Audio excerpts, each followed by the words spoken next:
Yes, y'all, it's going down right now. Episode 60 of the 22 Shots of Moods and Horrors coming at you live. I am your host, Moodz 616, and of course, I've always got my two demons from hell with me. NES Ruler 22, also known as Jeremy, and of course, we've got the double shot Jay, also known as Justin Patrick. What's up, homies? Chill with that. First of all, happy Halloween out there, everybody. We don't call me that. Yeah, we call him the fucking Mexican asshole. I'll take that. I'm just fucking with you. And I should have said also known as Justin Patrick, also known as JP. But AKA yes, the Mexican asshole. The Mexican asshole. Yes, it is Halloween. It's our favorite time of the year. So happy Halloween to everybody out there. Yeah. Hopefully this gets posted on Halloween. I think that was the objective. So if you're listening to this on Halloween, well, enjoy it. And if you are, then you're probably a loser. Yeah, exactly. If you're listening to this show on Halloween, that means that you're not doing what you're supposed to be doing, like trick-or-treating and partying and watching Halloween films. Because everybody's listening to our shows totally fucking going trick-or-treating, yeah. Yeah. No, you might be taking your kids out trick-or-treating, though. So you never know, right? So. Are you going trick-or-treating? Yeah, we are going to take out the little one. And, for a little while. For a little while, yeah. Yeah, it'll be his first time out ever. And, yeah, I mean, I've never done it. Locked in the basement? I literally haven't gone house to house doing the trick-or-treating thing since the last time myself did it when I was 12. So that was, Oh, you stopped at 12? What's wrong with you, dude? I went till I was 17, bro. Honestly, I wasn't allowed out. My parents would never let me out after that. They didn't trust me. They just assumed I was going to get up to mischief on mischief night. Go fucking figure. But you had to phone all your friends on their beepers to come over. On beepers, yeah. No, I mean, I don't really blame them for keeping me in the house on those nights, saying I was too old. Because, let's be honest, I was probably going to tear some shit up. Oh, yeah. I love to egg people's houses. And actually, one of my favorite things to do on Halloween when I was a kid is not just throw eggs at people's houses. I mean, just the cliche things, but I love to throw eggs into people's, into their pillow sacks full of candy. Oh, dude, that's dirty. I know, I was such an asshole, but that just cracked me up, though. Pun intended. What I used to do is I fucking, those like the candy bowls with like the dummies hanging over them. Well, me and my friends used to fucking dress us up as one of the dummies, and we would put like all the king size candy bars in the bowl and go sit on the front porch, and then everybody would come up and be like, "Ooh, king size candy bars." And then we would fucking jump out at them when they would take more than one, and they would shit their pants and run away, and it was fucking hilarious. Yeah, it's an old trick, but it's fun because it does get people, man. The second you reach and put your whole hand in there and you just fucking scream and freak out at them. It's great stuff, man. You get one of those fucking hockey blowhorns. Oh, shit, yeah. Shit, fucking, you'll be dropping nuggets in a second, man. It's pretty awesome. Yeah, Halloween, man. This is what we do all year. We watch horror films and prepare for Halloween. Is that what we do? I don't know. Yeah, that's what we do, man. Like, every day is Halloween for us, but it's always fun to see, like, the norm. Like, the normal people participating. That's what makes it fun for me. I can relate to that because the street that's across from mine, the guy that used to organize it actually doesn't live there anymore, but there still is a street that is across from mine. Here we say across the street. Well, I'm just across the street, whatever. Doesn't matter. But no, it's adjacent to my street, right? It's kind of like on a cul-de-sac type deal. Anyways, there used to be a guy that organized this for the whole street, and everybody would get right into it, and every house was fully decorated to the nines of Halloween, and you can drive up and down and stuff and check it out. It was really, really cool. But since he left, like, most people they don't do it anymore. There's only like the odd house in there. And that was kind of depressing. Like, even this year I see like 3 or 4 houses on the whole street that do it. And I'm just like, that kind of sucks. But it's still cool to see those, what we call regular people, Yeah. doing the Halloween thing. And they do it up good, man. Like, these yards look awesome. I should take some pictures, man. They look really good. There's a lot of effort put into it. Yeah. So we had the one guy there, he was doing it for 2 days. It took him 2 days to do a setup in his front yard. And it's pretty cool, man. It's pretty cool. Awesome stuff. Cool. We had a Christmas party at work that was pretty cool. I sent you guys some pictures of the Christmas party or fucking Halloween party.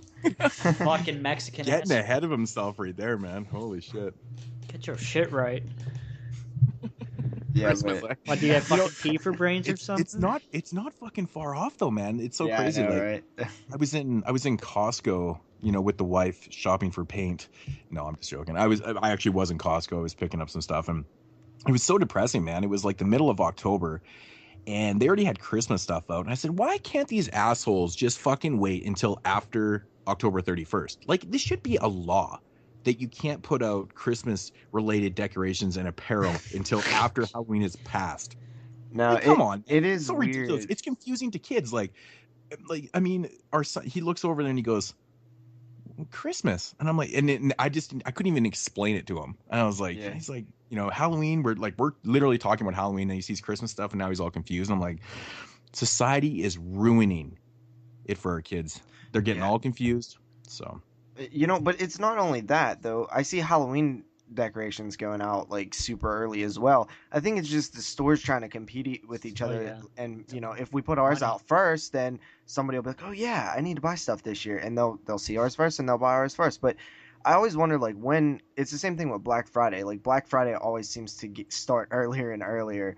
So I wonder like how far will it actually go before it stops. Uh-huh. well, Black Friday's like it starts earlier and earlier, and now it Now ends it's later and Thanksgiving. later. It's like Black Friday's now Black Month. You know, it's like a whole fucking month of sales. It's ridiculous. But Online, man. yeah, I mean, you got to be insane, man, to go out to those stores on those days, on those sales. Like, I mean, my favorite thing after Black Friday is watching videos and news reports of people like fist fighting and throwing their children in the way of things, and just the ridiculously stupid things that people do for a sale. And the I funny go thing every is, year, people dude. don't. But people don't even realize a lot of these companies, what they do is they jack the price up and then they go, hey, this is like 45% off. And you know what? At the end of the day, it's the same fucking price. You call me a Jew.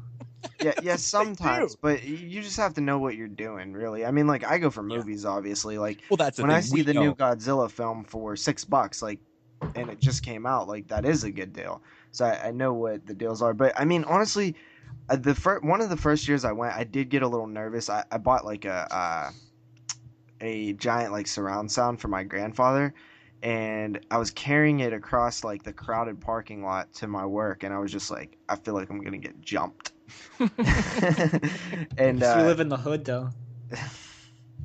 but seriously, I mean, it's not that bad as long as you just know what you're doing. Like, if you're the idiot that's gonna stand in front of the line and like start screaming it, like, yeah, you're gonna probably get knocked out from being snuck or something. But you know what I mean? Like, you Yeah. just have to just avoid nonsense. Like, I ain't really worried about a TV that bad. Yeah, I hear that, man. I just don't get the hype a lot of the times. I'm like, you know what? You know, Just get it online. I don't need this shit that bad, man. I'm not gonna be lining up or fighting or, you know, throwing, you know, fucking power bombs on people and shit. It's just not gonna happen. So Just phone them up the next day and ask if they still have any left. yeah, exactly right. Well, the problem is it normally like this happened the last 2 years I went. I'll go to like Walmart, and then there's a huge long line that people Where been else would you standing go? there for hours, right? Hours they've been standing there, and I was just like, and then as soon as it starts getting close to like when they open the gate, like you'll just see this crowd like forming out like on the side of the line, and everybody in the line's like all pissed because they're like, hey man, I stood here for hours, and you guys think you're gonna just go in? And then like some one dude will be like, "Get the fuck in the back of the line!" Like one tall ass motherfucker who's like a badass will like just yell at everybody. And That's then you know that's really like the place you don't want to be is Walmart, man, because you know yeah, all the roughhouses are gonna be there. Like but I swear to God, last year I drove by Walmart and you know on Black Friday and it was like Wait, it wait, was wait, like wait, wait. How the fuck do you have Black Friday? Fucking Thanksgiving is in fucking. different time of the year. Ours is Boxing Day. I or know. Oh, Boxing Day. Boxing Day. It's the same shit. But so you drive by there and it's like, you know, I'm looking at the people, I'm like, holy fuck, this looks like the set of the Warriors. It's like a place I just don't want to be, man. It's fucking ridiculous. So But then yeah. after the guy would like yell, then everybody would just back up like oh shit, and then he would go in, and then everybody just like oh fuck it, and then they start going in behind him because at that point he doesn't care anymore, and you know nobody follows those rules. Like nobody actually except for the idiots that were standing in line, that they followed the rules and they're idiots. But I never have stood in the line. I just go as soon as it starts. I just creep in. Nobody. It happened so fast. Nobody can keep track of like, hey, you was over there, you was over there. But then I end up buying a bunch of shit that I only want like half of it, but I bought more than I actually wanted. And it's usually a bunch of movies like the Godzilla remake or like Silent Hill Revelations that are like super cheap, and then there's like Paranormal Activity or something, but it's never like movies that I actually am like super interested in. Like they're never gonna have like, you know, a Blue Underground title or something at Walmart. So it's all these mainstream like semi horror movies that I end up getting, and I get like $100 worth of them, and I never watch them. So I still have 2 years worth of Black Friday movies that I haven't watched. Everybody does that. I know everyone does that because, you know, people are just mostly suckers for sales. You hear that good sale and it's like, hey, I gotta go check it out. But then again, you know, in the back of your mind, you're thinking, I don't really fucking need this stuff, but I made the conscious effort of physically going down to the store.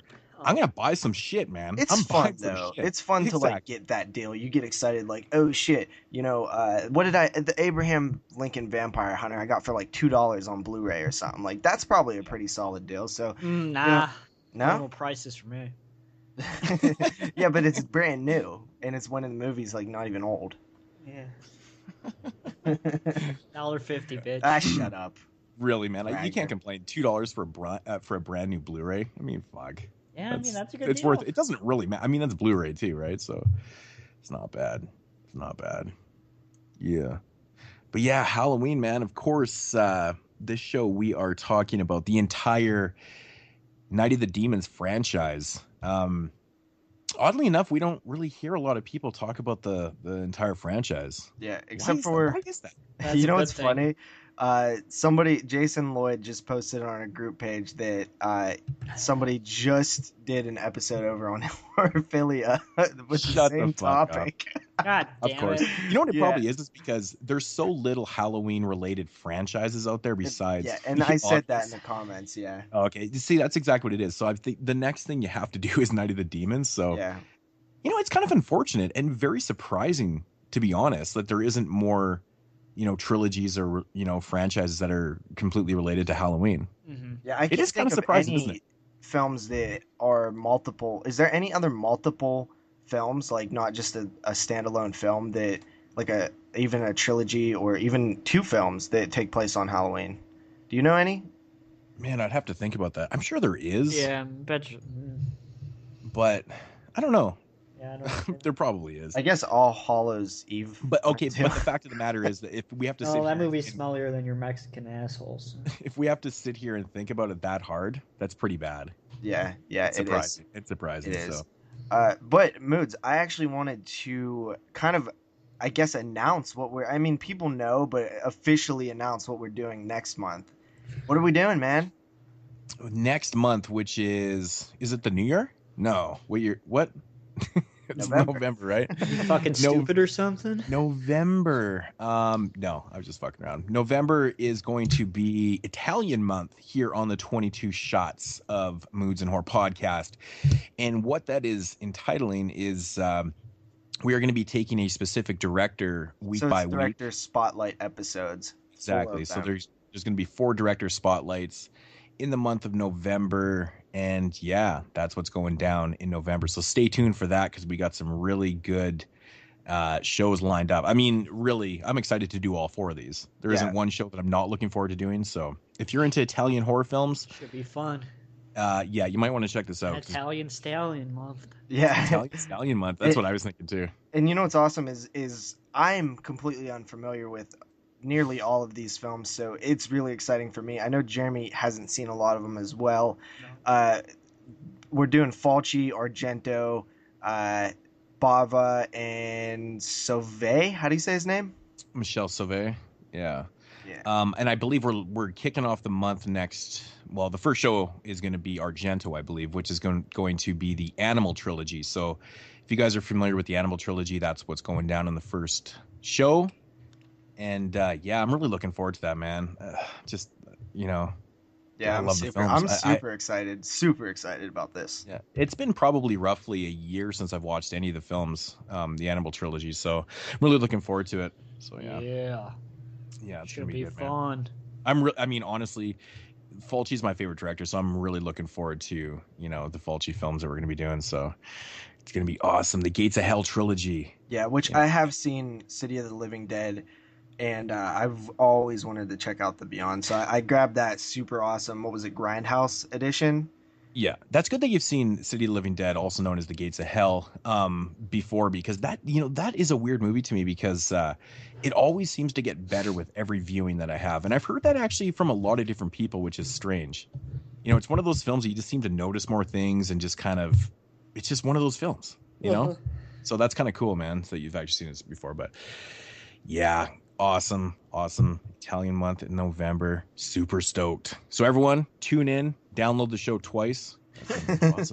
That's even possible. I don't think that is. It is possible, but this is going to be this is a big arc for us, guys. This is going to be a month-long celebration of something that a lot of people truly do love, and that is Italian horror. Yeah, that is right. Awesome. Italian Stallions all month. Yeah. Good stuff. All righty. So with that said, do we got any news, JP? Yeah, let's get into some news. I had to really dig for the news this week. I had to go to multiple sites and dig through multiple days, just because I slacked and waited till the last minute to do it like I normally do. But two, there just really wasn't much happening. And this one I actually found from last week that somehow I missed. So Mick Garris recently came out and did an interview and said that he is working on a kind of Masters of Horror type thing. It's called Nightmare Cinema. It's going to be an anthology, 5 stories, which that got me excited because it's not 10 or 26. It's just 5, which is plenty for me. Each with a different director. It's a feature film collection of unique horror stories linked only by the desire to reach in and grab you by your terror gland. Features. Made by a group of directors from around the world, each with vision unlike any other. It's the same philosophy I had when Masters of Horror came to be, but in an anthology film format. I can't wait to finalize the paperwork and announce the names. I know the horror community will be excited as I am. Yeah, that's quite obviously exciting. I mean, it would be a lot more exciting if it was like, the true, 3rd season of Masters of Horror or just something like that. But hey, man, beggars can't be choosers, man. I mean, I'll take the anthology. That's fine. So what do you think? You think he's going to go old school or new school with this? What do you mean? Like director-wise? Director-wise. Oh. I think he'd probably go new. Yeah, me too. I think Ty West. So you think Ty West, Adam Green? I think so too. Because if you look Darren Lynn Bousman. Yeah, man. If you look at Masters of Horror, he used, a lot of contemporary. I think the guy from The Loved Ones. He did use some older ones too, though. So he kind of did mix that up a little bit. So I don't know. It's tough to say, actually, come to think of it. But I think he'll go a little more contemporary with the directors. Yeah, I mean, honestly, I can't see Johnny Carpenter climbing out of his video game sports infested bedroom to come direct another horror film right now. I mean, yeah, there's a few on there too. It's like, even Stuart Gordon and I could see Gordon doing stuff because Gordon, I've heard him on podcasts, and he still wants to get stuff funded and can't find funding and stuff like that. He's doing plays and shit. He's always had that problem his entire career, hasn't he? With funding for, so. But I think the Masters of Horror was like a totally different, it was a specific theme to the show, which was, these awesome old school directors and just Masters of Horror in general. I think for this idea, I think he'll go contemporary. Yeah. I think so too. The only reason why I thought that he might go old school is because he said he can't wait to finalize the paperwork and announce the names. I know the horror community will be excited. So we probably would be excited either way, but if it was like old school guys, I think everybody would be like ecstatic. Nice. Yeah, but that's cool. I'm glad to hear that. I love anthologies, and honestly, either way, just another anthology film. And like you said, man, I do like the idea. It's got 5 shorts in it, not 8 or 10 or 26. Yeah, Jesus. I mean, thank the Lord that the alphabet doesn't have more letters in it. I know. Imagine. I think the Spanish alphabet has a couple more. Yeah. But I'm super excited for that. I think it sounds great. I would love to see an actual resurgence of Masters of Horror. But I just hope they tone it the fuck down on the comedy with these anthologies, man.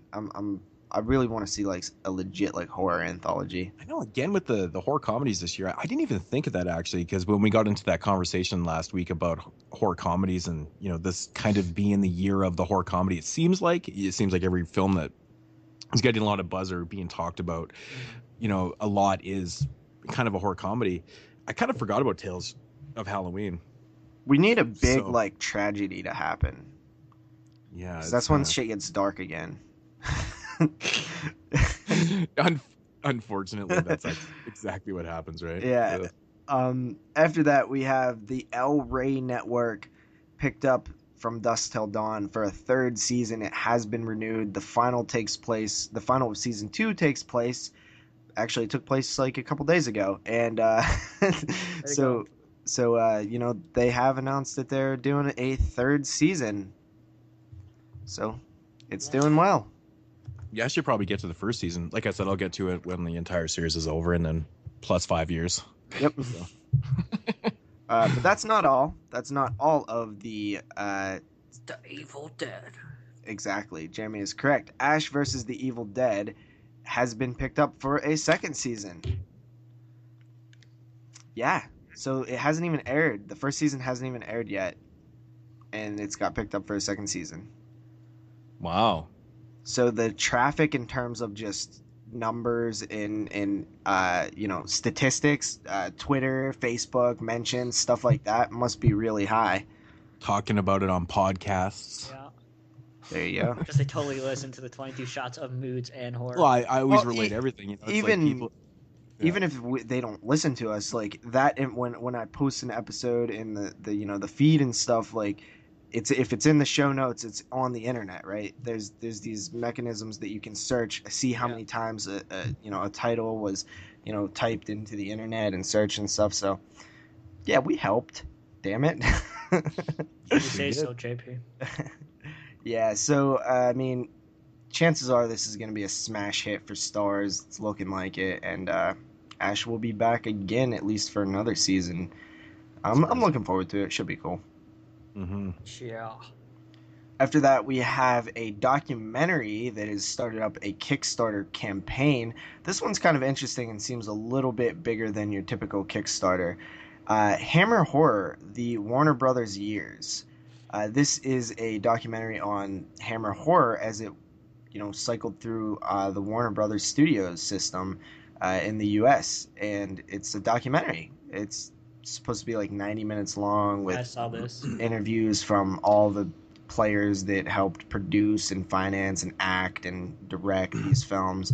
One that I was pretty interested in was Emma Morton from The Vampire Lovers, which I'm a huge fan of that film. I thought that's actually one of my more favorite early like surprise hit Scream Factory releases. Yeah, the movie's awesome. It's great. Yeah, love that one.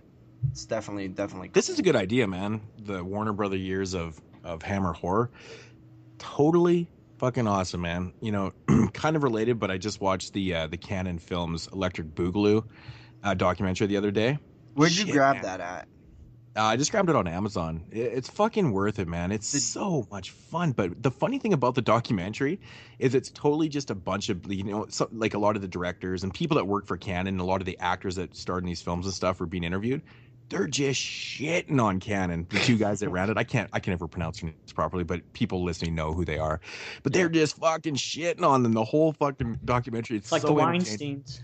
It is, man. It's so entertaining. But I guess there's a funny note in the documentary. I guess when they were actually asked, the two old heads of Canon Films, they were asked for if they wanted to do some spots in the documentary. Of course, they declined, and then they decided to record their own documentary called the Go-Go Boys, which what they were known as before. And of course, it came out before this documentary because that's what they were always known for, was just putting out films so fucking fast and shit. Yeah. But I thought it was really funny that they actually did their own documentary, but gotta check it out. Does anybody actually, speaking of that, does anybody have any information on that? Like if it's available on DVD or what the story is with that documentary? Because I'm sure Jeremy's heard of it before. I haven't actually.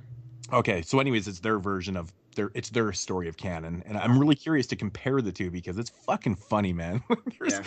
Me and Zach were talking about it the other day, and like just how brutal some of the stories were. Like people read on Scream are willing to take like their only copies of their VHS movie that they were in and burn them because they fucking hated them so bad. It's just funny shit like that. It's really entertaining, really good stuff. You know what? That they have a box set that came out that has like 10 canon films and that documentary, and it's like $35 at Walmart. But then I just seen the other day, but I didn't have any cash on me besides just enough to get a Monster. I left my wallet at home, and I seen that they actually have the documentary on DVD itself for only $5 At Walmart. Yeah. Where? So it was like hidden over. It wasn't even in the new release section. It was over by the like, just like the older horror releases that they have there. So I'm going back tomorrow and grabbing it. It's so worth the $5. I think I paid 2 of them. Of course, 12 or something like that. There's what, Jeremy? Is there 2 of them? 2 of what? Of that. I haven't seen it. Oh, it's fucking good, man. I would want to watch it. I love it. It's just the philosophy. You guys are gonna get a kick out of it. It's so good, but yeah, that's a good price, man. $5. Yeah, I have to check it out. I hope it's still there, man, because there's only 2 copies left. Crazy, man. Fuck yeah. I think I end up paying like $12 or something for Prime. I think it was $12, but that that makes sense, right? 5 American, 12 Canadian. That's the same price. All right. Fucking stupid. So that Kickstarter campaign is actually doing quite well. You can go donate to it. I'll try to remember to put a link in the show notes, but it has $11,798 raised out of the $22,000 that it's looking for. So over halfway. After that, we have Mike Mendez' new film. I think he directed Big Ass Spider, but now he's directing Lavalantula, and that comes out on DVD November 4th. Lavalantula. Oh yeah, that one's in the releases this week. I figured it was Lavalantula. As you can tell, I'm reaching for news this week. I was fucking laughing so hard when I was looking over the releases this week. So good. So after that, there's a announcement for a film called Indigenous, and this one seems kind of interesting. A creature feature. A group of 5 friends travel from Los Angeles to exotic Panama for a week of partying in a lush tropical paradise. They befriend a young, beautiful local woman at a bar, and they learn about a secret jungle hike to a pristine waterfall nearby. The woman cautions them strongly against the hike, blah, blah, blah. Basically, there's like monsters there. And that sounds pretty similar to stuff like The Ruins and The Descent. I like both of those movies, so if it's anything like either of them, I will be interested. I remember watching The Ruins when it first came out, and I didn't really care for it. I have the DVD. Because you're insane. I love The Ruins. I think it's one of the best. Well, the thing is, I haven't watched it. I haven't watched it since it first came out, and I do have the DVD. I've bought it since, of course, because you know me, I'm fucking stupid, and I always buy shit that I don't even like sometimes. The collector in me is ridiculous, but I was gonna start dropping more R words there. I was thinking about it. You've already went below the belt a few times last week, so it's all right. I know. I made up for last week. But I should watch that one again. I should actually watch that one again. So I don't know. I don't really remember it. All I remember is, I don't know, I guess the pyramids. I don't know. I don't even remember that fucking movie at all, man. So yeah, oddly enough, I covered The Ruins on my very first 31 Days of Horror 4 years ago. Day 3. Congratulations. Do you want a fucking medal or something? Yeah. But everybody gets medals these days, right? Yep. Oh, yeah. Continuing along with the news, I thought that this was kind of interesting. I normally don't talk about like when special features are announced, but The Brain That Wouldn't Die, that Scream Factory film that nobody seemed too stoked on when it got announced, I thought that one of their special features was pretty cool and actually made the release a little bit more interesting to me, intriguing. It actually, one of the special features will have the Mystery Science 3000 episode, The Brain That Wouldn't Die, as a special feature. So that's pretty cool, right? Yeah. Interesting. Yeah, so there's that. Kind of cool. I don't really know what to say about it. Yeah. Fucking asshole, I do more think- research. Who, me? Why, man? You can help out too. Yeah. This is hard. This is hard ass work. What more research do you want me to do? I Well, you told say you would. I'm just fucking with you. Like, that's it. That's what. That's Alright. what I. No more news? No, that's what I'm saying. Oh, okay. Damn. That's Fucking boring. sweet. It's fucking What a- Halloween. I know. Fucking Yeah. assholes. Besides fuck- you. You know what though? There is one thing that we didn't discuss last week. The new subscription box horror pack. I know you guys seen this doing the rounds. A lot of people seen it. Yeah. Basically, it's the idea that we discussed countless episodes ago. I believe in season 1, right when the I Box of know. Dread came out. We were like, listen, what we need to do is get, figure it out mathematically. Reach out to these companies, figure out like what we can put in the box, and find an appropriate price and ship it out. And it was the same exact idea. And now somebody's actually doing it. And the first box shipped last month, or this month actually, in October. And it seems to be catching on. It seems like a lot of people are digging it. The problem with these boxes, of course, is, us hardcore collectors, chances are we'll probably have some of the films that they're sending out.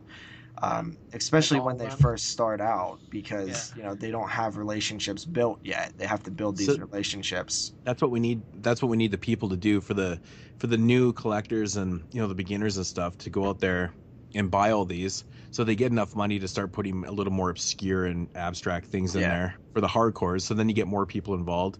So it starts with those, the infant collectors. So we need those people. Yeah, and I was talking to the person who handles their, I guess their PR, and she said that their plan is to, just do what they can right now, and then, reach out to bigger studios as well as like indie filmmakers, very indie filmmakers. Yeah, and that's cool get if their they like stuff in the reach out to box. like And I suggested, indie filmmakers. I pointed them in like Dustin Mills' direction. Maybe they could talk to him and figure something out. Mm-hmm. And yeah, if you guys are interested in the horror pack, I believe right now you can use the code ITFOLLOWS and get $3 off of your first purchase. DVDs are $19.99 per month for 4 DVDs. Blu-rays are $24.99 per month for 4 Blu-rays. We did have Andy Cripps in the chat do the math, and I think that he said that what they sent in Blu-rays is better, is a deal compared to what you would buy them individually for on Amazon last month. So and there was Grace and Hatchet 2 in there. I mean, that honestly, I own both of those films, but I didn't own Hatchet 2 on Blu-ray. I wouldn't have minded getting that. It's the excitement, right? It's the excitement of not knowing what you're going to get. I think that's the appeal to these things. Yeah, I mean, obviously people were a little bummed out when they saw some of the titles, because they're a little more common, if you want to say. But you have to remember, this is also targeted at people that are starting out and stuff like that too. So this is a new company too. Exactly. Once they get the money, they can go and get out, some more different companies, and that's the thing. They just need the money to, kind of. It seems to be ran by some independent filmmakers. Like, I don't even think it's a big company. I'm seriously hurt by this though, because this was our our idea. Fuck yeah, we actually came up with this, and like, I think it's really cool that they are reaching out, because I did watch a video, and I seen that they had the indie release, the one that Jeremy actually picked up at Wasteland last year, fucking of pro wrestlers versus zombies. Yeah, they actually had the indie release, because that movie just came out by Trauma. Yeah. And they actually had the indie releases in there, so I thought that was really cool. That they're dealing with the indie guys and stuff. So that's some shit I'd be into. That's really cool. Yeah, definitely. I love the idea. Obviously, I want it to succeed because I believe that we had also thought of this idea, and we thought of it before hearing about it, which they could have too. They probably thought of it themselves. It's not that crazy of an idea to think up, but I want it to succeed because then I can know that my ideas don't suck.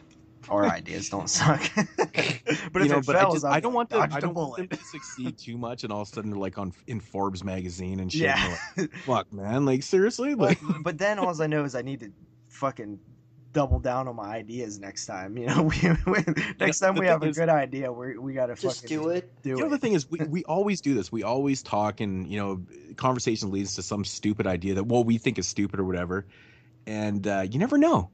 You just never know unless you gamble, right? If anybody knows try out some of these ideas, man. It's just some people are just not gamblers and are just not willing to go through with any of their ideas that they have, and then of course I'm sure someone invented fucking whatever before, and then you're like, what the fuck? Yeah, I invented for sure. shit. And all of a sudden you see this guy on there and you're like, I invented that shit. What the fuck? Yeah, there's the go-getters and then there's us. We just do a lot of shit talking, man. Yeah, if anybody knows what episode that was, can you please let me know? Because I tried to look back, poke around, but there's just so much. I don't have time to go find it. If anybody knows, please let me know. And then if anybody's feeling ballsy enough, go find it for me. Derek. I would like to hear it again and hear what we said about that. And you know what? If you pinpoint that exact episode and whatever it is, maybe you might receive a mystery package. There you go, man. Yeah, some of your own Blu-ray. Since I'm the one that said, I'll probably end up sending it. Yeah. But I'm just saying that's fucking ideas, man. I'll tell you where it's around. It's under episode 20, so it's 1 through 20. Has to be somewhere in there. Really, it's that early? I would say it's definitely the first season. Surprised. Yeah, because 21 was, I think, Mr. Jones, which I know me and Moodz didn't just discuss it, and I know it wasn't on the sleepaway camp episode, which was 22. Huh. Yeah. I wonder where it is. Somebody find it. And that is all for the news. Shit. News is short this week, man. I told you guys. I was reaching, man. I was digging up shit that I'm not even... I think I made up some of it. Well, that's always good, though. There's nothing wrong with making shit up. Yeah, I should just start doing that. Like, once a week, just make up something. What a great journalist. Making shit up. Oh, fuck. People do that shit all the day, man. Fabricating the truth. You know exactly what goes on, Jeremy. It happens. But yeah, getting into Moodz Swingz here, and the releases, the DVD and Blu-ray releases for... don't we do voicemails? Jeremy, I know you're new to the show. Yeah, I know you haven't been on all the episodes, or even Yeah, I know. Especially in all right. Make the Jew jokes. We've pretty much been doing this for 60 episodes. What do you think? Was it? Let's go. Was it 60? What episode did you say we was on at the beginning of the show? 60. Oh, 60. Yeah, so we done about 60 of these now, and I don't blame you because you're retarded. But there it is. We have always done releases after news. We have always done releases after news. Not even just sometimes, or every once in a while we switch it up. We have always done it. Chainsaw Massacre. And we have always done voicemails after that. Jerry, I can't see Jeremy right now, but I totally know what he's doing. He's totally twirling his Jew curls right now. Yeah. And right now he's trying to distract us from pointing out how much of an idiot he is by doing the Texas Chainsaw Massacre over and over again. Now, because he loves doing that to just change the subject. But it doesn't always work. If we were in a chat right now, he'd just change the subject and he'd be like, yo, check out this awesome video. And be like, Jeremy, come on. That's not fucking working here, man. Wow. Okay, what part of the show are we on again? Yeah. Jeremy, what are we doing next? Oh, he's all quiet. Come on, Jeremy. We're just fucking with you, man. I'm waiting for the fucking Moodz Swingz. Come on. See, he wants to change the subject. Holy man. We aren't to the part yet where people phone in. Let's just I can't see you, but I can totally see that your butt is hurt. Yeah, it's a big Howie on there. It's a big Howie right now. All right, so classic the Blu-ray releases, the DVD and Blu-ray releases for November 3rd. We're into November 2015. First up, Blood-Sucking Bastards from Scream Factory. Now, I have heard that this is pretty balls. Shitty. Balls? Like ball sweat. This is ass cheeks right here. I don't know anything. I haven't heard it, but the thing is, I've heard that from some people that they really didn't care for it, and I've heard from other people they really enjoyed it. So I have a feeling this might be another gravy for me. I don't know. I'm only saying that because I think And you really hated gravy. Oh God, gravy is terrible. But I know Brandon's listening right now, going "fuck you," Brandon has because a I'm voicemail totally making fun of him again. And I think he said he liked Bloodsucking Bastards, and there was a couple other people in the group that said it was total shit. So, I don't really know anything about it. Do you guys know anything about this film? To be honest, like I don't really. It's a vampire comedy. Yeah, it's a contemporary film, and it's not an IFC release, so it's one of these rare. This one was actually picked up before I think the IFC deal, but it was just like longly delayed, I guess. I don't know. Yeah. Well. Yeah, next up here we got Dark Was the Night. See, I think that's wrong because I'm pretty sure this film has been out for like a month at least. I reviewed it like a month ago. I thought the fucking same thing. I was like, okay, maybe it was the Blu-ray release? Was there a Blu-ray before this? I don't know. Matt, I think. Oh, that's what it probably was. This is probably the wide release of the actual Blu-ray. Okay, so that's what I was thinking. So Dark Was the Night. Yeah, I've avoided reviews. Sorry, but I didn't really care for it. Really? Okay, well it sucks because I thought it actually looked kind of cool, but it is what it is. Dark Was the Night, released by Image. Yeah, it's pretty much what Image is like. Hit and miss. You never know. Yeah, this one right here, another one of these macabre titles called Diabolical. Yeah, again, macabre with very hit and miss titles. We've had some good ones. I know Jeremy's checked out a few of the titles, and Conspiracy's fucking awesome. Yeah, there's some good ones. Yeah, there's some good ones and some so-so ones. So I don't know, Diabolical, cool title. Next up here, we got The Final Girls. I've been hearing a lot of buzz about this film, released by Sony. Looks like a giant fucking cheesy comedy to me. Yeah, it's pretty much what it. Again, year of the horror comedy. So and The Final Girls.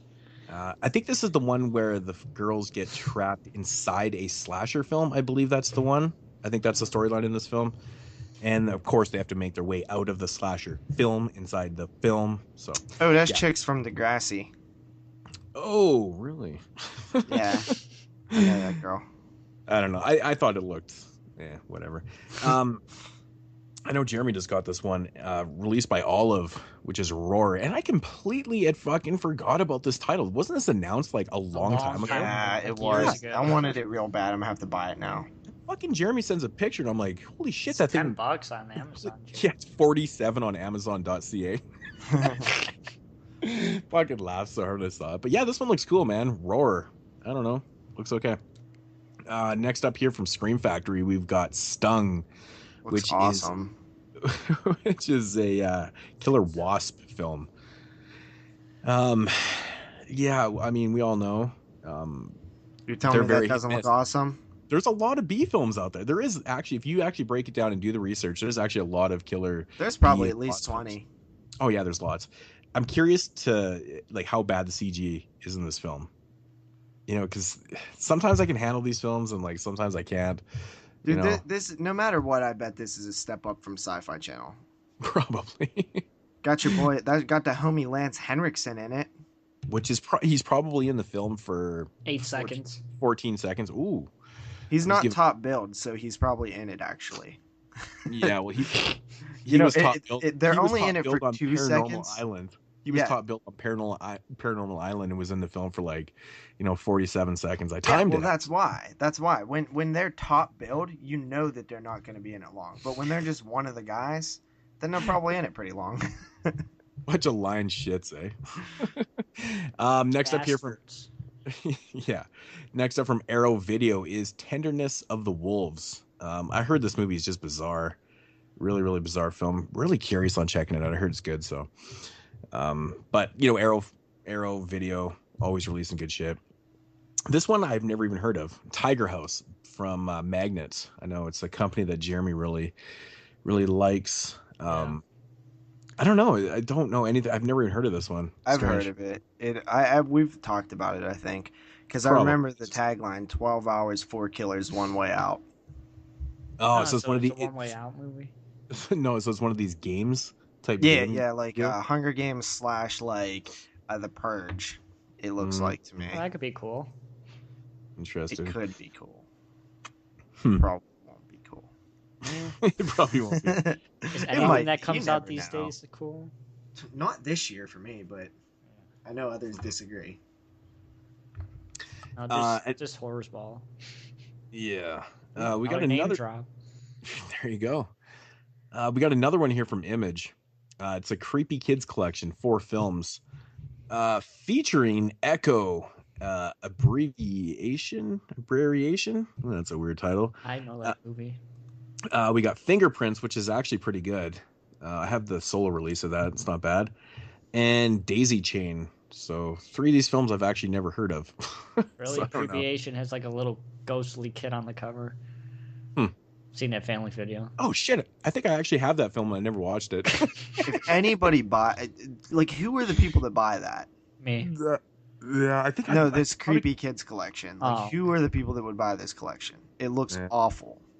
Well, I mean, one of the films is good. Fingerprints is actually really good. Surprisingly good. Next up here is Charlie's Farm, released by Alchemy.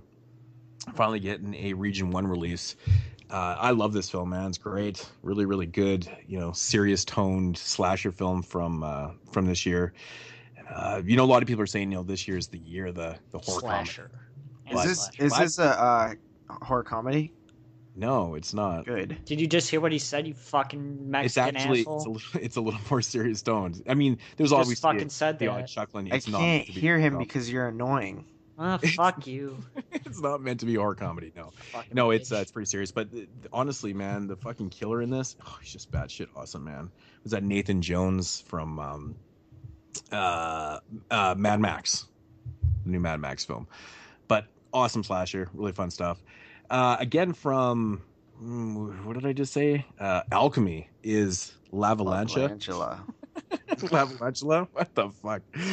Okay, yeah. So huge spiders. Yeah, coming out but I honestly, like, a lot of people have said that Big Ass Spider was pretty good. So if this is like the same type of thing, I guess it might not be bad. yeah, shit. Done by the same guy, I mean. This one I'm actually quite curious about. It's a Dark Sky Films release called Mexican Barbario. It got like Day of the Dead face paint on the cover. Yeah, it's. I think I didn't get it's. a press release on this one. I don't think it is a. Might not be horror. No, it definitely is. It definitely is. It's 8 Mexican directors unite to bring tales of the most brutal, terrifying. Oh, that sounds awesome. Mexican traditions and legends to vividly shocking life. Yeah, fuck those Mexicans. So JP. I don't think it's an anthology. I think it's 8 short. Oh no, maybe it is an anthology film. Yeah, no, it is anthology. What is It an says- anthology, though? Right? Yeah, okay, it actually does. I think stories of boogeyman, trolls, ghosts, monsters, Aztec sacrifices. Ooh, that's awesome.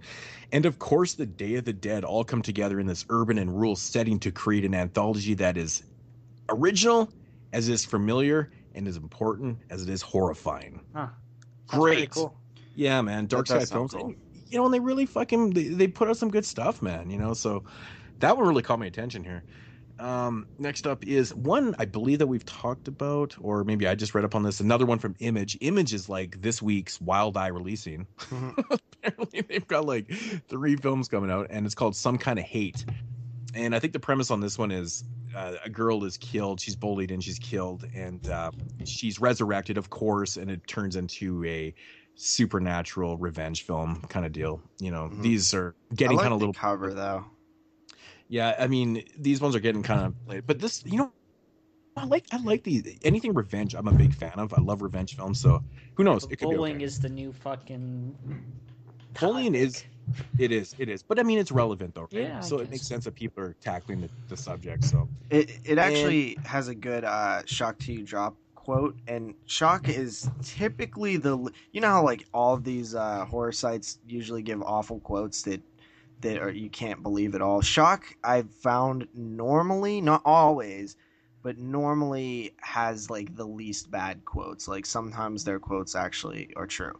It says a vicious, poignant new take on the supernatural slasher genre, or supernatural slasher. I like a vicious. Vicious sounds good to me. Uh-huh. But I have this. I'm gonna check. I wanted to actually check it out before this show, but I didn't get to. Yeah.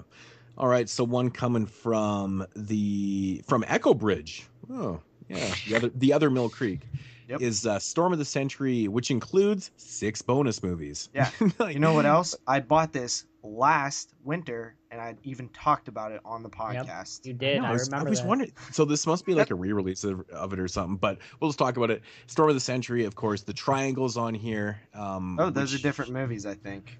Yep. Okay, so the Triangle, which actually is a pretty weird, oddly, it's kind of like Groundhog Day in a way. It just kind of keeps repeating itself. Not a bad film though. I didn't realize that was on here. Frozen in Fear, Watch Me, Deadfall Trail, The Fear Chamber, which is funny because at one time I'd actually ordered the 1968 film The Fear Chamber, and I got like this one It's awful. on DVD. I know, and I never watched it, but I ended up getting the older one, which I have not even watched that older Fear Chamber film yet. So I got it after our 68 show, which was depressing. But Haunted from Within is the last one on here. So if you're interested in that, I'm sure this one, $9.99 on Amazon. So you'll find this one at Walmart in your dump bin for $4.99. Yeah, for $5. That's where I got it. And honestly, for Stephen King's Storm of the Century, even though it comes with that awful cover, it's still worth it. But it's almost like I wish I could have just got Storm of the Century. Like, I didn't want the other crap with it. It pissed me off, honestly.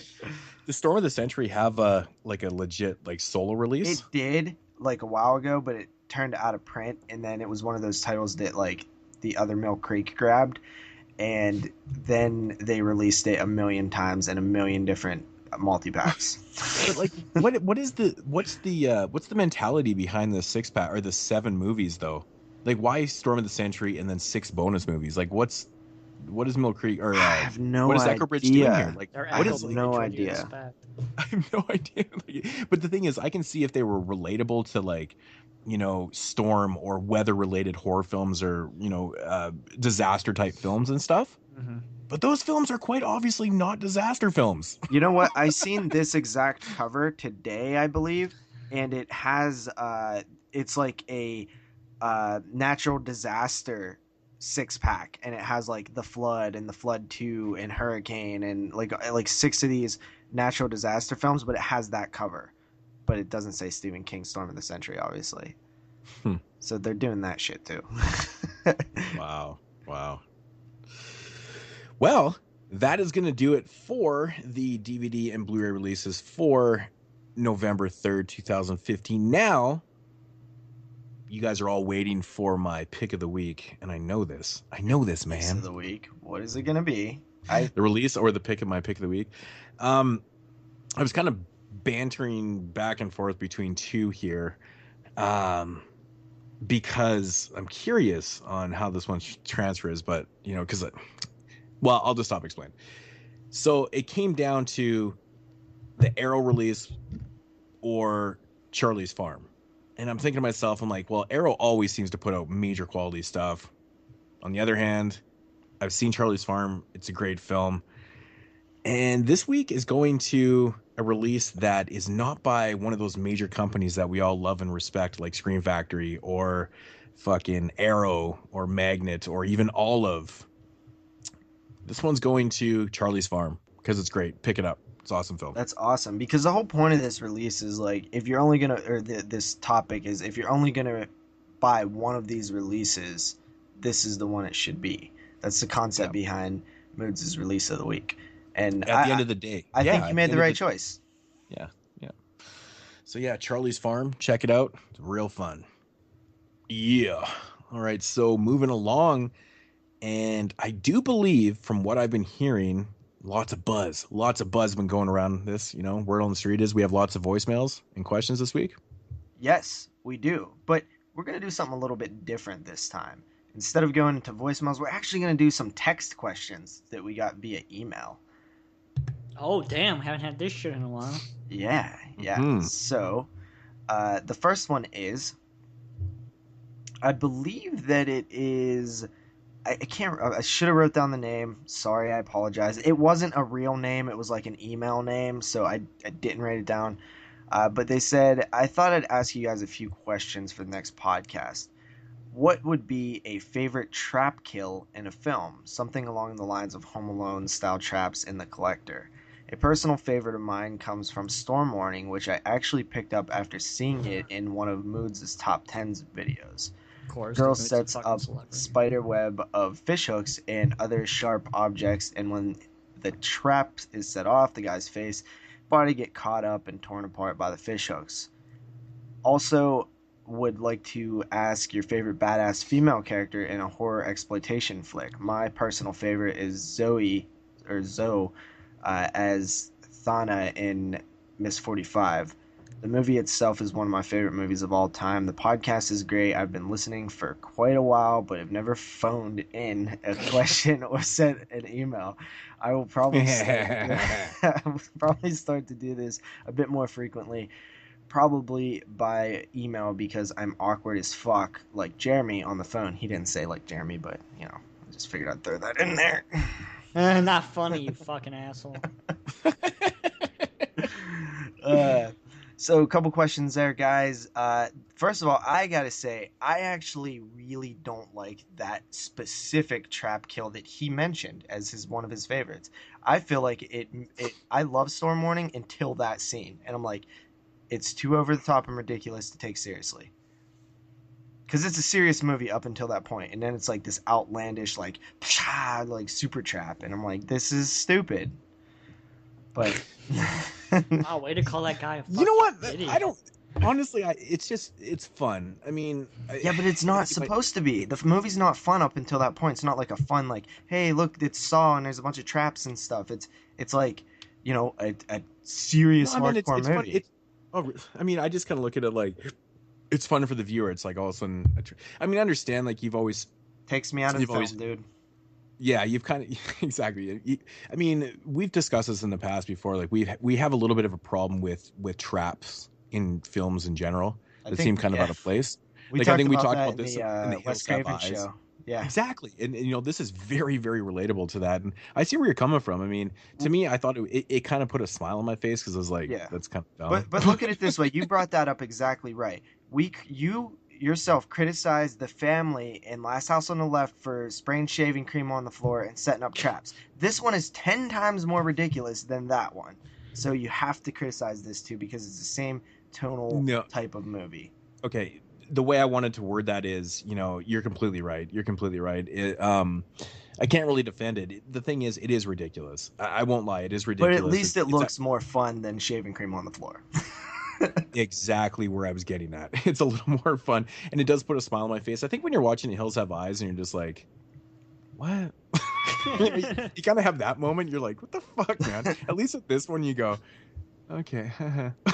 It's like a completely different emotion. It's like, okay, you can kind of laugh it off and move on, but yeah, it is what it is. But so what are you guys' favorite traps? Favorite traps? That's a fuck. I wish I had time to think about that, man. Favorite traps. Shit, I don't even fucking know. While you're thinking, man. I'll just take mine. Honestly, I've always dug. I don't remember which Saw movie it is, but it's just the one. It's the concept behind it. The guy has the key locked in behind his eye, and he has a scalpel that he has to dig it out, or the shit's gonna. What does it do? Like rip his jaw off or something? Yeah, that's part 2.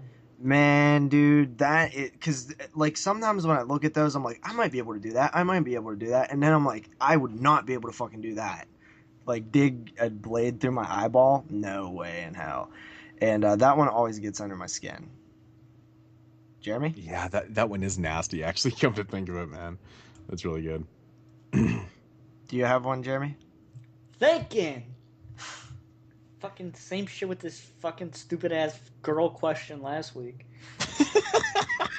Way to insult our listeners. Yeah, Jeremy, fuck Derek. Honestly, Jeremy, we can take a break if you need to go clean the sand out of your vajiji. Yeah, 1 second. I thought it was cold in Chicago. What the fuck are you doing at the beach today? It's so windy, it just flew right in there. Oh my god. Close your fucking legs.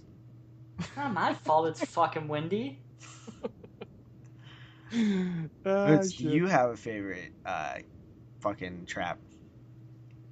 I don't know, man. I can't even think properly right now. Favorite trap kill, shit. Stand out here for John. I mean, honestly, I don't have a favorite trap kill if I can't think of one right off the top of my head. Yeah, then it's not really your favorite. I mean, honestly, the first thing I think of is just everything Saw. When I think of trap kill, I just think of Saw, and it's kind of unfortunate because I don't want to say the obvious, which is a Saw film, which in like what you did. Thank you for pointing out. Like how I'm honest and I picked my favorite trap instead of trying to think of a way to not answer the question. You mean that? Jeremy. Jeremy, fucking Jeremy. Damn you. So while you're thinking of that, and if you can't think of that, then do you at least have a favorite exploitation horror character, female badass character? Exploitation badass character. Oh fuck, that's such a good question. That happens to be a female. That happens to be a female. Yeah.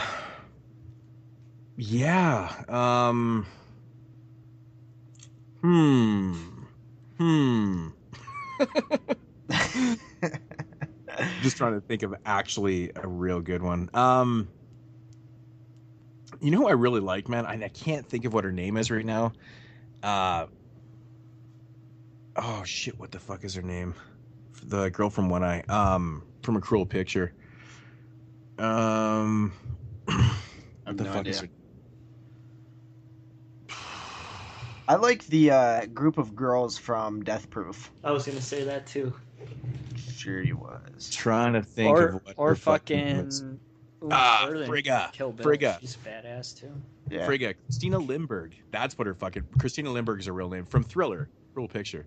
She's fucking batshit awesome in that film. She's awesome. Faux show. All right, so I think we kind of danced our way around answering that question. So moving on to... Thank you for the question, by the way. We're just bad at thinking off the top of our head. In light of the editor, this one comes from Dylan, and he says, if you guys could come up with an awesome giallo title for a movie that totally has nothing to do with the actual movie, example, The Black Belly of the Tarantula, what would it be? Come on, what's up with these fucking questions I won't be able to answer? That's a good question. I actually like that question. That's a really good question, man, because if you're a big fan of giallos, but I'm not. The titles I'm are not either, but I'm a big fan of the idea of the titles, though, because they're just random as fuck, like the 7 colors of the serpent. Oh my God. That's mine. I just found the 7 colors of the serpent. There you go. The true full screen Mexican ankle asshole. Oh my. Do you like actually, like, you gotta just say this stuff without thinking, right? Like, you couldn't actually have thought of that and then said it, right? Like, you had to have just spat out the most outlandish, retarded shit out of your mouth. Because if you thought of it first before you spit it out, then we have a serious problem.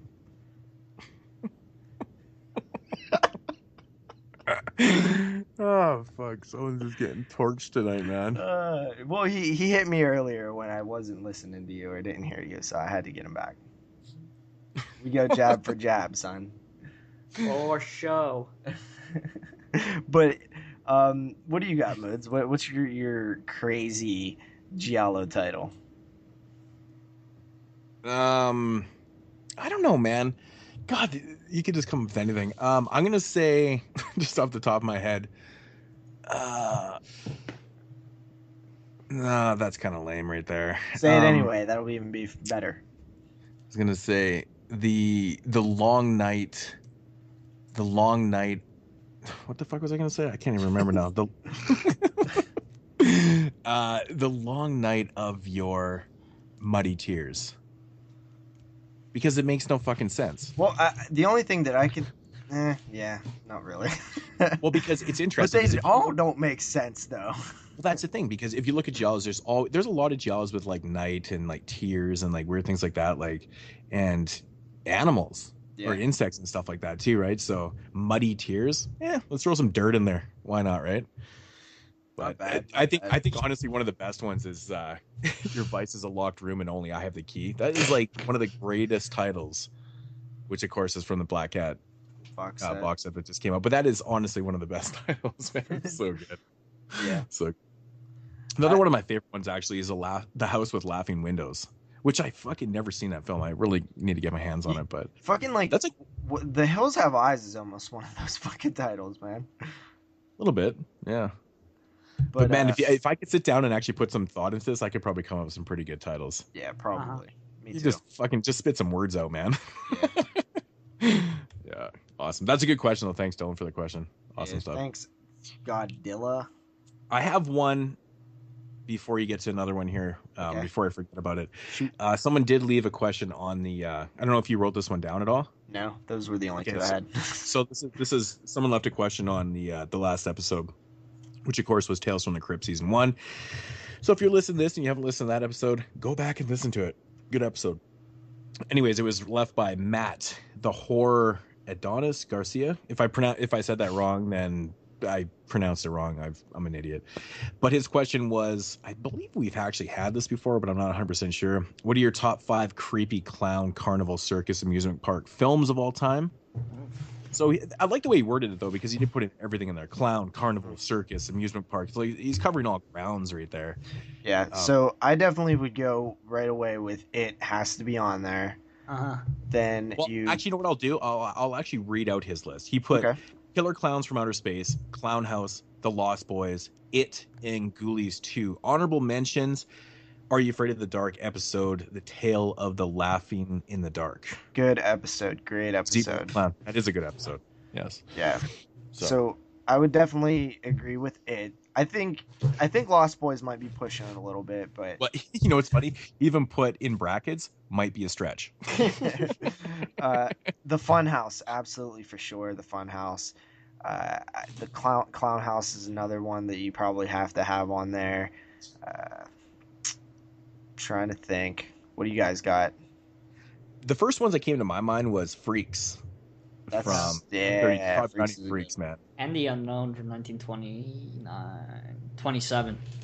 You know, Ghoulies 2 honestly isn't a bad pick, because that film has like one of the thickest like carnival atmospheres ever. Oh, Child's Play 3, right? Yeah. That's a good one, actually. I didn't think of that. Carnival of Souls, of course. Killer Clowns is on my list, man. Killer Clowns is one of my favorite movies of all time. I fucking love that film. The Funhouse, of course, but the one I was thinking of is Vampire Circus, the Hammer film. That movie's fucking awesome. Yeah, great stuff. It's awesome, man. Released by Synapse. Everybody pick up 2 copies. It's great. It's one of my favorites. 2 copies. It's one of my favorite vampire films. This is great, man. But it's got a really good kind of circus vibe to it and shit. It's pretty cool. So I'm sure there's lots more out there. I can't really think of too much more.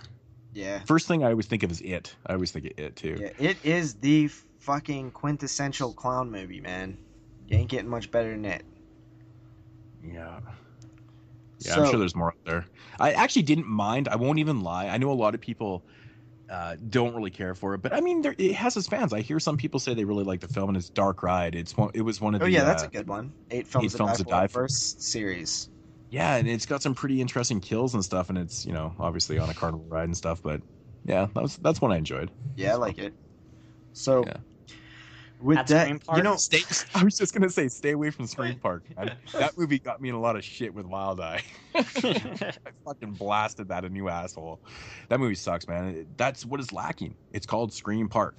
You know that Dark Ride Carnival Park in there.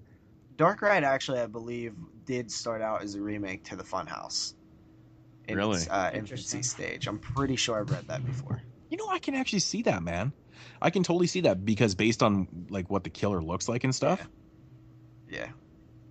Killer, yeah. So interesting. All right, guys, are you ready for some voicemails? Let's listen to these phone-ins. Voicemails. Okay, so first up, we're gonna do Brandon, but he does mention that at a certain point he was doing this at work and somebody walked in, so he had to stop talking for about 30 seconds. So if there's a long awkward pause, I'll follow it with text. Just make fun of him. And well, that'll just give me time to talk more shit about gravy. I'll probably leave 2 messages because I want to talk about a few things. First, I wanted to talk about gravy. Why I like it so much. You know, one of the reasons why I liked it is one of the reasons why Moodz didn't like it. One of the things he mentioned about not liking it was the awkward placement of the music. I happen to like that. I liked, I mean, I love the cheesy 80s music, and I just love that it was just played out of nowhere in just, like, random scenes that it didn't even need to be played in. I also thought Jimmy Simpson and Michael Weston, I believe that's his name, who played the brothers, were absolutely hilarious together. Now, I know you said you didn't laugh out loud, and to be honest, I didn't either, but for a horror comedy, for me, it's more about that it was lighthearted, even though it was gory. Not necessarily that I laughed out loud. I mean, I was definitely chuckling to myself. There were a lot of, like, pop culture references that I liked. I liked the character of Bird. You know, he's just ridiculously goofy. And, you know, I just overall enjoyed it. I thought it was one of the better horror comedies I've seen this year. Since then, I have seen films like Deathgasm, Suburban Gothic, one of the Final Girls, and I actually like those probably a little bit more, so, you know, maybe I was a little quick to say it's the best horror comedy I've ever seen, but it's still up there, and I'll defend it to the end. It's definitely going to be a horror staple for me. Definitely one I'll revisit. What else I want to say? Oh, Jeremy, you were absolutely hilarious in the last show. Keep it up. I loved it. My rating for Tales of Halloween 2, I think the rating system, and sometimes I try to avoid rating films with Did you numbers. say Tales of Halloween 2? Sometimes I give a film a 6, and it's a bad 6, and sometimes I give a film a 6, and it's a good 6. And if that makes any sense. Like, Cub to me was a bad 6, and Tales of Halloween, All Hallows Eve 2, sorry. There you go. Got it right this time. More of a 6 that I was kind of more surprised because I had much lower expectations for it. I actually liked about 3 or 4 of the stories. I actually liked it better than Tales of Halloween. So, you know, but I try to avoid the numbers. I try to just go with whether or not I enjoyed it or not. Yeah, that's about it. I'll give you guys a call back. I have a question for you. All right? Bye. Okay, so that was his first voicemail, and Because you like it, you are a fucking asshole, sir. Gravy. See, I did say in my review of Gravy that I really enjoyed the music in the film. I just found it was misplaced so badly, and it was probably part of the joke, but it was awkward. It kept making these awkward, and honestly, I didn't find anything funny about the leads in the film at all. I won't lie. I didn't think anything was funny about it. So, yeah, and I honestly, I don't think Jeremy was that fucking funny in last week's show. no, I thought he was terrible.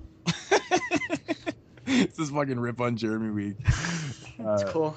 But no, I understand that though. Like Karma. you're saying, like, you know, a good 6 and a bad 6 and stuff. I'm the exact same way. Sometimes, you know, there's a reason for that. You know, with Cub, I think it's more of a for us. I think it was kind of a bad. 7. What did we give that one? 7. 7, 6, 6.5. I think I gave it or something.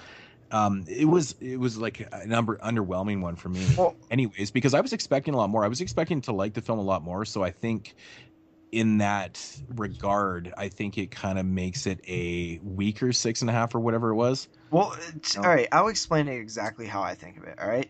I gave Cub a 7, and I guess it would be what you call a bad 7. And what that means is I really didn't like the film, but I am being a objective, analytical approach where I am looking what the film offers, and I try to like take my personal preferences for films out of it and say how good is the music, how good is the camera work, how good is the acting, how good is the story, and then I base my rating on that. Just because I don't like the film doesn't mean that it's still not a good film, and that's what I mean. That's, I think, exactly what he means by a good 6 and a bad 6. And that's how I am. Like, I honestly didn't like Cub that much, but I do think that it's a pretty well-made film, about a 7 out of 10. Mm-hmm. Yeah. Yeah, I'm with you on that. Same way. You know, I try to be objective and stuff. And, you know, even when I recently reviewed Manos, and I said entertainment. Hands of Fate. And entertainment value, man, that movie is like an 8. It is fucking pretty fun to watch. But from a filmmaking standpoint, that movie is complete shit. It is fucking terrible. Like, it is so amateur in all aspects of, you know, the way it's shot, acting, dubbing, just fucking story, editing. Everything about the film is just fucking shit. So right? then, so So I had to give it a really low, like I think I ended up giving it like a 3.5 out of 10. Man, Okay, so see, I agree that that's the better way to go. That's I even said in my review, I said, man, you know, like the specs on this film are real shit. Like I can't give it a high rating, but on an entertainment value, I personally enjoyed the film. And I said to people, I said, don't go out and not buy this film because I'm giving a shit rating. It's entertaining to watch, but just be prepared. Visually, it's fucking shit. So, I actually have to say though, but the transfer that they did on the film, holy fuck. is it good? Pretty wild, man, considering what that actually looks like, you know, on every other release. Holy shit, man. Pretty wild. They actually even put both versions. They put the regular, like the unrestored Grindhouse version on there, like and then the Blu-ray, you know, restored version. It's quite impressive, man, what they did. It's really amazing. So, but right. yeah. So Brandon, part 2? Yeah, let's continue along with Brandon here. Hey, it's Brandon again. One other thing I want to mention about Gravy is it's written and directed by James Roday, and I was a huge Psych fan. So if you watch Psych and you know the humor from that show, and you know him and his character and all the 80s references and pop culture references he puts in that show, you know the type of horror film that he's going to make. And it was exactly that. And so I think for future references, if he does put out other films, especially in the horror genre, they'll definitely mimic the same feel. So, again, maybe as a watcher and lover of Psych, I was kind of knowing what I was going to get, and I got that. Question. Name 3 films that you completely misunderstood or didn't understand at all when you got done watching them. I, for one, am not shy about admitting I've seen some films, I've enjoyed some films that I've kind of been like, what the hell did I just watch? And then there's just films that I didn't enjoy because I don't know what I watched. And one of the first shows I heard you guys do was the Mr. Jones show, and that's one of those movies where I was just like, what the hell was this about? What the hell just happened? And I didn't understand it. Same thing with film like I think that's when somebody walked in. Fucking stop doing your fucking voicemails at work. Somebody just walked into the office. I had to play it cool for a second. I'm at work. Movie like A Field in England or Escape from Tomorrow. Definitely confusing movies. I've looked into them a little bit more. I enjoyed them definitely more than Mr. Jones. They were actually really good films, but Look at Mr. definitely Jones. confused by the endings of them. So just your thoughts on some films that you've seen that were confusing to you and stuff like that. Also, if you're going to have a guest host for a future podcast, hit up Derek. I think Derek would be awesome. Kyle's awesome too. I love listening to Kyle. Fuck Kyle. Hit up Derek. All right. I'll talk to you guys next week. Later. Fucking Kyle. Fuck Kyle. Yeah, Derek is somebody that we've definitely considered having on the show before, but unfortunately, like, if anything, it's been like a scheduling issue because he works nights, and we record at nights. Hard to understand horror films. I mean, most recently, I even admitted in the review that I wasn't 100% sure. Yeah, exactly what was going on in the film was Horsehead. Yeah, I mean, Horsehead. at least, you know, some of the things that were going on anyways. I mean, there's things you can understand, but it's one of those Sigmund Freud type films. Still don't know what the fuck's going on in that movie. Yeah, it's a lot of interpretation of dreams. I think it's very ambiguous, and it's one of those ones that is just like, I think that was kind of made, and you know, maybe it's open for interpretation. I don't really know non-horror films exactly what they were going for in that, but that is one. Not very often I come across a film I didn't understand. Like I like to interpret things like I did with Der Samurai. But I don't know. I think that most of the time I think I know. I can't really think of too many more besides Horsehead recently that I really didn't get fully. I've had ones that like non-horror films I don't get, but yeah, I think there's maybe some of the more psychological. Hiroshima More. I still don't know what the fuck that movie is about. I don't think anyone knows what that movie's about. That is a good example, though. That one's a tough one to interpret. La Belle Captive? I didn't really know what the fuck was going on in that one. Yeah, that's understandable. And honestly, Brandon, one that you actually sent me, I do think I got the gist of it, but there was definitely some stuff going on in there that I didn't get, and that's ninth configuration, oddly enough. Yep. Yeah, that's a good example too. Yep. Definitely So, some weird shit going on in that one. was there any other questions in that we didn't get to? No, I think that was You know? everything. Is it? Yeah. So yeah, I That's the believe. part that I'm fucking hilarious. Alright, so let's move on with our homie Derek. Yo, Alright, Derek, what's going on, peeps, on the 22 shots? Derek here, again, as usual. I had an interesting question, but first off, I'm fucking stoked that you guys are doing Night of the Demons, like the franchise. Because actually, the first film is my favorite film of all time, so I'm super stoked for that. So, wicked awesome! Alright, so I have an interesting question for you guys. Me and JP got into a discussion on the chat. With certain type of special effects in the film, I was wondering, since that discussion went and stuff, if you think some effects hurt a film based on the effects themselves and the practical level of the effects.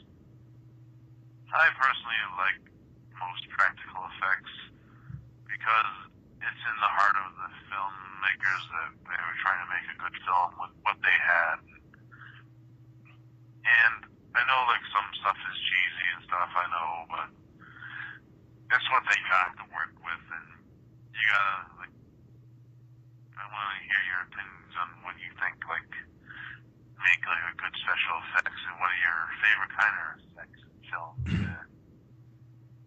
Like stop motion, like miniature sets, like Suitmation. I know JP said that Suitmation looks kind of cheesy and fake, but It's fake as fuck. it's an art form because they actually Claymation's hire actors awesome. Yeah, to perform those characters, and it had a lot of like interest and like problems with like the first Godzilla film and stuff, like actors pass out in the suits and stuff. So there is tools with those effects, and those people put their hearts into them to make them work well for the film. So just want to hear your opinions and what are your type of favorite effects in films that you grew up watching and stuff. So I hope to hear back from you guys. Wicked awesome! Night of the Demons, fuck yeah! Eating bowl of fuck, yeah! Yes, Derek. I was like just having this conversation the other day too with someone else. Well, It's kind of funny. the conversation started with me and Derek because we were talking about Godzilla. And Yeah. I was like, fuck that moth. I hate the one with the moth. The moth is so stupid. And then we started getting Mothra. into whatever it is. That thing is stupid. And then we started getting into like giant monsters in general. And I'm like, I was just like, I like the original Godzilla a lot because it's dark and it's more serious. But at a certain Godzilla was point, bad. yeah, Godzilla's bad. But at a certain point, I compared it to pro wrestling. And I feel like that's really what it is. It's pro wrestling with guys in suits. It's fake. It doesn't look natural. And I don't mind it. Like, I like 3 out of the first 4 Godzilla movies I've seen, except for the one with the moth.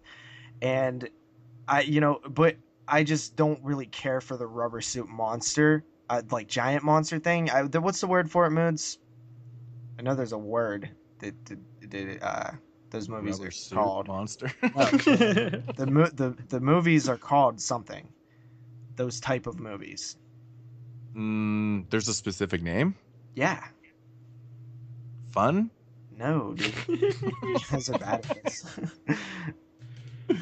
No, I actually don't know what you're referring to. All those fucking Japanese giant monster movies, they have a name. They say it all the time in the chat. I just don't remember what it is. I don't know. Maybe I'm just Either way, it doesn't matter. stupid But tonight.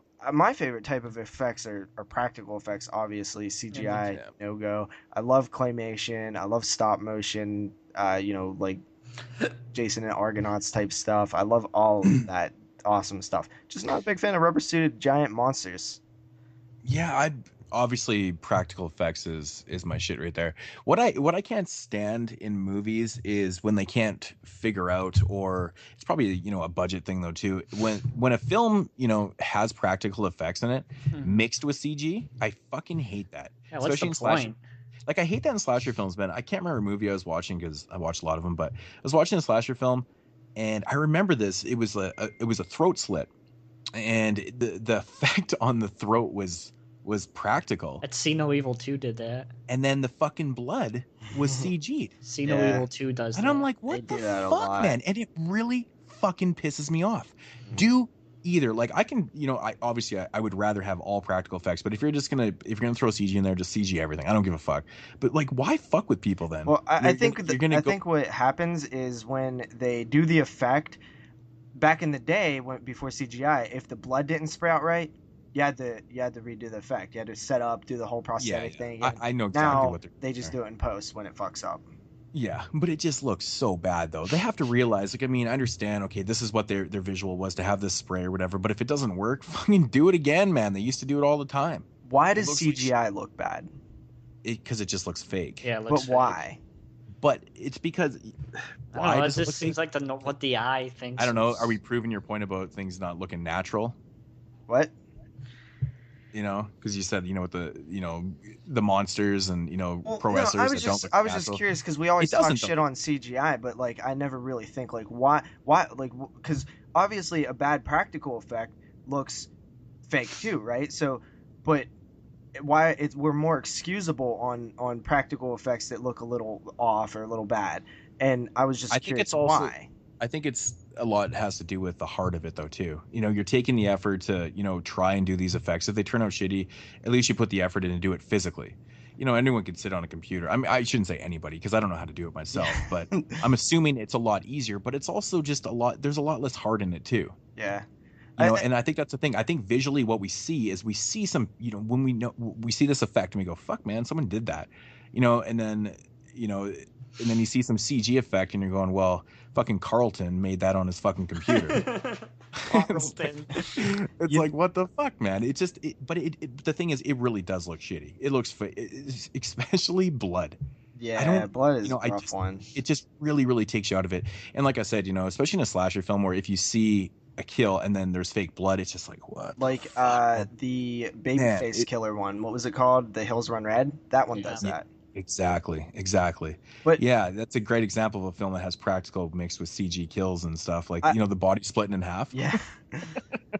I think I know why it looks so fake to us, and I think that it has to do with, okay, a practical effect, they only have to fool you with the effect, right? They only have to make it look like their throat slit. But whenever you're dealing with CGI, first they have to fake that it's actually there. It's actually with the actors, and then they have to fake how it looks, like how good it looks. So, like if you have a giant rubber suited monster, like we already know that monster is physically there with the actor, and then you just have to work on making it look real, like in terms of realistic, like how it moves and shit like that. But with CGI, first you have to fake us that it's with the actor, because we know that it's not actually in that room with them, and then you have to fake us that it actually looks like a real living thing. Yeah. And I think that's what it is. By the way, kaiju, that was what I was looking for. Kaiju is those type of films. There you go. But you know, it kind of comes full circle to the, you know, the rubber suits though too. Like I would so rather see a werewolf, you know, that was some dude, or, you know, in a, you know, obviously in a practical, you know, suit or whatever the fuck you want to do, in makeup and stuff, than a fucking CG'd werewolf. You know, it really takes you out of the film. Like, I mean, obviously you're watching this real, you know, film, and then you have all of a sudden this CG'd werewolf that comes out of nowhere. It just doesn't fit properly. Even if the werewolf is some dude in a suit, which it always is, or whatever, it's just a lot fucking better. It fits in the film. CG takes you right out of it instantly. Like, you can be enjoying, like, how many films have you seen where you've watched this awesome film and then the end, the big finale in the film, and there's a bunch of CG in it. You're going, what the fuck, Yeah, man? I know, man. And Like, I'm with you 100%. throws you right out of it, man. I would rather see fucking the worst Godzilla costume in the world rather than like a terribly CG'd Godzilla. Exactly my point, man.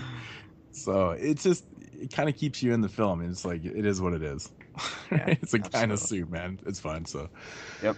Thanks for the voicemail, Derek. Glad you are excited about the Night of the Demons discussion, which we will get to in a little bit. But first, we got some other Halloween stuff to attend to with Joanna.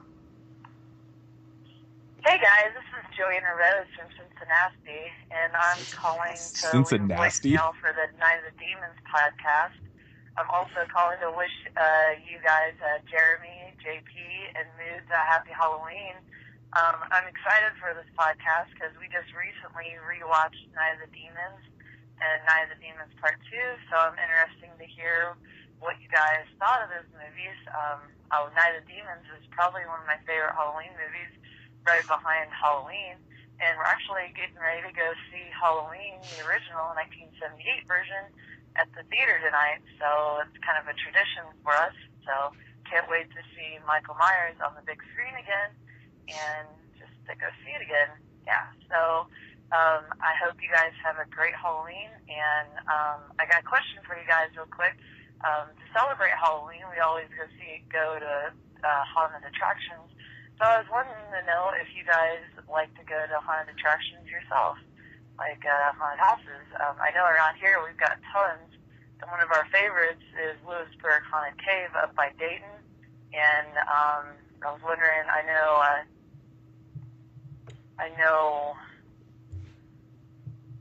Think of my name, come on. That Jeremy lives up by Chicago, so there's a bunch up there. So I know there's some in Chicago. I don't know if there's any up in Canada where Moodz lives, but I'm just curious if you guys go to any haunted houses. So that's all I got for you. So, well, happy Halloween again, and I'll talk to you guys later. Bye.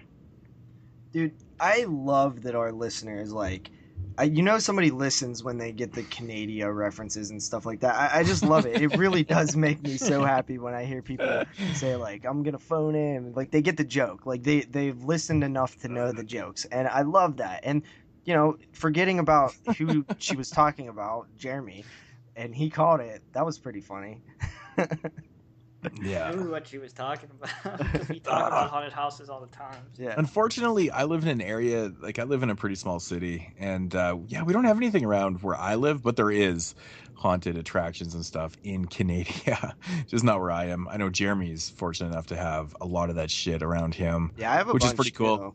I don't really have, the closest thing to a big attraction I did this year was take the boy to a pumpkin patch. So that was like the excitement of my shit. And it was one of those really miserable rainy days too. Not rainy, but it was all mucky and stuff. And I walked out of there like I was fucking knee deep in cow shit. It was pretty redneck, but that's how they do it in Canada.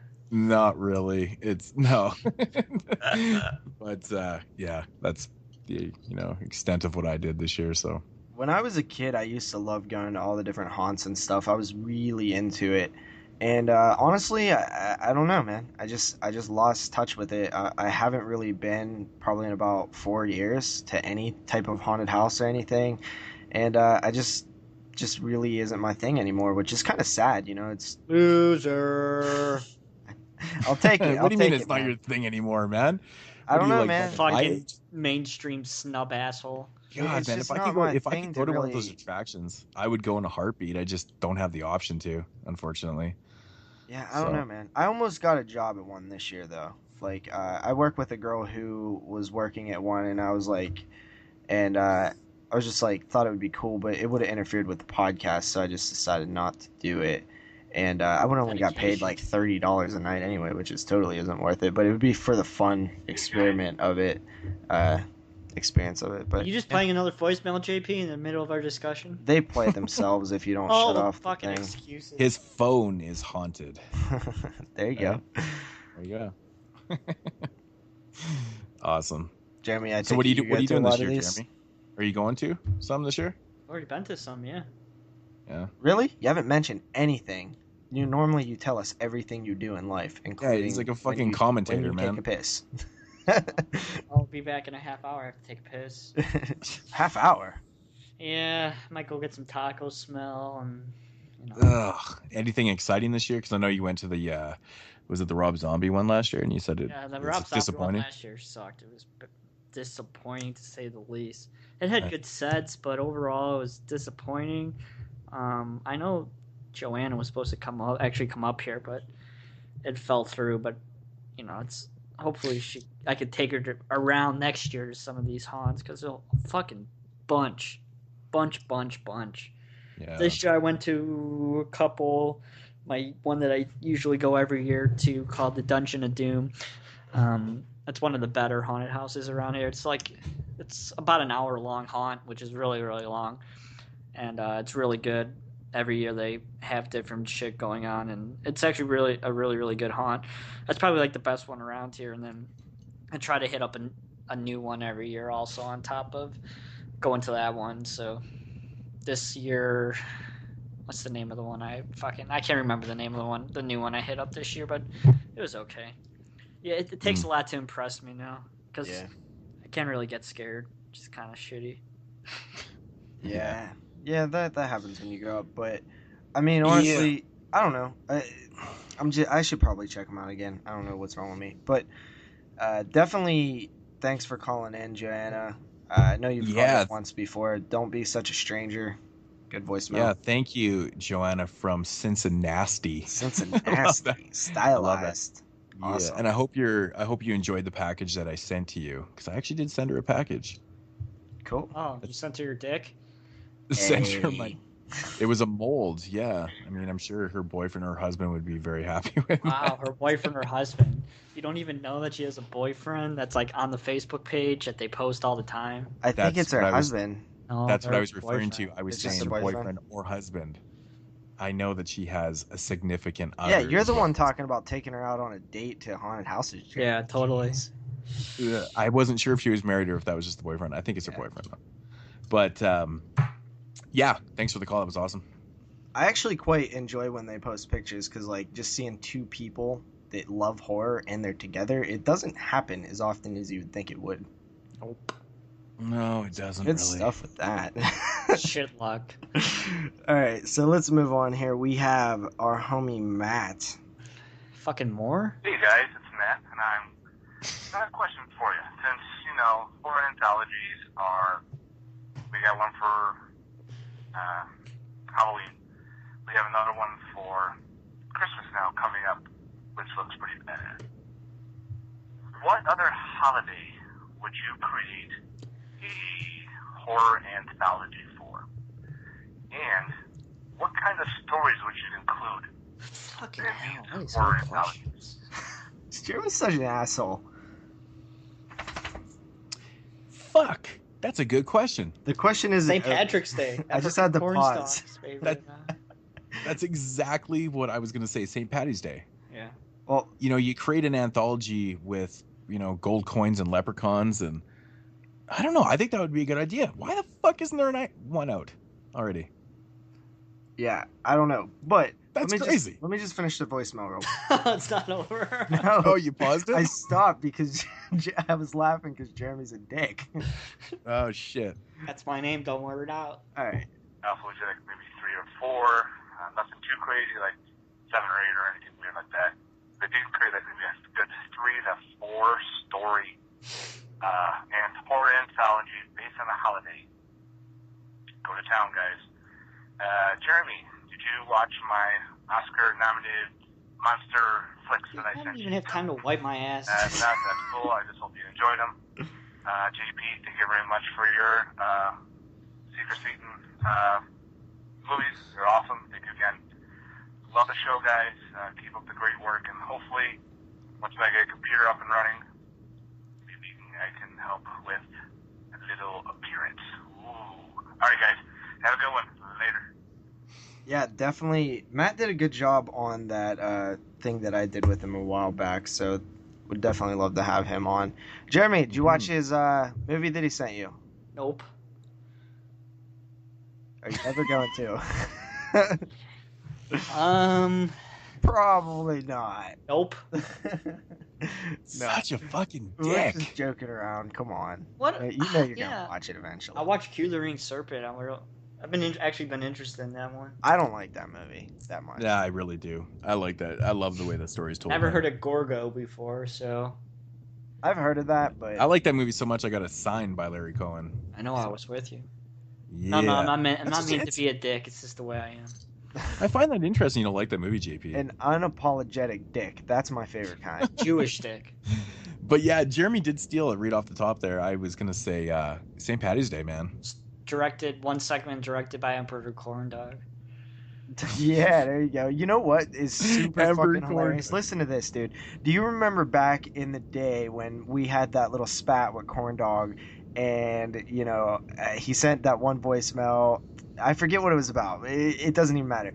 But I messaged him because I was like, "Hey, can you clarify what you exactly said in that voicemail because it like kind of gets a little distorted?" And he messaged me this week, and he was like, "Damn, I can't believe I'm just seeing this message now." It was November will be 1 year since I sent that message. Holy fuck, he still had the message? Yeah, he messaged me this week, and he's like, you know, so, I can't Still believe want my response. Hey, but he did respond. He's like, "This is what I said, by the way." Dude, that is funny as hell, man. That guy is so funny. man. I was That like, is I asked him if he's seen that we played his one voicemail and we like found it super funny, and he actually hasn't responded to me yet. So maybe next year. Yeah, maybe I hear from him next year. Next Get in November. here. Good shit, man. But he did say he's been enjoying the shows and stuff, so that's cool. That's pretty funny. Yeah. So What other holiday anthologies. I mean, I'm going to say Patty's Day, man. It just seems so obvious, but Gotta like, go Thanksgiving, Eli Roth style. How about Earth Day? Earth Day. What the fuck is Earth Day? What about fucking President's Day or some shit, man? You know, President's Day honestly, would be cool. Have I like a would different just- president every Yeah. fucking story. That'd be cool. I would love Yeah, to just see an anthology where they just use the, you know, Halloween, Christmas, maybe Valentine's Day, like the basic ones, but just make them really good. Mhm. Sounds easy, right? I mean, I'd like to see like Martin Luther King Day. you know, like a four shorts of like Easter, you know, killer Oh, bunny that's ones another and one. shit. Easter. You know, killer bunnies, man. So Yeah. oddly enough, there isn't that many Easter related horror films out there. It's kind of a shame, and it's kind of weird that there isn't. Critters 2 takes place on Easter. I mean, there is movies that take place on the holiday and stuff, and there is obviously killer Easter bunny films, but just not that many. You think there'd be more? Yeah. I don't know. You'd think there'd be some good ones, or at least one. Yeah, there really isn't any good ones. I was expecting you to be like, no, you haven't seen the indie film Bunny Man Killer Chainsaw. No, But he everyone was I've like seen- totally just like, yeah, you're about right on that. Every one that I've actually really seen, I didn't really. I mean, some of them are okay, but there's not that standout killer bunny film. Yeah. That's kind of a shame. Well, you know what that means. I mean, when you think of St. Patrick's Day or just, you know, or that type of thing, you think of Leprechaun and right away, right? But yeah. no, not with bunnies, man. I'm gonna go with Earth Day. Earth Day, what the fuck? I don't know. President's Day, man. I would love to see I just feel like it's people running worms. around in Nixon masks and, you know, shit like that. It'd be fucking fun, man. Yeah. Reagan masks and shit. The firework killer. 4th of July. The fireworks. Just all deaths by different fireworks. Roman candle up the Well, ass. No, up your Mexican asshole. Yeah. Awesome. All right. So let's Blow move the corn on. right out your ass. We and have a couple more voicemails. more. Yes, we have What the more. fuck, man? Fucking Jeremy's such a James gonna dick, fucking dude. implode over there, man. Oh, I love it. Built up anger, man. It's like an hour and a half. Play We it, can do a play whole it. fucking show. At the 22 Shots Amusement Horror Podcast. Fuck is this? This is Marlon Brando speaking. I'm speaking to you from the This is fucking Derek. Okay. Just want to know that the show reaches us. I remember not getting this excited for something in a while since I saw a shrimp buffet in the set of Public Smile. fuck is Derek saying? Yeah, it was very good shrimp, I have to say. It was really, really good shrimp. I like the podcast and want to make an offer you can't refuse. What is your favorite movie that you would call so bad it's good? I know I was in Paleface in the island of Madrid. I love that movie. We have a great experience working on it. And I thought I was a contender for that role, you know? I was up in the role. I was really good in that role. With the bucket on my head and everything, and I really enjoyed it. So I just have to want to hear what you think are so bad as good movies, because I am a big fan of movies, and What the fuck I is have he been saying? a movie star, Academy Award winner, actor, and all. So I hope to hear back from you guys. Jeremy's See you soon. Texas Chainsaw Massacre.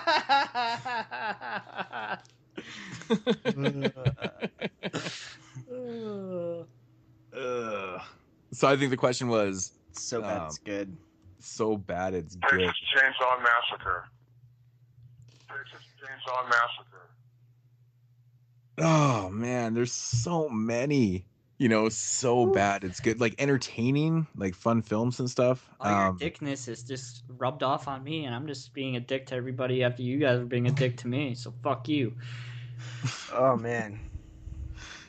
Honestly, the first thing that comes to my mind is a couple splatter films, Splatter Beach and Splatter Farm. I know even Derek is fans of those, but those movies are fucking shit. But they're so much fun. I think Shockwaves. Honestly, I haven't seen Shockwaves, but I have heard that one thrown around before. You know, honestly, I know that a lot of people say this one. It's the quintessential one that people go with, and that's Troll 2. And, you know, I actually, you know, after watching Best Worst Movie, man, Jesus Christ, that is like the so bad it's good movie. Like, it is the so bad it's good movie. It really is. Yeah, Troll 2 is pretty entertaining, man. The Best Worst Movie is way more entertaining, though. I It's agree. so fucking good. It is good, It's man. so good. It's so good. It fucking died. It's so funny. It's so funny, dude. Oh fuck, man! I got a Black Devil Doll from Hell. Oh my god, it's terrible. It's so much fun. Some good shit. Oh, actually, we just talked about this one 4? earlier in the show. No, Leprechaun 4 is so bad. It's How fucking. about Night of the Demons 2? No, Manos. We just talked about this one. It's pretty fun. Yeah. I mean, they're shit, dude. Like half of the shot on video ones that I've seen. Well, that's the thing, man. I mean, it's hard to dismiss those. I guess they're kind of obvious choices, right? Yeah. But... I mean, honestly, like Breeders from last week is kind of so bad it's good. I got one, man. The Howling 2. Oh yeah. It's a Definitely that terrible one, sequel, too. but it's fucking so Yeah, it's watchable. fun. Yeah, It's such a fun movie, but man, is that ever a bad sequel to The Howling? It's really bad. Warlock 3. No, Warlock 3 Just is kidding. so bad. Warlock It's- 2. Come on, Warlock Shit. 2. Right? No. You guys really hated on those Warlock films. I don't know. They're just not that great. They are. The first two are pretty good. Yeah. I like the first one's good. The first one, the second one, I could probably do without, but it is what it is. I mean, is it too obvious to say like anything Ed Wood? Full Moon. Like Plan 9 from Outer Space, man. I mean, yeah, that movie, that's kind of your quintessential one as well. but it really is, man. If you watch that movie closely, it's really funny. Like how it's just hilarious how bad it's done. Everything looks like a set, like everything. Oh, but everything's moving and stuff. Like the scenes in the cemetery, and you can like see the tombstones in the ground moving and shit. It's so awesome. Yeah, like the it's been ground a is while getting all since I crumpled watched up. But and you know shit. what? That guy had one thing many filmmakers don't have. That's called fucking passion. So Oh yeah. I'm never gonna bash Ed Wood. No, I'll never. I think Ed love Wood. films. I think Ed Wood would bash Ed Wood. He had passion though, man. Yeah, but he was even. He definitely had passion because he took all that passion and did porno after. Well, film porno. So that's pretty cool. Either start with porno or end with porno. Like so. Stephen Jeffries porno, or No, I think he was doing hetero porn, not. what a waste. What a waste. Waste. All right. He was a transvestite, so. Now. Really? Yeah. Damn. Never seen Ed Wood before? Oh, I thought you were talking about Stephen Jeffries. I was like, Oh. what? Yeah. So you were just a step behind us then. I see what's going on there. We're As talking about always. Ed Wood. You know what? Fuck you. Fuck 1 o'clock in the morning. I don't need this shit. Yeah, honestly, if God, I'm you make being it sound 100% like it's so late. honest, it is. It's 2 in the morning. If I'm being honest, I am feeling a little bit loopy, and as I told you guys earlier, I didn't go to bed until like 3 in the morning, and I woke up at 6, so I'm fucking super tired right now. But let's press on. We got 3 voicemails from our homie Rob. 3? Jesus. All right. Fuck, man, this has got to be a record. Yep.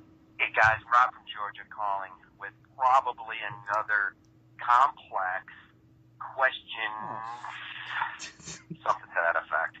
Anyways, been enjoying that movie, We Are Still Here, to no end. And with that, I'm hoping Jeremy is on this particular show that You're the only one. Gets left on. But enjoying the movie, watched it a few times, and beginning into the commentary by writer-director Ted Geoghegan and producer Travis Stevens. And it's really interesting because, there's a spot where Ted is talking about, that this movie is a nod to the Changeling with George C. Scott, and how when he was a kid, how influenced he was by watching George C. Scott, who at the time was 52. And as a kid, he's watching this guy basically fight off this ghost.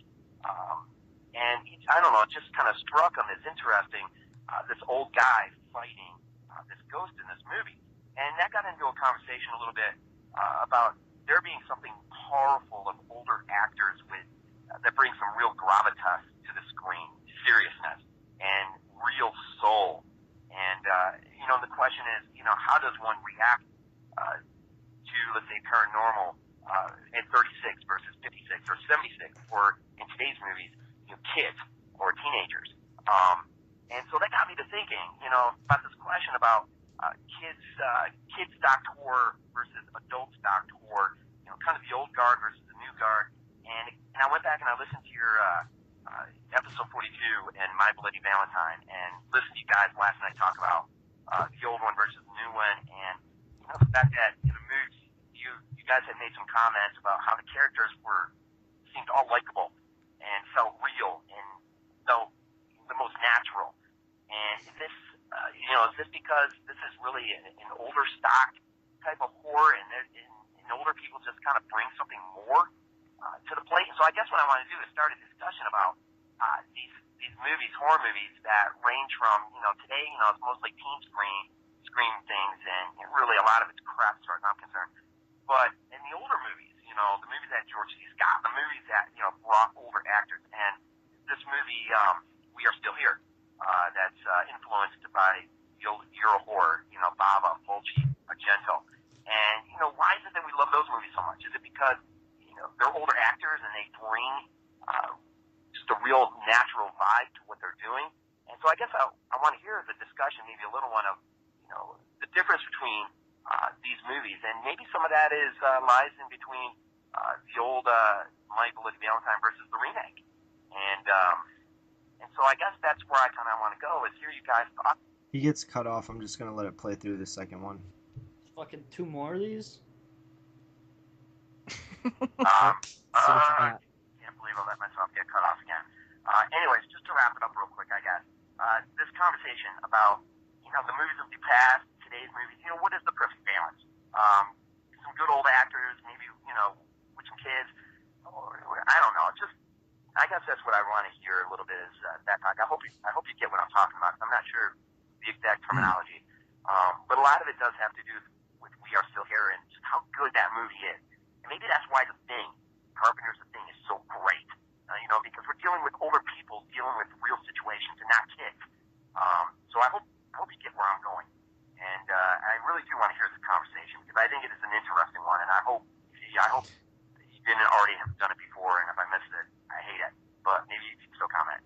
Anyways, other than that, just want to say that tonight, October 29th, I will be seeing the original original 78 Halloween on the big screen for the first time in my life, and I am beyond stoked. I cannot wait. So with that, appreciate you guys, and hope all three are there for this show that I'm on, or this voicemail gets put on, and just take care, and hope all is well, and we'll be listening as usual. Go Bills. Yes, go Bills. So yeah, he basically asks us like, what's our opinions on old actors versus like young actors, and me personally, like, I think it's all relative to what kind of story you're trying to tell. I think if you take a film like, My Bloody Valentine, put old people in it from 81, and you take the remake, which came out in what, 09? I think what it has to do a lot, for me, it's the casting that's in the film that is kind of the problem sometimes. I think with that film right there, the original My Bloody Valentine, they used relatively mostly unknown people as your main core actors in the film.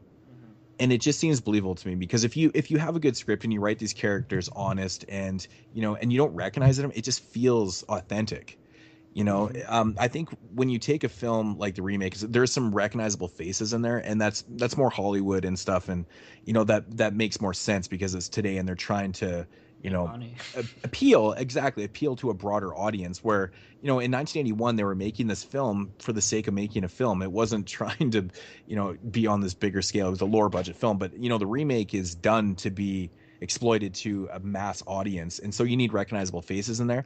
For me, it just seems like it gets downplayed a little bit. I don't like to see recognizable faces like Busta Rhymes or fucking Brandy, which is Tyrese in a fucking film or something. It just it throws me off a little bit, and it comes down to casting. I think the reason why I like older films, I think a lot more, is because it has a lot to do with casting, and it is older people. I think the characters are just written a lot different. I think in today's world, it's just a different society than it was back in the early 70s to now. It's a lot, pop culture is fucking everyone's life, right? So if you throw these recognizable faces in there, it's just instant. You're going to be, gravitate to that a little bit, for the younger audiences. But for me, myself, not so much. I don't really care for it a whole lot. I'd rather see, in these lower budget films, or in slasher films and stuff, I'd rather see unrecognizable faces. I think it's just more believable, than to see someone in this type of role. I don't know. That's just the way it doesn't take you out of it, because you're not familiar. You're not instantly thinking like, oh, I seen this person in, I Know What You Did Last Summer. Or I seen this person in this, slasher movie from last week. It takes you out of it. You start thinking about other things besides the movie. If there's somebody that you've never seen in your life before, and you're watching them, there's no reason to think that you've seen them somewhere else. But it also depends on the project too. It's the way films have grown, though, too. I mean, back in the day, a lot of these, slasher films and lower budget horror films, a lot of these big mainstream A-list actors and stuff started in these type of films. Oh yeah, Johnny Depp. But nowadays it seems like a lot of these people that are, they do the TV shows and they get recognized and stuff, and then they start doing these horror films, which are just a lot more mainstream. It's just a lot. I don't think we'll ever see a star come out of a horror film and become a huge star like Johnny Depp did, or.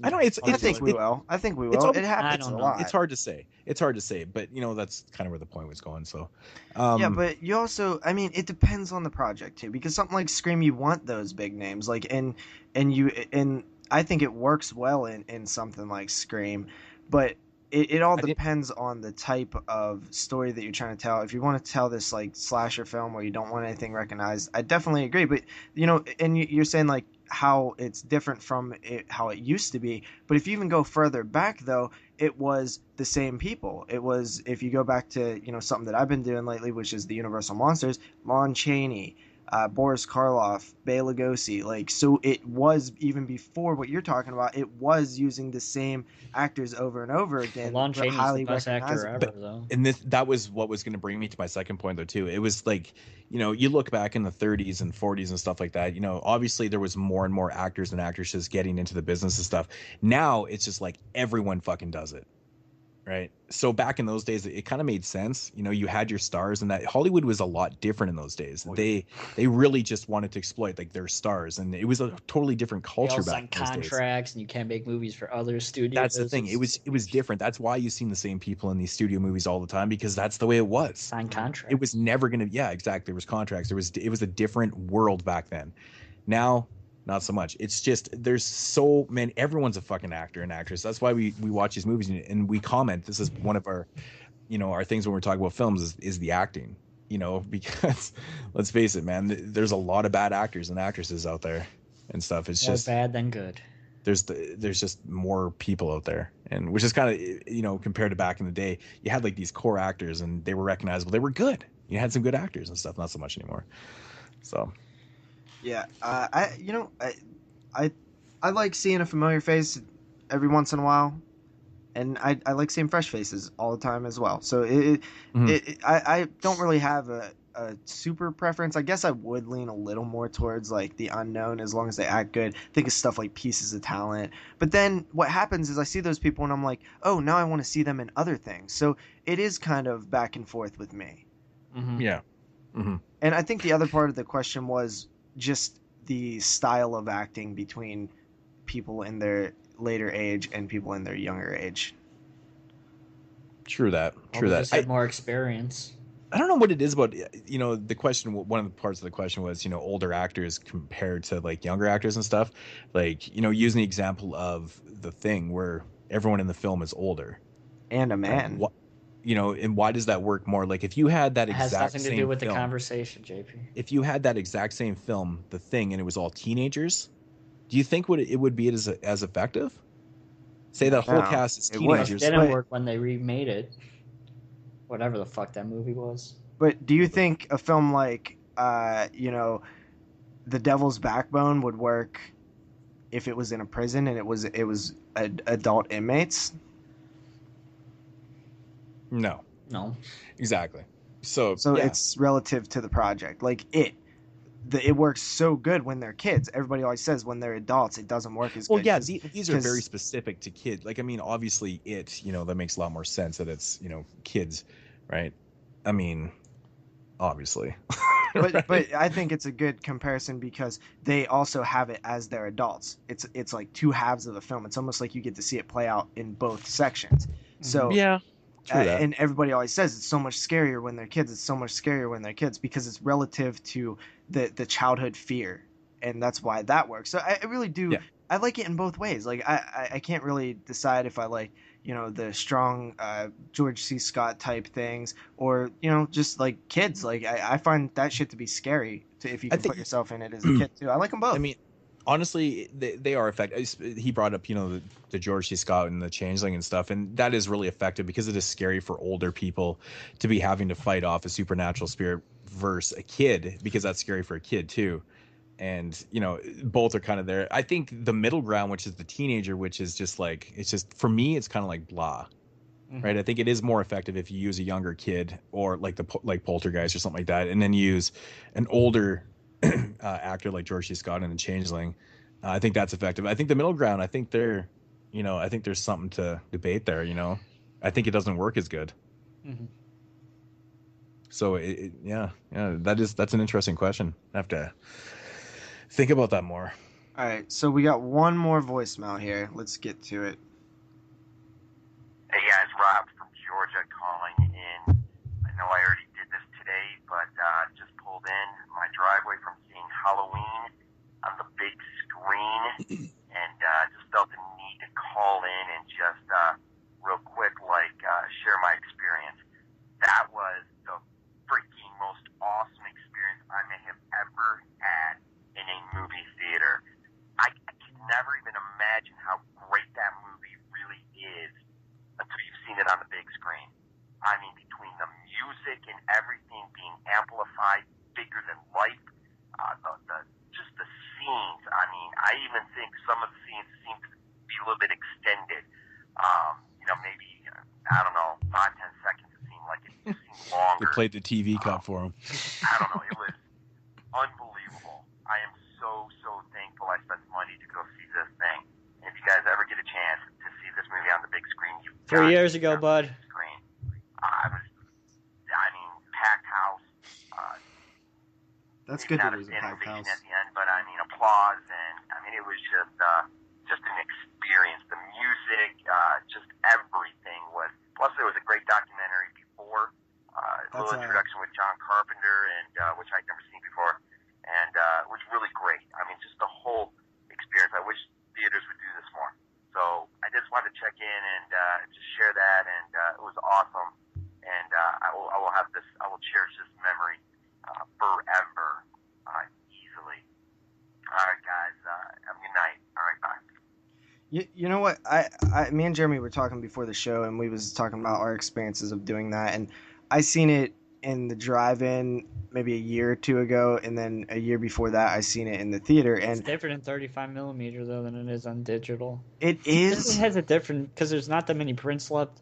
Me and JP, from what we've talked about, we probably saw the same print, and it's a different kind of experience than seeing it crystal clear digital, see everything going on.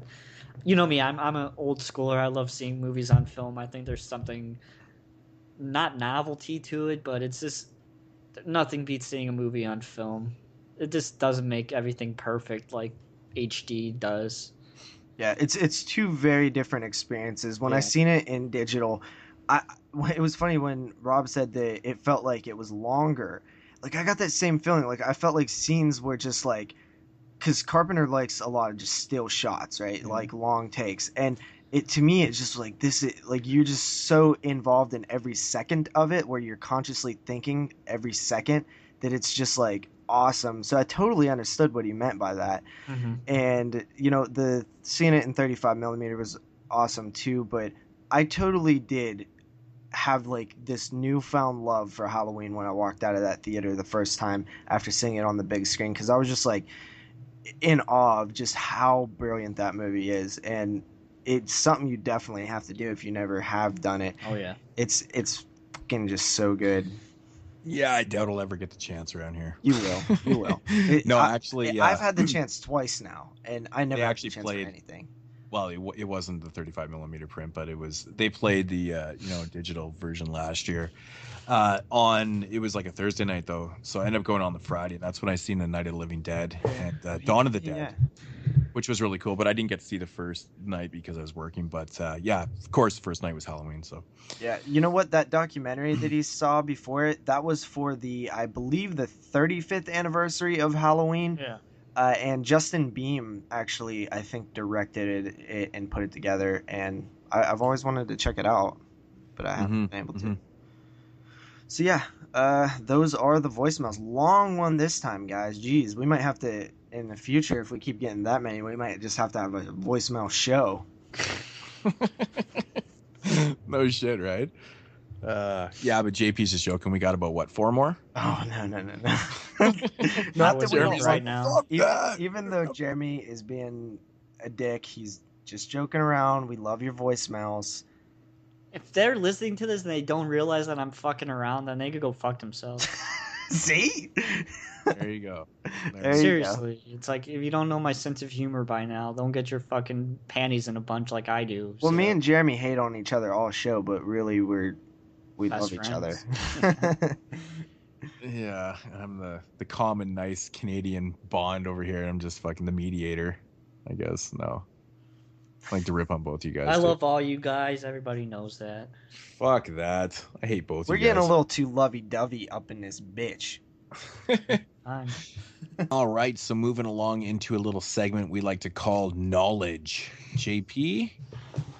Well, Moodz, I just want to know, since it's Halloween, I feel that it's fitting that we just get to discuss what we like to do during the month of October and Halloween itself. First of all, I would like to know Jeremy's yearly tradition. I want to hear a recap on that. So, Jeremy, I know that you go to your 24-hour horror marathon every year. How was it this time, and what did you see? All right, so this year, pretty good. It's probably the worst year, to be completely honest. No. No. Not that the lineup of films were bad films. Just every year they usually have a bunch of just really weird and obscure film. It starts out in it goes in a chronological order from oldest films to newest films, and they have some really interesting Karloff low budget movies and other things like that. That's where I saw The Hour of the Wolf. And Of the wolf? Yeah, I was trying to make sure I had the name right so I didn't sound like an idiot. That's awesome. He's improving. He's improving. And The Man 2, and there's a whole bunch of other weird movies. And this year really didn't have that. They didn't go in chronological order this year either, did they? No, this year we started out 12 o'clock, Serpent and the Rainbow. Which I thought was a good opening film. 35 millimeter, just an absolutely gorgeous print. It looked better than Blu-ray in my opinion. It looks absolutely fucking stunning. First time I've seen this movie, shockingly. Very strange movie. I think I should have said when we were talking about movies that I don't completely get yet. I should have mentioned Serpent and the Rainbow, but definitely a weird movie and totally unlike Wes Craven to make a movie like that. So started out Serpent with the Rainbow. Did you like it? Yeah, it was interesting. I thought you would, because I thought that if there's one Wes Craven film that you might enjoy that you probably wasn't expecting, this would be it. Because like you said, it is a very weird one, and that whole voodoo Haitian roots, because they filmed that shit in Haiti, I believe, during like some crazy civil war or something. And man, I think that that's one of my favorite Craven films for sure. Wow. Yeah, there's a lot of interesting, notable stuff that went on, during the filming of that one right there. Yeah. Like crazy people, like people coming down with fucking diseases and shit. And then someone fucking died too. And it's pretty wild shit, actually. Looking forward to those special features on the Blu-ray that eventually it's a pretty interesting story, actually. Yeah. Then we started out after that. 2:30, we had Shockwaves, 35 millimeter, Nazi zombies, and Peter Cushing, just pure cheesiness. This print looked like absolute crap. It looks terrible. I know I said Which film was that? Shockwaves. Oh yeah, because there's like no good prints left of Shockwaves. Yeah, I know I sent Moodz. And I was really surprised actually, because when Blue Underground announced the Blu-ray, I actually knew this prior because I have the DVD and it's got a lot of red tin stuff, and I was like, what the fuck? They're gonna try and put a Blu-ray out of Shockwaves? I'm like, what the fuck? Yeah. And apparently it looks like shit too. So it looked so. This print looked like crap. It's a bad movie. It's actually a really terrible movie, but it's enjoyable and it has Nazi zombies that come out of the water. And they look absolutely insane. There's no blood or nothing. You know what's funny about that movie? That movie actually got a PG rating. I could see that. There's nothing bad in it. He's like, nothing happens. It got a G rating. Oh, a G rating. Yeah, it was like a G rating back in the 70s. It was like fucked up. I think they screwed up on the rating system on it or something. Well, I guess there is some. So there is a story with the rating for that movie. I can't quite remember what it is, but it was like, I think it was like fucking it's really strange. Yeah, that's funny. So. After that, 4:15, we had 35 millimeter cut of it's the Hatchet Murders cut of Deep Red. This movie, the print actually didn't look as good as I thought it was. I think because it was an Argento movie that it would have probably been preserved a little better, but print was a little bit rough. Unfortunately, it was that Hatchet Murder cut, so it was a shitty cut. It was pretty shitty. What was up? Did you ask anybody about that? Like why they decided to play that cut of it? Probably the most like easily accessible print. Because I've heard people talk about that before, honestly. Yeah, and it totally takes away like a whole bunch of the experience if you're watching it for the first time, in my opinion. Oh yeah. Like they cut at like the most awkward times, and I'm thinking, why did Argento cut this like this? But because I heard he cut all 3 versions of the film. That he probably what was that for the U.S.? Yeah. I swear to God that the distributor in the U.S. that's the U.S. cut of it though. Mm-hmm. That Hatchet Murders cut is because when it got distributed over here. Yeah, they just fucking cut the shit out of that movie. No, but he cut it, right? I think Argento cut all. Yeah, Argento cut it for the U.S. The U.S.'s. Yeah, see, I always remember the story being different, but yeah, that's probably true because I'm always wrong. But I could have sworn that he had a cut, or they had a certain cut of it, and then the distributors cut the shit out of it more or something like that. But I could be wrong. So. All right, so that was shitty. After that. Classic Child's Play 2, classic Chicago film. How was that, man? I think that would be one of the highlights. Yeah, they showed Child's Play, the first Child's Play 2 years ago now. Yeah, 2 years ago. So it's good to see my good old friend Chucky back onto the full screen in 35 millimeter. Really, really nice print. Very little grain. You wouldn't know you're watching it on 35 millimeter. Really, really nice print from Universal. It's a fucking fun movie. I love that movie so much. I can just see the factory scene, like all Yeah. big and wide shots. Like, ah, man, it's Like this movie really so like awesome. this movie really puts Chucky into the way that we know him today. He's a fucking bastard in this movie, and I fucking love it. When he fucking goes up to the other good guy down in the house, and he's like, "My name's," I forgot what his name is. Tommy. He fucking just the relationship between Tommy and fucking Chucky is so fucking funny. It makes me fucking laugh every time. So it's Child's Play 2. It's awesome.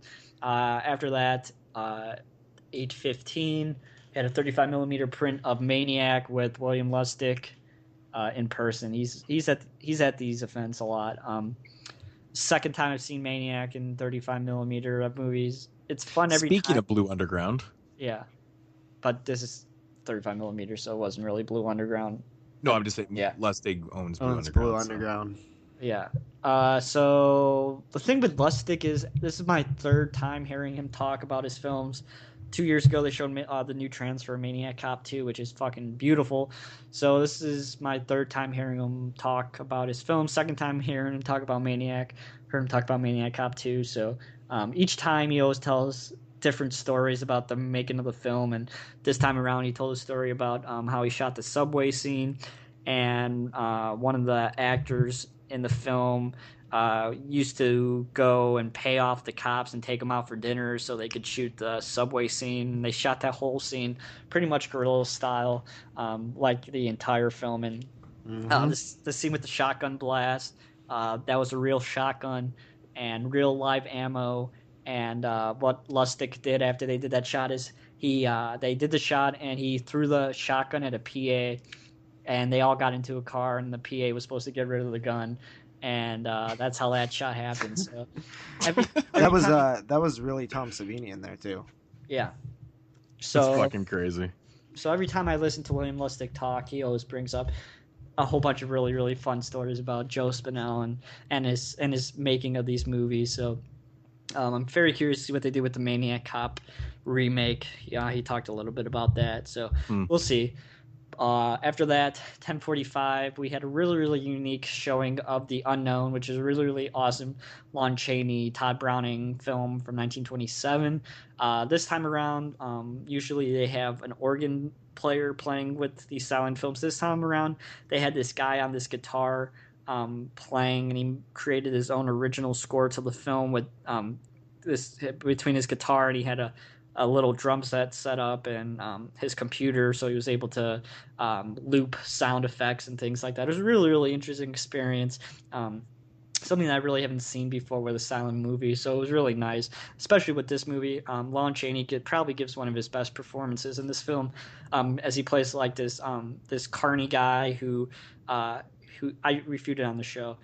This carny guy, he pretends that he has no arms in the circus, but he really does have arms. He falls in love with this girl. The girl falls in love with this other circus guy, Lon Chaney, gets jealous, and he kills him, basically. So really, really interesting experience with that. Awesome. Another really, really good 35 millimeter print. After that, we had the only modern film of the marathon. We had The Devil's Candy at 12:15 with the main actor, Ethan Embry, in person. He's from Cheap Thrills and The Guest. This is the newest film from the director of The Loved Ones. Fucking amazing film. Really, really, really, really good. It's not as solid and well-rounded as The Loved Ones, but it's a really, really dark and just a really dirty film about this house that it's not really much of a possession film, to be completely honest, but it's a really, really interesting film. And if you guys love metal music, I highly recommend this one because the soundtrack is really, really fucking good. Check it out when it comes out on VOD, or if it gets a limited theatrical release, or whenever it comes out. Check it out. I think it's one people are going to be talking about if it gets released this year, it'll probably be on list. I highly recommend it. It's really, really good. Yeah, it's good to hear that his sophomore efforts are well worth it because I love the loved ones. Like I said, this is a little not as well rounded, and there's a few plot holes here and there after I, started thinking about it more and more. But it's a really, really solid film. So I recommend everyone checking out that when it comes out. After that, 2:30 in the morning is about the time I start to fade. Sitting there for fucking 14 and a half hours at this point. 35mm unrated print of Frankenhooker. It's fucking Frankenhooker. It's awesome, fun cheesiness. I'm not going to say much more about that. After that, 4:15. At this point, I'm pretty much dead.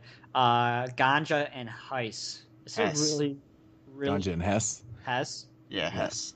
Okay. Really, really interesting. This was 35mm. Really, really interesting vampire film. I've been dying to see this movie, man. It's really interesting. You pick I think Kino released it. Yeah. On Blu-ray. Check it out. I'd be curious to see what you guys think about it. 6:45. We had Extra. The only known 35mm print in existence. They had a problem getting this print, and it didn't show up until about 3 o'clock in the morning. So they didn't even know if they were going to be able to show it until like 4 hours before the movie was actually supposed to go on. But somehow they pulled it out of their ass, and the print showed up, and the movie went on. If you guys haven't seen Extra, it's an out of print. It's hard to find now these days. Yeah, it's a fun film. It's a really fun alien, crazy, batshit crazy film. Mm-hmm. Perfect type of movie to play at 7 o'clock in the morning after you've been sitting there since 12 noon the day before. 8:30 we had 35mm print of Spider Baby. We all know everybody on here hates Spider Baby because nobody listened to the show, but it's a fucking awesome movie. And what a bunch of fools, man. Yeah, such a good movie. To this day, that's our least viewed episode ever. And it's like one of the highest rated ones we've had too. Yeah. I think, man, like it's so what a piss off. So Spider Baby, we already talked about it. 35mm print, really, really solid. Once again, not taken the best care of, but really, really solid print. And then to finish up the marathon, 10:15, we had a 35mm print of the 1981. I think it's from 81. Let me make sure I'm not. 1986. Oh, I was fucking 5 years off. 1986, Trick or Treat, starring Ozzy Osbourne and Gene Simmons for about 8 seconds. It's a fucking batshit crazy film, and it's a perfect movie to end the marathon with. It's insane. It's a bad movie, but it's fun and still. So where did you get time to sleep at during that? You don't. You didn't sleep at all? No. I never sleep. What's that? What's fun in that? It's not, but I just feel like sitting in one spot that long. I mean, shit, I fell asleep like 3 times on this show. Well, how much time do you have in between films? Like usually 15 minutes. 15 minutes. Take just 15-minute micro naps in between films. Oh man, I hate fucking seeing people sleeping. I go, you fucking pussies. There you go. Yeah, that's bad. No, there's no way. If I was out like that, I think I would be able to stay up, but I'm just saying, I mean, like I said, by 2:30, your eyes really start to burn because you've been looking at the movie screen for fucking 15 hours at this point. Yeah. And you've been watching, like, starting out with The Serpent and the Rainbow. That's a movie that already fucking hurts your head as it is. And just all these, and The Devil's Candy is fucking. It's all these interesting movies, but like I said, it wasn't as good as past years. Last year was a really, really an interesting year. For the marathon because we had The Men They Could Not Hang, which like I said, and The Curse of the Werewolf, and they had The Bower, which has never gotten a release, and Nosferatu, and all these other really interesting films. A lot of more interesting older films, and this year it seemed to focus more on well-known classics. There's nothing wrong with that. Nothing wrong with that. But that that's fun though too, right? Switch it up every once in a while. Exactly. Yeah, so, I mean, when I first looked at the lineup, I was like, phew, I was really jealous. Yeah. Yeah, if you're going there, Frankenhooker at like 4 a.m. or whatever the hell it was, it's like that's pretty awesome. If you're going there to discover, hidden gems, last year was probably the year for you. But if you're somebody like me or Moodz who doesn't get a chance to do something like this would have probably been the year for us, where it's like all these films that we love that we would love to see in that setting. Yeah. Like I said, it's my fifth year going. Yeah, my fifth year going. It's always the highlight of my year. Always something that I look forward to the most. Seeing movies with an audience. There's nothing like it. Seeing a movie like Maniac in a theater full of 500 people and watching Tom Savini get his head blown off and everybody cheering and clapping and screaming, and it's just, and Child's Play 2 with Chucky being a bastard. There's nothing like seeing a movie with 500 people who love horror films just as much as you do, and they get the jokes. It's just, nothing beats the experience. And well, I know one thing that would beat it. What? If me and Moodz were there with you. Hey, more than welcome to come. Yeah, I would love to see Maniac, man. It's my third favorite film of all time. So, it'd just be so special. Let's see. It's awesome. It is a fun time. So, if anybody here is around Chicago, usually the third or fourth week at the Music Box. If you guys don't know what the Music Box is and you live around here, then you probably don't like movies.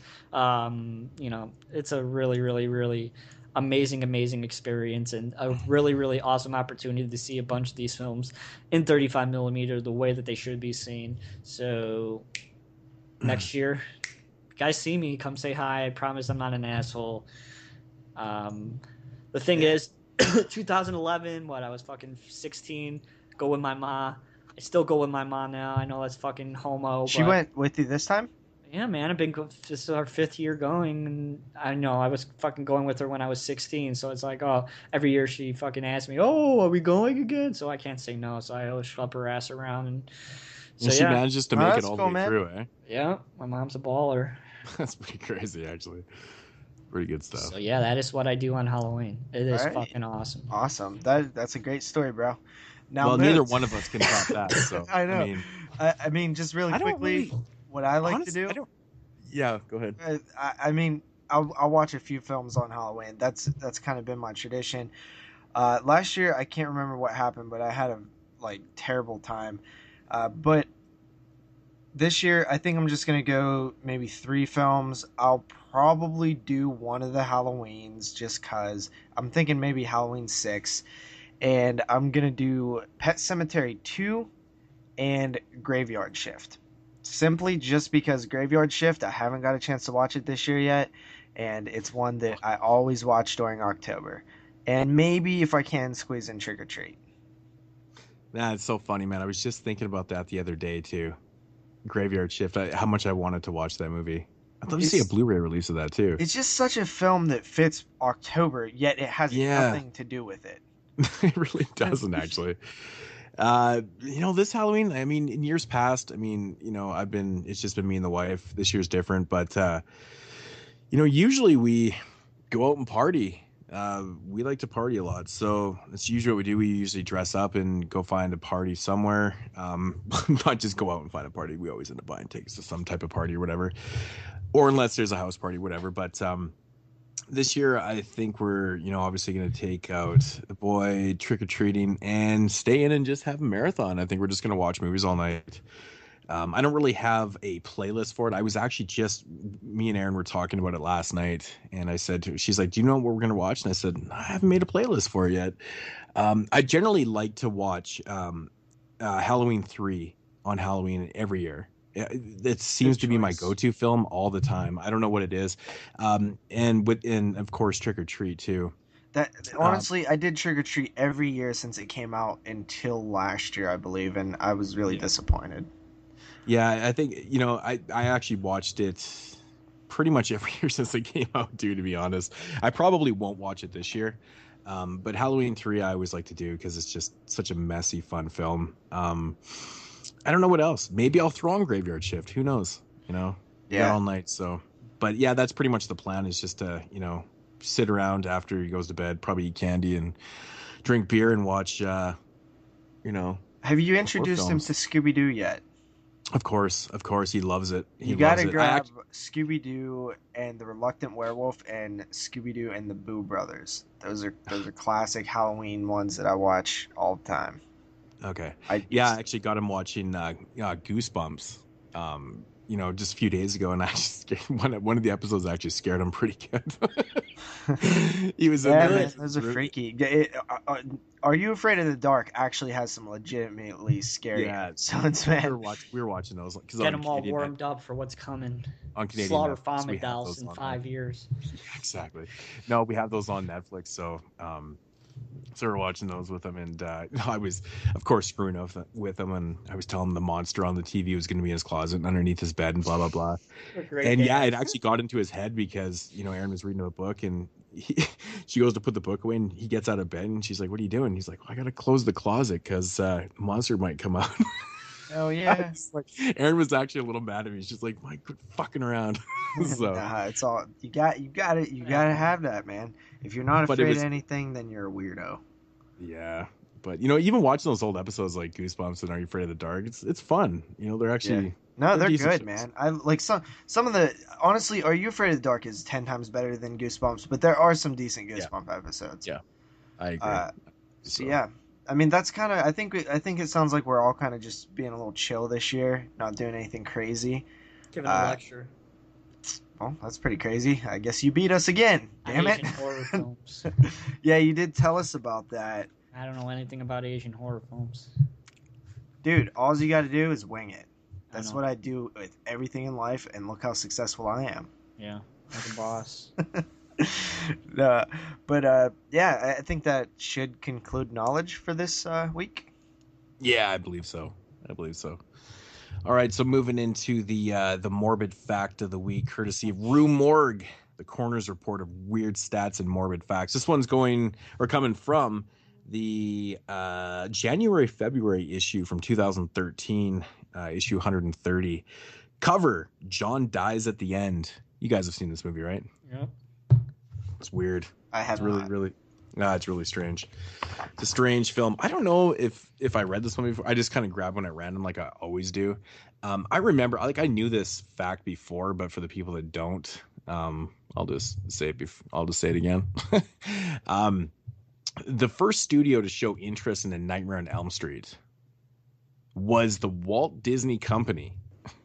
But the powers that be wanted Wes Craven to tone down the content to make it suitable for children and preteens, which Craven, of course, declined. Why would they ever show interest in a film like that, in a script like that? You know what? Didn't Craven do something for Walt Disney, some kind of TV thing or something? I believe so. So that's where the connection is then. Yeah, I believe he did some kind of Mickey Mouse thing. He did something, man. I can't really remember.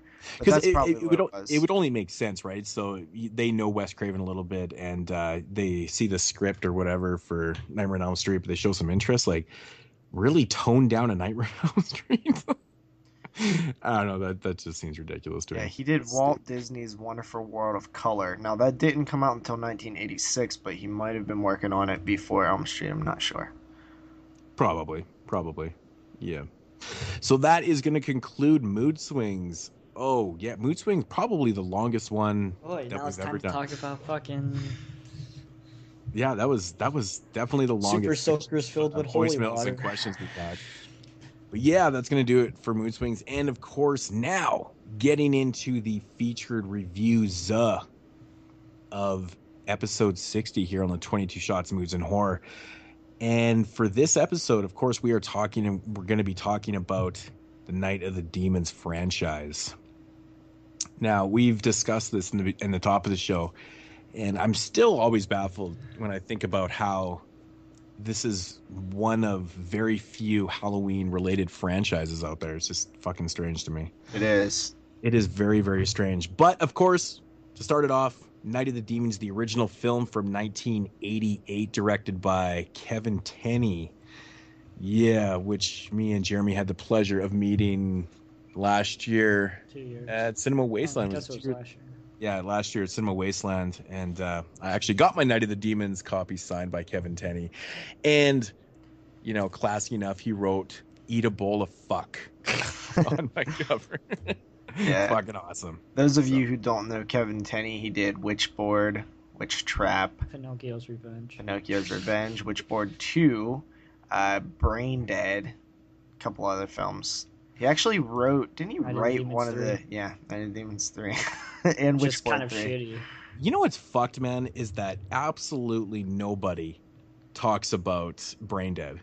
That movie is fun as shit. I reviewed it on our very old review channel on YouTube at one time. Yeah, I The one remember that should that. not be named. Man, that movie is fun as hell. I can't believe Kevin Tenney did that film, but Yeah.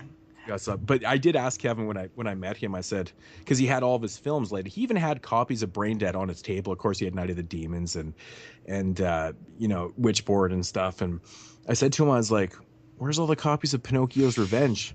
And he literally looks at me with a smile on his face. He goes, "Nobody's gonna buy that movie." Yeah. And I was like, "I own a copy of it." And he goes, "Well, too. congratulations, you're the only one." No, Kevin me too. Tenney, I like his voice. Like, I just like the way he talks.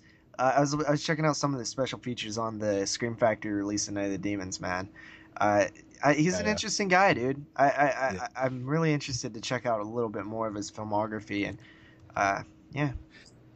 Yeah, I do recommend Braindead, of course, man. It's fun. Of course, Witchboard's awesome too. Another one by Scream Factory, but yeah, Night of the Demons, 1988. Anybody want to give the synopsis of the film? Moodz, you do it this time. Oh, you know what? I'm just gonna read this. I'm gonna read the IMDb storyline because I'm lazy like that. On the night of Halloween, on the night of Halloween, 10 teens decide to go to a party at an abandoned funeral parlor. Hull House, rumored to be built on an evil patch of land and underground stream in the place. While starting the party, the teens gather around a big mirror to perform a seance. Big mistake. They awaken some evil force and find themselves trapped and taken over by one. Now it's a battle for who can survive and cross over the stream before going to hell. And that's actually not a bad description for the movie. That's precisely exactly what it is. Yeah, David Drummer _chick at hotmail.com. Good job. Not bad. No, it's David's drummer chick. That's what I want to watch. I was Riding in my big fucking letters, too. horse. Big mistake. Fucking asshole. Okay, first off, one thing I love about this movie. Lena Quigley's ass. Yeah, it's pretty awesome too. Yeah. But one of my favorite things Tits about are this not movie, nice, but her ass is nice. Whoa. What did you just say? She has fucking saggy tits, man. What? Those Linnea Quigley? Yeah. Man, those were like rock hard fucking. Linnea Quigley got some nice ass boobs, especially in Return of the Living Dead. I'm talking about now. Well, what do you mean now? Like when she's like 50 something? Oh, never mind. That's because I would assume. Right off the hop of this film, man, it grabs me so much because It's honestly, funny. Night of the Demons, the theme music or the score for this film is one of my favorite American scores of all time. Like I actually play this theme all the fucking time. I'm not even joking. I really do. Like I have it on an iPod and I play it all the time. I love it. But I love the opening of this film, the animation. Yeah, that gets you totally right into the Halloween vibe, right? It does, man. And like Kevin Tenney said, I think he said that it wasn't even intended to be like that. They just kind of came across, or I can't remember the whole story with it, but it was never intended to be an animated opening. It wasn't, no. Right? And so they kind of fell into this, but I'm glad they went with it because it really works with that score. It's just fucking awesome. I love the opening to this movie. What he said was somebody mentioned it and he was like, well, why would I spend all that money to animate something when I could just put it into the film for like props or like a set or an extra day of shooting or something? And he ended up deciding to do it, and he was like, I'm glad I did, even though I was against it at first. But oddly enough, the film was originally titled, I believe, like Halloween Party, and Malik Akkad, or Mustafa Akkad, obviously producer of Halloween, did not like that at all, so they made him change the name. And that animation actually had the original like Halloween night on the animation, so they had to luckily Night of the Demons was a big enough title to like kind of splice it over top, because instead of going over and redoing the whole animation. Yeah, but it's fucking awesome, man. It just sets a tone for this film so well. Yes, so glad they went with it.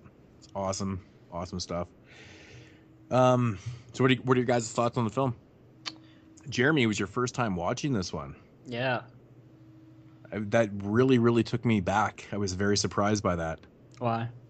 I don't know. It just seems like one of those films that he would have came across by now. Yeah, like it's just Night of the Demons. It's just such a talked about film. Yeah, it's fucking funny as shit.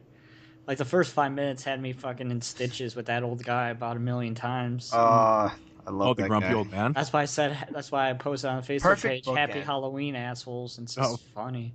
I love how they incorporated like the grumpy old man in the beginning and of course in the end too. It's just it's fucking feels like so Tales funny. from the Crypt. It's fun. It was a great bookend for the film.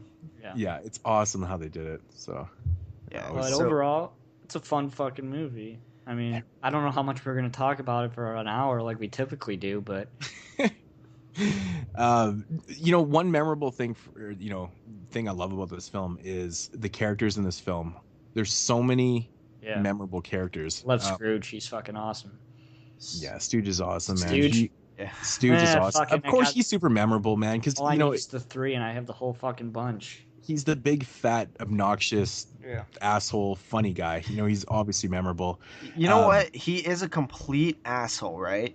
But something is interesting because he's the obnoxious asshole, but he's the likable obnoxious asshole. Yeah, and that is a weird dynamic to play with. And I think that if you don't do it right, he's either just going to be a dick and annoying and you're going to hate him. But for some reason, he still comes off kind of likable. And it's a very fine balance. Mm-hmm. Yeah, good stuff. Love me some Hull House, man. Yeah, it's a really weird and creepy feeling. Yeah, dude, that house that they found to film in, man, fuck. Good stuff, man. Didn't they, like in the special features, didn't they have to, they had to do a little bit of fix-ups and stuff like that on there? I can't remember. It's been a long time since I've watched them. I think they said that, I think I heard this in the commentary, because I listened to both commentaries, that there was like a shit ton of like cats that was living in there, so it just smelled like a pneumonia and just fucking disgusting. Yeah, so it's cool. It wasn't actually just a set. It was actually like a real house that they went and found, and it's fucking awesome, man. It's just creepy and it's a great setting. You can't reconstruct that. You have to find the real thing. No, it fits so well. The only thing about the setting that I wish they had done more in this film was just have more of a Halloween type look to it. You know what I mean? Like, of course, everyone's dressed up and it has a Halloween type vibe to it, of course, with what's going on in the house and stuff. But I wish they just had incorporated more, Halloween apparel, like, pumpkins and just things around the house, just to kind of spice it up a little bit, give it a little more Halloween type feel to it. It's one thing I've always kind of noticed about this film, that they just didn't go that extra step with that. That's just me though. That's just me. I just kind of noticed that, and I mean, to be honest, in the remake, like it's when they're having the party on Halloween, so it really is. And even after the people leave in the remake, it still feels kind of like a Halloween. So this one right here, I just wish they had done a little more, but you can't beat the setting though. It is really awesome to look at. Well, I don't think we could go much further into it without mentioning the little brother, like just busting out the closet and being like, you heard me say that. I fucking messaged you. He was my favorite character of the whole movie. Man, it took me back to Elves. My favorite part about that scene is when the brother busts out of the closet and he's like, talks about his sister's boobs. Her bra is totally see-through. I know, and she did like that scene. That scene must have been awesome to do because he's probably 12, 13 years old, and he says that in the special features. He said, and like he was looking at her boobs, man. Fucking awesome. I think he didn't want it to sound like illegal, so he's like, I didn't really see anything, but even as a kid, just seeing like skin, you can totally see through though. Yeah, but she said that she was supposed to originally be like topless, but she didn't want to do it. So Kevin Tenney, he's like, I'm making a horror film here, so you got to give me something, So they went and bought that trashy ass bra at the dollar store. And all we got was we did get her nice ass in it though. Yeah. She got a really sexy ass. And we'll comment on this later, but man, these Night of the Demons films sure did not like shy away from like just tits and ass and just fucking sleaze. Not so much the first one than the second one though. But even the second one, like really. I mean, but even this one, like you have her ass, you have the Asian chick who I loved. Yeah, you hear what I said? What's up with all these fake ass titties? Every fucking chick in this movie has fake ass titties. I'm not hating. I love that Asian girl. And her fucking titties are fucking fake ass, and they look like shit. I don't think they look like shit, dude. I don't. I think you're gay. All right. Nah, this movie it just I'm off to starts hang out out with so JPR good. and Schenkel then. Peace. This film starts out so good, man. Of course, you got that, the whole the scene at the house, and of course with when Buddy's picking up her. I love the you want one of the what the are they turds, called? The chocolate fudge turds. turds. Oh The yeah, fudge turds. Jesus. Fuck that shit Everybody makes me laugh always so laughs bad. at that scene. Yeah, it's funny. It's so funny. It's so man. awkward. You can like feel the awkwardness. Yeah.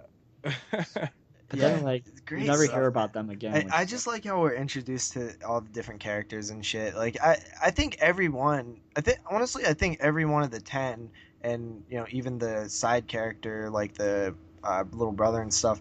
I think they all have something cool about them that you like. Yeah, man, everyone kind of sticks out. And one cool thing I like about this film is that they don't play on, I mean, they play into cliches, but they don't play fully into the cliches too. Like, the one interesting thing about this film that I've always thought was Black Guy Lives. Oh Yeah. damn it! I just gave us. Oh no, but it's a franchise show. Oh But shit! Why do we always forget that, man? Moods, you're off your game. I know, man. Fucking yeah, spoilers, man. Right Spoilers. now, Well, spoilers going forward on the sequels and this film. now I'll record a part for that. But yeah, but that's what I like about this film, man. Okay, you're introduced to kind of the guy, kind of the cool badass guy and stuff. He shows up at the house and he beats it out of the brother where they're going to party and stuff. You expect that guy really to do nothing in the film. Just kind of be that next character that just whatever. And then, of course, you have the token black guy.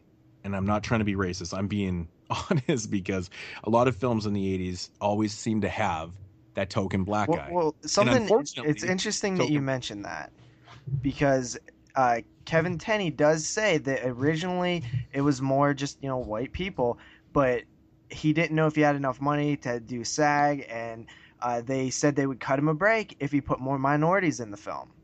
Huh. Fuck, really? Crazy. Yeah, so that's why the Asian chick's there, and that's why the black dude's there. Well, should have found an Asian with not big tits. But it still played into that whole 80s, that whole cliche about, the token black guy in the film. And, oddly enough, he doesn't die first. Nope. So I thought that's a cool dynamic. He lives. Too. He actually is one of the, he's right to the end kind of thing. So It I always happens like that about now the film. and then, and I honestly like that but character I'm just saying, too. but I know he's awesome. But back in 1988, it didn't happen very often. If you were black in a horror film, you're probably dying within the first 12 or 14 seconds of the film. Well, I mean, you got So Kincaid, right? I mean, well, I mean, it's not a 100% proof thing, but you know what I'm saying. Generally speaking, yeah, no, it's obviously known as like the cliche that if you're black, Exactly. I mean, shit, the guy that plays that guy in this movie, he pointed that out many times in the special features. Yeah, see, I'm probably because I've watched the special features before on this. I was on a fucking flight back from Toronto or something, and I was watching them all and I was laughing and shit. I felt sorry for the girl next to me because they kept like showing tits and stuff, and I'm like, on my laptop, and she kept looking over, and I'm like, sorry. It's fucking awesome, but that's fun. no, but I always like that, man. That just kind of drives into what I'm saying about the characters. All the characters in this film are very memorable. Like you said, the Asian girl. You got Leanna Quigley, is of course she plays the slutty girl. You know what? Honestly, I don't think Linnea is like hot in this film. Yeah, not overly. It's like I don't like her best hair. looking. I don't know, like the She has a nice ass, eyeshadow. though. I don't like the eyeshadow and stuff. She just has like a weird look going on with her. But that ass in the Yeah, store, that man. ass is Yeah. nice. Yeah, Oh. that's just such a classic. You scene, guys got know? sour balls. Or a blowjob. I bet you Yeah, guys we got don't get sour a lot balls. of blowjobs. Fucking jokes are so funny in this movie, man. Meanwhile, you have Angela just rolling around, just stealing everything. And I might be one of the minorities, maybe not, but You're definitely not black. no, I'm in minority in this element that I'm going to say, but I find Angela so sexy, man. Yeah, no, I'm with you, dude. And that's another Dude, thing that I was gonna say fucking when I sexy, was man. talking to Jeremy about all the damn like sleaze in this film, because you even have her, even though you don't see like direct nudity, like you see flashes You see of her her titties. ass, and it's Oh yeah, it's in the dance sequence. great. Yeah, Yeah. that is a great scene, by the way. It's a great super shot fucking scene. Awesome, man.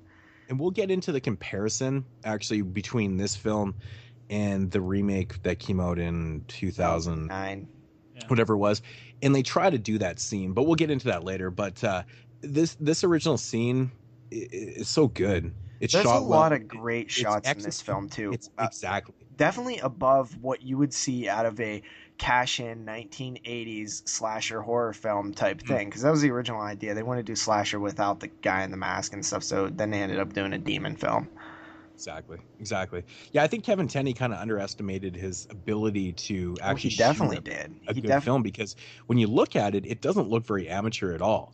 No, it's well made in terms of. It's very, very, very well made, And I think he did a lot of good things in this film, not only having a really effective script with memorable characters and not cheesy, stupid dialogue and stuff. Like, some of the dialogue is meant to be, but it's not like to the point where you're like, well, that's fucking stupid. It has rewatchability to it over and over again.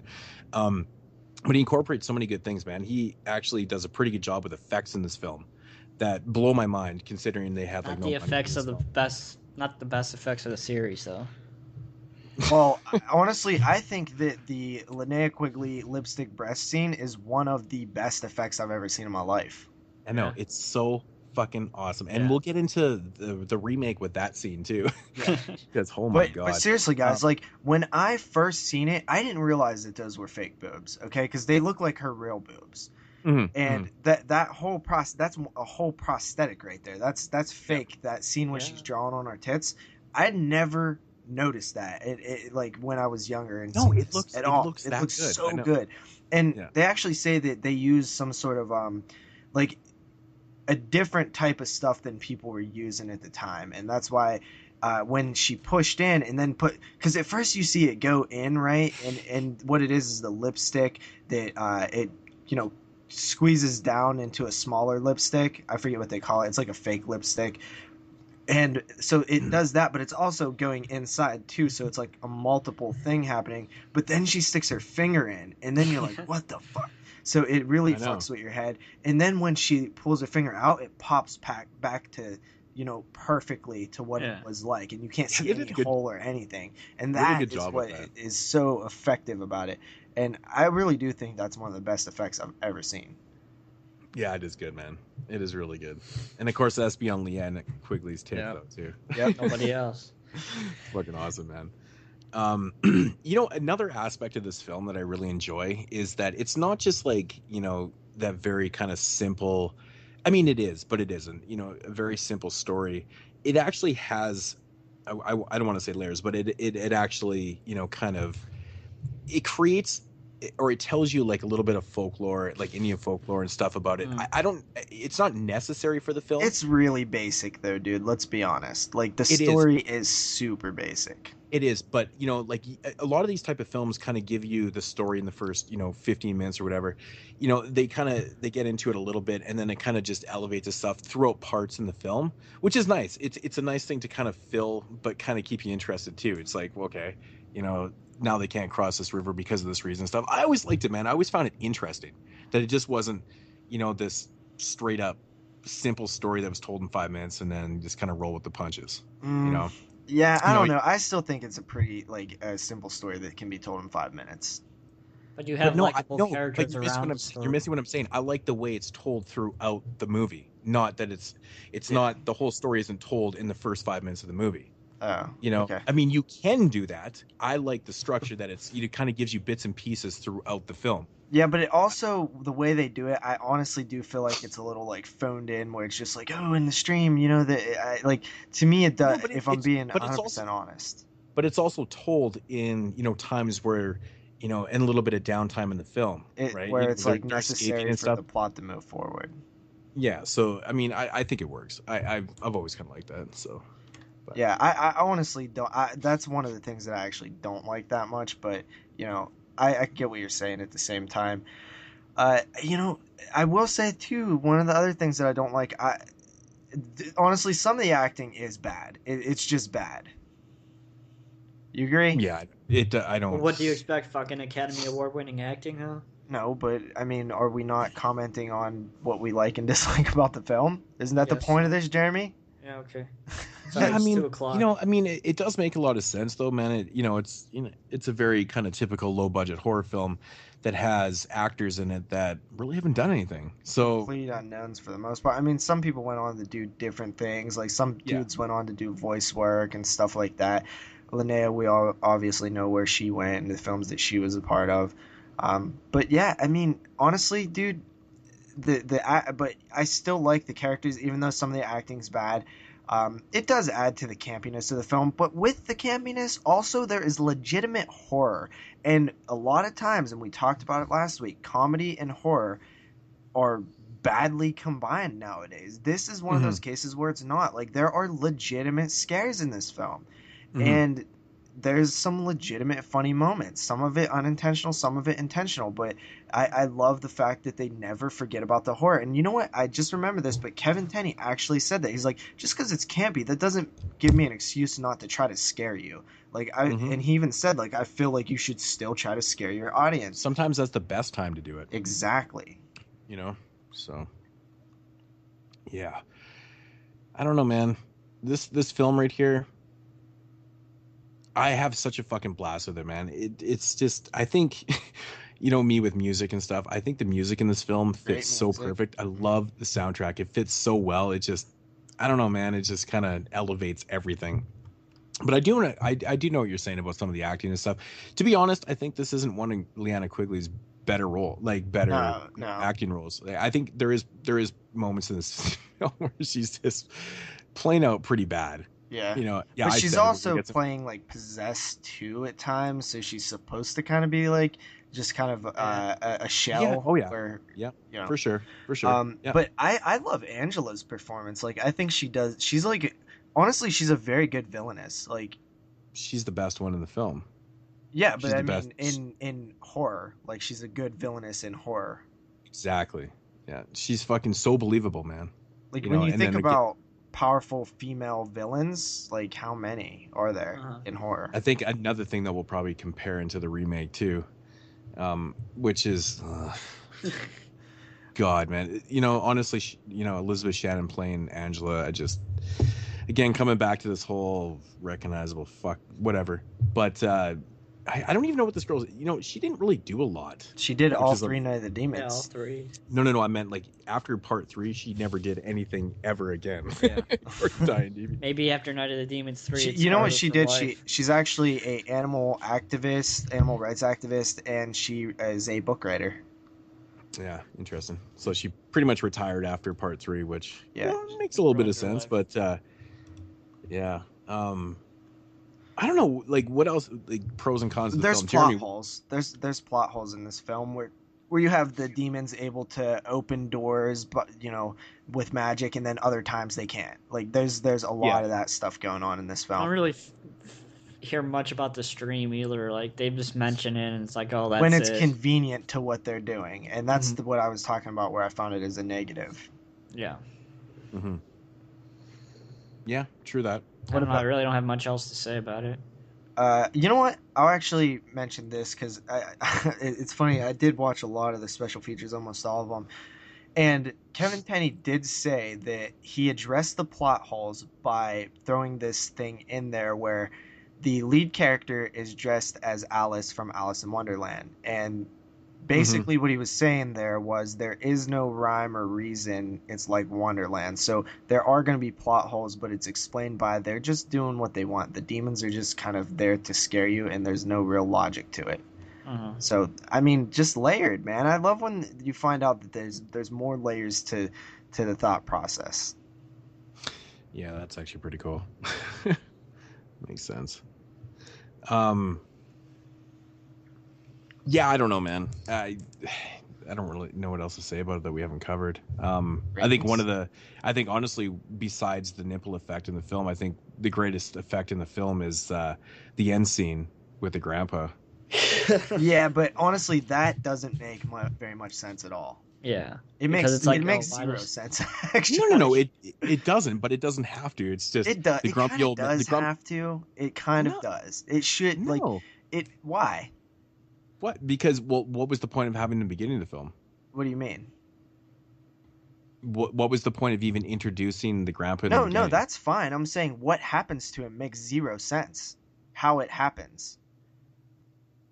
What, the fact that he was eating the razor blades? Yeah, because she said, luckily we had all these apples, so I made, and she obviously had to cut the apples up, and he obviously had to swallow entire razor blades without noticing. Yeah, I know. There's obviously a plot hole with him swallowing them, but there is a rhyme to her reason though, because he was. Oh, so you think she did it on purpose? She did do it on purpose because he was feeding children apples with razor blades. So she decided to make a pie, which he loves, knowing that there's razor blades in there. I didn't know she knew that he did it. Of course she did. He was being a fucking dick and killing kids or feeding kids razor apples or razors in them. So yeah, she knows. That's why she's so nonchalant about it. Oh, happy Halloween. Yeah. So I always like that effect though. It just looks awesome. You just like, apples, and then just fucking just spewing out. It's pretty good. It's a good effect, and you kind of want to suspend your disbelief just to make it work. But when if you're being serious about it, it really doesn't make sense. No, it does. It does. She took him out because he was. I'm not saying that why. Oh, you mean eating the razor? You mean eating how you can swallow an entire razor blade without realizing it? Of course, but again, you have to disconnect yourself from reality a little bit there and go. Because you want it to work. You want it to work. You want it to be like that. But at the same time, when you're who knows being critical on a film, you have to point out that shit. Maybe they were just like little, shaved up, ones from like fucking those plastic razors or something. I don't know. Oh, an entire razor blade pops out of his neck like a giant one. So that's true. Yeah, but man, it's a fun movie. I love Night of the Demons. I've always been a big fan. And one thing that I will say as well before we get into ratings is the actual demons, like as they're being changed to demons, all look great. They all still have like parts of their personality, which I have an issue with in future Night of the Demons films. But, there's still something there to them. I just love how they, Angela, like, man, honestly, Linnea Quigley is like scarily ugly when she gets gross faced. Oh, I know. Yeah. She puts that lipstick on her face. She's like fucking hideous. Well, even like the pus the demons. Things. The demons in this film always kind of resembled zombies to me, though. Like the way they move, they almost seem like zombies to me. Yeah. Strange. They're not like quick or like other demons from other films and stuff. They just they roam like zombies a little bit. It's kind of weird. So not like there's anything wrong with that, but Jeremy, ratings. Night of the Demons, 8 out of 10. Yep, that's what I got. Yeah, this is. I figured I'd be coming in well higher than that. This is one of my favorite movies of all time. I can watch this shit over and over again. Me too. It's just such a blast to me, man. Any movie that has a soundtrack that gives me fucking goosebumps every time I watch it is just, it's amazing. But to me, it has its problems, but it's one of those type of films that I can oddly just overlook, a little bit sometimes. And I got this one at 9.5 out of 10. Ooh, what? That's crazy. But it's your rating, whatever. What is that? What is that at? That's not Hall of Fame, is it? It's literally like in my top 15 films of all time. It's probably in mine too, to be honest. I love Night of the Demons. I've watched Night of the Demons so many fucking times. I couldn't even explain how many times I watched it. I love 25 and a half. 25.5. So yeah, it doesn't get in, but yeah. Yeah. Yeah, I figured that. I thought Jeremy coming lower, actually, to be honest. But yeah, I thought he might come 7.5 because that's kind of where I was at first. Because just pointing out some of the issues that I had with it, but as we talked, I actually raised my rating up a little bit. Mm-hmm.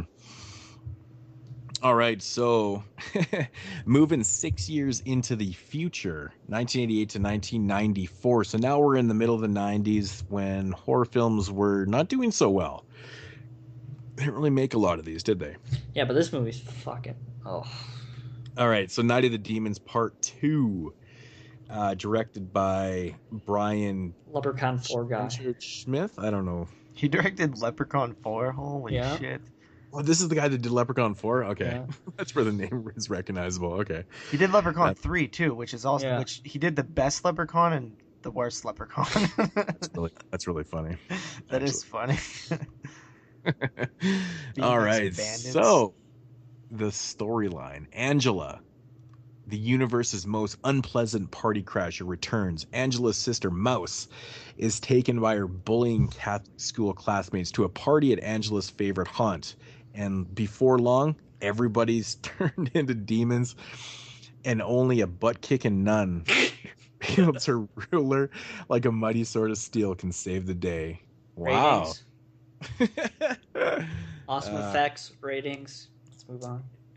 This movie isn't bad. I said it in the chat. This movie isn't bad, but I don't want to say the R word, but it's retarded to the 10th degree. The one thing I like about this movie, man, is that it feels so fucking 90s. Yeah. Everything about this movie just I love feels the so 90s, 90s. Yeah, it has that 90s feel. It almost feels like, I don't know, there's something weird about 90s horror films that just have that feel. I guess it's kind of like the 80s, but man, the 90s are distinctive though. I just love all the boobs.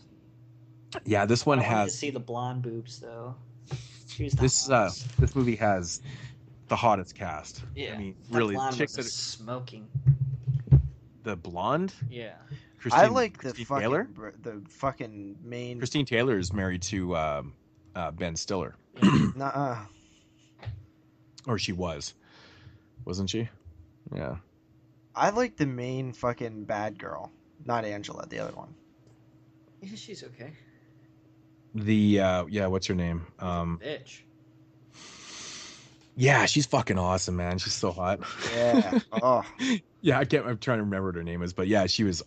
Yeah, she's awesome in this one. Yeah, but great cast though. You know, along with Angela, you got the three girls. Oh shit, yeah, great stuff. That fucking dude, that Z-boy dude was fucking, all that. Those Totally fucking dudes 90s. are fucking idiots. So 90s. Such a dork though. Yeah. Yeah. Great effects in this movie though. Yeah, actually, they get bona fide nasty at some points. Yeah. some of the effects in this movie were actually oddly surprising. Yeah. You know. Yeah, her name was Zoe Trilling. Her name in the film was Shirley. Surely, yeah. Yeah, hot as fuck. Yeah, man, she's fucking. She's in Leprechaun Awesome. 3 too. She really? Yeah, there's like 3 people that are in Leprechaun 3. She's also in Dr. Goodness. I guess that makes sense, right? Yeah, she's the girl that asked about the fellatio. Yeah. In the classroom. Yeah. It's fucking awesome. I don't know. I'm not familiar with that term fellatio. Can you explain to the class what fellatio is? 1 second here. What the fuck in the world kind of Catholic Christian religious school has a Halloween party? I was thinking about that. You know what? That's funny because, yeah, that's one thing that I've always thought too. I didn't think that was normal. I thought that was the most retarded thing I've ever seen. I was like, wait, what? I was like, how is this even possible? I told you this movie's not bad. It's retarded to the 10th degree. Yeah, man, that's one thing I've always thought about this movie too. I don't understand that at all. It doesn't make any sense. No, it doesn't happen. It only happens in the movies apparently. So yeah, so you have these group of kids who, I like that they they get banned from their dance and they go to Hull House and then they trick how rude is that to trick the traumatized sister of Angela to go to Hull House? Yeah, the characters are dicks in this film. Yeah, it's just the fucking fraud. You know, especially knowing what Mouse has gone through too, right? Like her parents like killed themselves and shit, and like she doesn't have it rough enough. They're just gonna trick her to go in there, and for fuck's sakes. Oh my god, the one dude with that one dude has like the worst hair ever. It's the 90s though. Oh my god. Which guy? The guy with the car? No, the dude that is like spying on the hair. girls with the crimped hair with the block. No. He's one of the main dudes. The dude that's spying on when you're first introduced to those 2 like blonde-haired dudes who are spying on him with binoculars at the beginning of the film. Yeah. Jesus Christ, dude! Oh my god! I love how sleazy that scene is too, man. Like, like honestly, girls are just always walking around like that, buck naked, tits and muff hanging out. You got binoculars in plain range. Like, honestly, those girls know they are sluts. Come on, let's face it. Yeah, It's they fucking, are. I love that scene, man. It's just so slutty. I seriously, all of these Demons films have really hot girls in them though, and I was really impressed by that. I gotta say they kept the hotness flowing. They did. What's up with the end with their head getting chopped off? I don't know. Yeah, I don't know. Yeah. Is it you know that that whole scene with when the fucking nun shows up to the house and like I'm like, what am I watching Dead Alive? Because it has that type of feel. Yeah, like... honestly, I kind of lose it a bit towards the end of this one. Like, I didn't find the whole ending where they're like actually destroying all the demons like all that fun. Like, I loved everything leading up to it. I didn't really care for the nun stuff where she goes like ham. Well, to me, it gets a little too comical. Like, I mean, there's obviously a lot of comical elements throughout the film, but it gets like crazy comical. It's like, you know, the scene where he kicks the head and he's like field goal and shit like that. I'm just like, what the fuck? Like, like it's getting to the point where it's like almost it's retarded. Sorry to use the word again, but it's like stupid jokes. Retarded to the 10th degree. But I mean, you can write better jokes than that. You don't have to have that in there. It's like, yeah, that's fucking stupid. It is, you man. know that it does, man. know like me watching that. You know that's the type of shit that I hate. Mm-hmm. Yeah, and that's the thing. And like the last 20 minutes of the film is like joke after joke like that. Like I like the one joke, you know, I like the more subtle jokes that make me laugh. For instance, when toilet made me laugh. Yeah, I like the one where the guys are sitting around and they're going through the vinyl and they're like, "What the fuck is all this dinosaur shit?" And then it cuts to something else for a second and it cuts back to him and he's like Barry Manilow and he throws the fucking record and just cuts. See, that kind of shit makes me laugh because it's fucking funny. It's like Barry Manilow. I also didn't care for the for the for the fucking dork kid who was like all like well, you should actually take this demon stuff pretty serious, sir. It's like, but isn't it kind of ironic though? Like, really, like the ginger kid is, you know, he's all hell bent on, you know, conducting experiments like on demonology and stuff. Yeah. I mean, the soulless bastard, of course, the ginger kid. I just thought it made me fucking laugh. I was pissing myself when I was watching it. So. I almost felt like it was almost getting to like a nunsploitation area with the nun. A little bit, right? I never was like all that needed to happen was her like robe to start get tattered up and like. No, that'd be bad. I don't want to see that. And stuff. I don't want to see her titties. Yeah, because she wasn't like hot, but I mean, if she was under there. Mm-hmm. I don't know, man. The effects, some of the practical gore effects and stuff are pretty good in this film. But dude, this fucking Angela Snake thing is awesome. Yeah, that is awesome, dude. Yeah, man. I think that's a great scene. But what about like the mirror effect? You know, like the effects in the mirror and shit. It's like so fucking 90s, man. I'm trying to think of the exact effect. Yeah, there's just an effect in it. There's effect in the mirror, and it's like I don't know how to explain it, but breathing, JP. What? It's just so nice. What do you mean? But this movie right here does have really decent effects in it, though. Yeah, they're actually really good. Yeah, it's surprising. Nasty. It is very surprising. So, yeah. But speaking of bad hair, the one I was referring to was one of the guys. One of the douchebag dudes that shows up at the party. The guy with the Z-Boy. His hair is fucking terrible. My name is Z-Boy. Man, soon as I saw that, I was like, man, I knew so many people with that same haircut, you know, shaved on the side, which actually came back, oddly enough. But yeah, like, now it's being like a man bun. Yeah, it's like a man bun. Yeah, it's like just a variation of that or whatever. But like, holy fuck, is that guy's hair was shit. So bad. But again, the movie's plagued with, like, you know, the obvious cliched characters. You got them all in here, so whatever. The thing with this movie, though, like, as hot as the cast is, and you know, I still have a lot of fun with this movie. It definitely does not have as fun as characters as the first movie. No, not as fun. No, but they're still fun. But they're still fun, and it's what I like about it is it's not slow. Like it goes pretty fast paced. You know what I mean? It's like there's a lot of things happening, whether it's boobs or whether it's a gore effect or whether it's crazy nun stuff.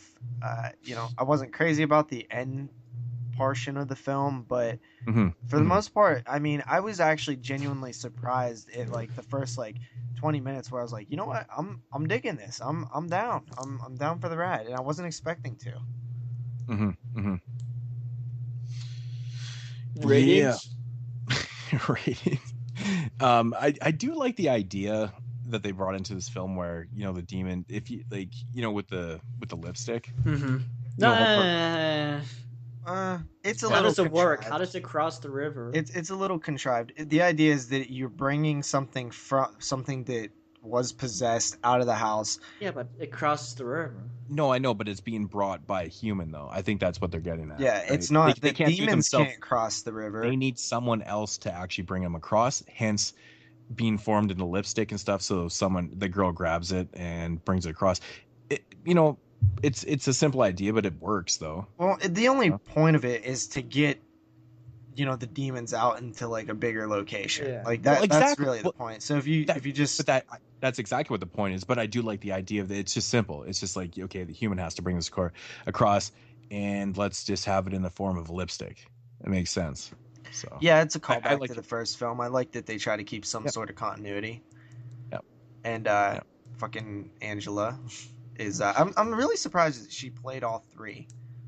And you know, to be honest, one of the things about this film that, you know, I wish that there was a little more at Hull House in this film, because they get out of there relatively quick in this film, and then the majority of the second half of the film seems longer than the first half. You know, there's definitely more scenes outside of Hull House than there is at Hull House in this film, and you know, it takes place at the school. Wait, so quick question. To me, it just kind of takes away from the whole, you know, where it's supposed to be at Hull House, man. I don't know. That's one thing that's always kind of bugged me about this film that I didn't really like as much. But yeah. Quick question. Where did Shirley go? She makes out with that girl, and then I don't remember seeing her again. Did she get holy water sprayed on her? Did she? I can't remember. Yeah. And then they're like, bring her back to the chapel. I believe so. Yeah. I believe so. Yep. All right. They make her drink holy water, and then she throws up green slime, and then the nuns like bring her back to the chapel. No, that was the other girl. That was like Terry or something. Fucking no. Some rather. Fuck. I'm so bad. I can't even put the name to the fucking face. Shirley was the one with the awesome boobs that I liked a lot. Yeah, okay. The pepperoni nips? She was the one that was like she was the one setting it all up. Like, she was the one that was like, you know, I heard they call you fucking inchworm or something. Yeah. Okay. All right. Either way, ratings on this one. Yeah. I mean, you guys have anything else to say about the film? No? Nope. So, okay. Yeah, JP. I gave it a 6 out of 10. Although fun, it's still borderline, as Jeremy would say, retarded to the 10th degree. Yep. Mm-hmm. Jeremy. I came in with a 5.5 out of 10 on this one. 5.5. Yeah, I actually really enjoy it. One line in this film that fucking cracks me up, man, is the nun, when she's talking about how she has all the faith like in her heart right here. Fuck, that shit is so cheesy and terribly written. Oh my god, it's so funny. We never even brought up the snake CGI scene in the end of the film. That shit is so funny. Oh yeah. It's just such a bad effect, man. It's terrible. Yeah, I enjoy this, man. 6.5 out of 10. It's a fun film. All right.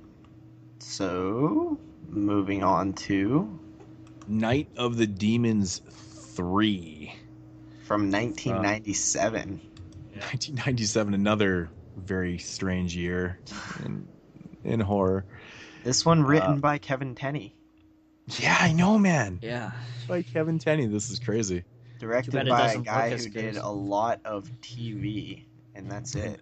This is like a US/Canadian production. Filmed in Quebec. No wonder why it's shitty. So a group of young criminals accidentally shoot a police officer. To avoid being arrested, they hide out in an abandoned house. When they realize that the house is haunted, they start to wish that they had turned themselves in. They had when they had a chance. The house isn't haunted, it's possessed. Oh fuck, man! I don't even know where to start with this movie.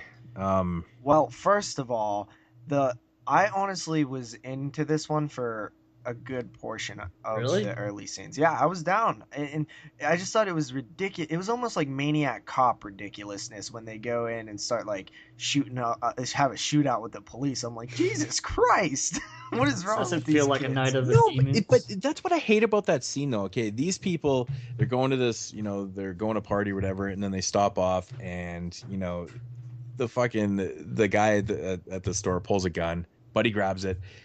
Really? Like, you're just gonna start shooting at cops? Like, you don't have to do that shit. Well, no, It's you so don't have fucking- to. But but it's so does stu- it's anybody so- who shoots a cop have to do it? No, but Does like any young kid who gets panicked and shoots a cop? the I mean, cops it barely happens.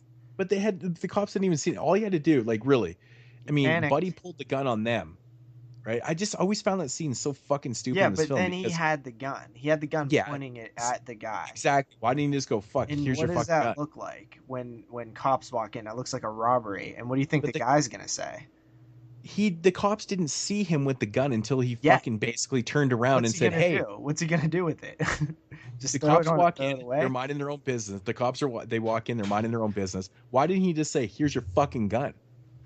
Like, get rid of the fucking gun. It wasn't even his in the first place. You just point a gun at somebody's face and then you give it back to him. You might not want to do There's that. fucking cops in You there. might not want to do that. Oh yeah, and shooting at the cop is the right choice. No, Out of the it's blue, the wrong they choice, literally but- made the choice of going, hey, fuck you But guys. and fucking start shooting up- you're pretending like you would be like in a rational state of mind in a but situation like seriously, that. I mean, both situations are fucking retarded, and we know this. But like, the cops didn't even. It would have made more sense if the cops walked in the scene and saw him pointing the gun, and then the See, gun. I like how they did it where they didn't notice No, it's because that's fucking like full blown. stupid. It's like where you're like, I don't know if you've ever been in a so situation where you're about to get caught doing something, but your mind just goes into full blown panic mode and you can't think straight. Seriously, I'm telling you, man.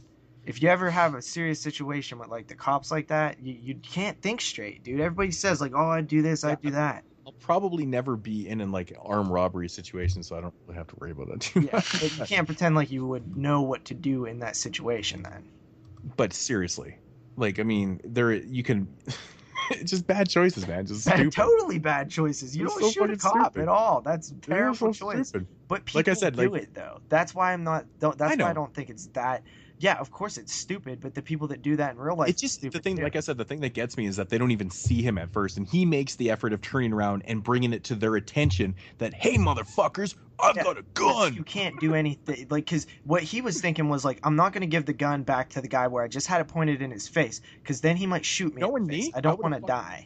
If I had made that stupid decision of snagging the gun out of the guy's hand in the first place, I would have just gotten rid of the fucking thing, man. Because I'm not going to use it on the fucking guy. So, like, I'm going to start shooting at the cops. It's just stupid. It's fucking stupid. We know this. But, whatever. I don't have a huge problem. I do. I think it's really, really fucking stupid. Yeah, but that's I the hate that point. whole He's scene, a man. stupid. He did a stupid thing. No, I know. And I understand this is kind of what sets up the whole film and stuff, but it's just What's it's more stu- stupid than I wish the cops had just seen him to start, because I'm sure it's just a stupid script. It's fucking I just dumb. think it makes more sense that they didn't see him and then he panics. Like I like that they did that. I thought it was He would have panicked if the cops had walked in and seen him. They would have panicked too. yeah, He but would've it panicked but the it same added way. this It brief would've been- moment it of would've been tension, more right? believable. It added mean, this you brief need to tell moment me of suspense. that these two fucking cops that are supposed to be aware of their surroundings at all fucking times. Oh, come on, dude! You don't Yeah, notice everything you do. Anytime you walk in a store, you don't notice When you every walk fucking in- thing you. He's standing at the fucking till with a gun. Dude, how do you not notice that? What do These you are mean? the stupidest Because fucking you're not cops expecting to I've see ever- somebody standing there with a gun, dude. But honestly, when you walk into a store, You're what's telling one me of the it's first things you see- impossible for them to not. You're telling me it's impossible for a cop to walk in a store and not see that? That couldn't happen in reality. Is that what you're saying? that they It couldn't might see be that? very unlikely, but it doesn't mean that Yes, it's it is impossible. it's more unlikely that a cop would not notice that. But yeah, it's probably more unlikely. No, honestly, cops walking into the store, I think the first thing that you generally do is you kind of look at the clerk. It's just how it is. It's just the fucking way it is. But so therefore, you would walk into the store. No, you're saying you would as if it was a like automatic no matter what. It's possible, dude. So if it's possible, no, I'm not saying it's not possible. I'm just saying it's very unlikely that the cops wouldn't notice that going on. Very, very unlikely. 2% chance that the cops I would wouldn't. say maybe a little bit more if the cops are talking to each other. Maybe 5% if they're rookies. Okay, but like they're supposed to be a little more, observant. Kind of their job. I don't know, dude. I don't know, man. Man, we spent a lot of time on this. Let's move on to the fucking 4th minute of the movie. I don't know, man. I just think it's completely. It's always bugged me, man. I've only watched this film a couple times before, and it's so fucking. I like stupid. how it plays out, dude. I think it's stupid. I don't know, man. Is there any pluses to this movie? I'm curious. Yeah, dude. I like some things about it, man. I thought that like I said, the reason that I like that is because there's this brief moment of tension, like, oh shit, are they gonna turn around and see him, or is what's gonna happen? Like, I like that about it. But also the most retarded thing about all of that is the fact that the two girls that were not friends with these people are in the van and they see a shootout and they decide to stay there. That is the most dumbest thing I've ever seen. Oh no, this movie has bad decisions. Yeah, like really, really poor decisions. Terrible decisions. Yeah. Wow. Hi guys. Yeah. Well, what up? We get to Hull House, and what do you notice about Hull House? Be like torture chamber, is it? So what do we notice about Hull House when we get there? It doesn't look anything like I would expect. It's cleaned up quite a bit. Yeah. It doesn't even look like the same fucking place, and I thought that was kind of interesting because it's still Hull House, right? But it's totally not Hull House. Yeah. Obviously, what happened was they just didn't have means to use a similar looking house. Yeah. Well, obviously, but I mean, you think you would find a rundown shithole and just kind of create something a little more rugged looking. I think the what they did where they showed footage from the original film and kind of had the zoomy around effect to where it looked like it was part of the building, and then they like cut and they have the demon go out. I thought that was an okay attempt at kind of bridging the two, but at the same time, it does look extremely different. Well, what do you what's up with these movies that are threes? Why is the third movie always shit?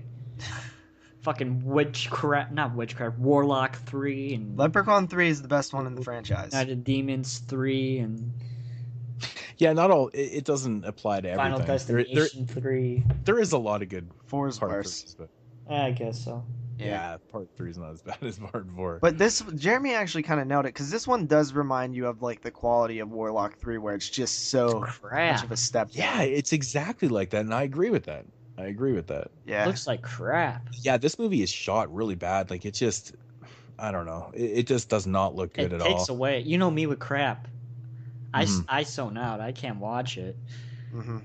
See, I honestly, one thing I saw was so ridiculous in this film, because I can't stand crap. Like they're really trying to, like, at times be funny in this movie and almost clever and things like that. Like, there's so many things in this film that don't work. Like, there's a whole scene where they're telling Yo Mama jokes and stuff like that. As much as we like those, it's like it just goes on too long. I like that scene. Ah, fuck. It is what it is. I guess it's fine. I guess it's fine if it's the first time you've seen it. But like you've seen it again, it's just like it's so like what the fuck, right? It's same with like the Miranda rights card, with the cop and stuff. Like, honestly, I think the detective in this film is the best character. Yeah. In the fucking film. But like that, the whole picking the car Miranda rights, after you see it a couple times, it's really, really cheesy and kind of bad and stuff. There's just certain things in the film that just kind of bug me. It's just off-putting. It just feels, this film to me feels super rushed, and like just it doesn't have. It doesn't make any sense. Why would it feel rushed? It fucking came out 3 years after the second one. No. I mean, maybe they started filming this one. Just because something feels rushed doesn't mean it was actually rushed. I know, but it's like, why rush it?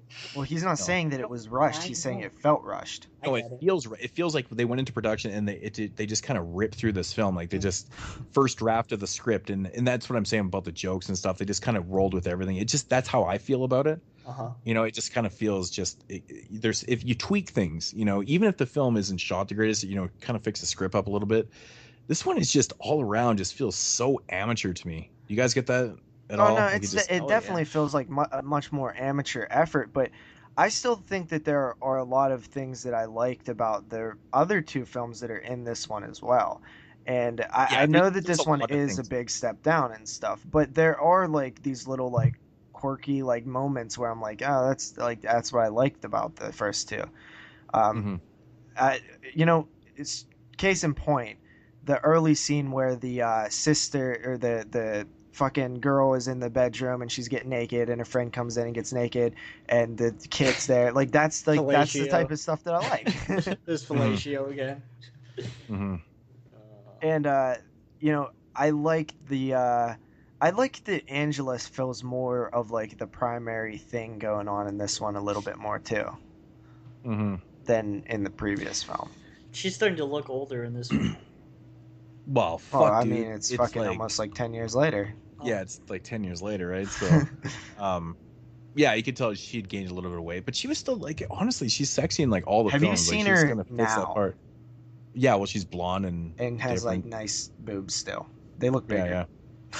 She's probably got some boob done. Kind of milfy. Again with this film though, the other thing that kind of drives me nuts is that it doesn't really have that Halloween atmosphere, that look to it as much as it probably should.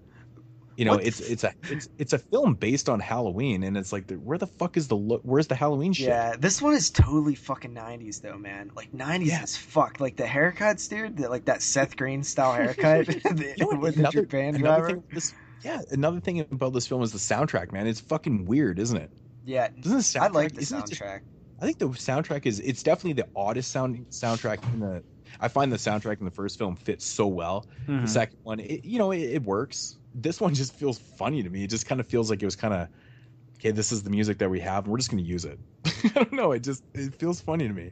Yeah. I don't know. They're just finding some like low key industrial type bands, and like, I don't know. It's fucking weird, man. Just everything about this film just seems off to me. It just seems off. Honestly, it's just completely stupid when it comes down to what people are doing. Like the fact is they assume, because they don't know that they didn't kill cops. They assume they killed cops. What is their end goal here? They're gonna hide out in this house to what? You know what I mean? But like, what are they doing? And then the dude goes off with his hot blonde chick and starts like fucking stripping her down. Like it completely doesn't make any sense. You know, even with the shitty ass look and the shitty script and stuff like that. They could have at least tried to spend some money on some effects in this one.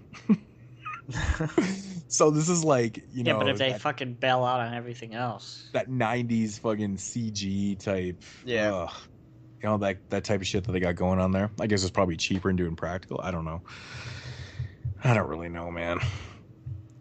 This movie sucks. Not as bad as Warlock 3 though.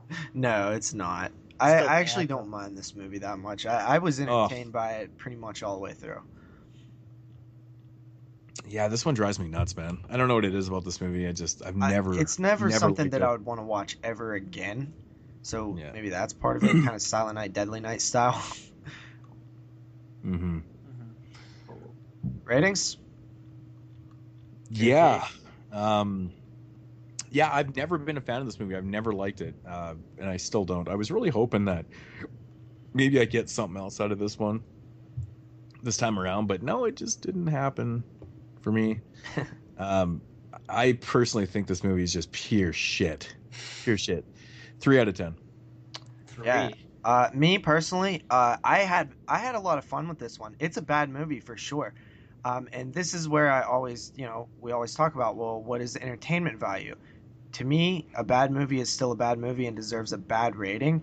But on a scale of like bad movies, this is one that I find to be entertaining. And I give it about a 4.5 out of 10. Definitely a bad movie, but I think that it's a lot of fun. 3.5 out of 10. Holy fuck, I got the lowest one. I thought Jeremy was going to come in with like a fucking 1. No. It's not Warlock bad. No, it's not like 3. No, Warlock is pretty bad. It's pretty bad. I think it's a very watchable movie. Even though it sucks, it's bad. No, it's not like I'm trying to slit my wrist while I'm watching or anything. It's just I don't it just everything about the film just seems wrong to me. It's weird. But yeah, moving 12 years into the future, and then we get not another sequel, but we get the remake, Night of the Demons from 2009, directed by Adam. I always say this guy's name wrong. Garish? Adam Garish. Garish. Yeah. I don't know what it is about this guy's name. I always fuck it up, man. But I know he directed Autopsy, the film from a lot of cool Films stuff. to Die For. 8 Films to Die For. And that was probably the best film in the 3rd season of the After Dark Horror Fest. Fertile Ground, kind of forgettable. He did Tales of Halloween, though. Yeah, I did that trick. Yeah, I can't remember. But he also wrote stuff, right? Like he wrote Spiders, Crocodile 2, Rats, Toolbox Murders, Mortuary, Mother of Tears. Yeah, I thought that was interesting with the Mother of Tears. He wrote Toolbox Murders. What a fucking mess that is. Rats is pretty fun. And he also acted in a lot of stuff. Crocodile, Rats, Toolbox Murders, Mortuary, Fertile Ground, Big Ass Spider. Big ass spider. I love the I love the description on this. A group of kids go to a Halloween party only to have to face down a group of demons. That's poorly written. Only to have to face down a group of demons. Only to have to face down a group of demons. I don't fucking. What time is it? Shit, I don't know. 3:30. You know what I'm saying? 2:30. So it's pretty much. Listen, we gotta just start going East Coast time. That's the only time that matters. Let's go East Coast time. 3:34. So, Night of the Demons 2009. Yes. I like it. Ooh, I think this movie has some interesting ideas in At least it. they tried to do something fresh with it. Dude, it's fucking cool, man. This is a cool movie. This is what I would describe it as cool. Okay. What do you mean cool? I don't. Well, like, I mean, just the style. Like, it has this like heavy soundtrack where these like the camera, even early on, where it's like zooming around like in like this fast forward type mode. I like that stuff, dude. It has a little style to it. Has this Halloween feel. Like you said, the party scene. It's actually bumping. one thing. It's actually one thing that I noted here that I fucking hate. I hate the fast forward, slow down.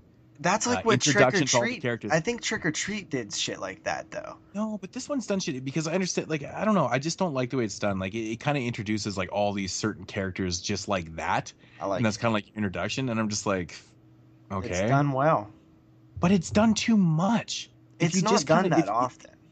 No, in that whole scene, it's done. It goes back and forth to like 9 or 10 different people, and it's like, fuck, man. Okay, just do it for a couple people, and then get back to normal filmmaking. It's like, fuck. Okay, the effect. I disagree.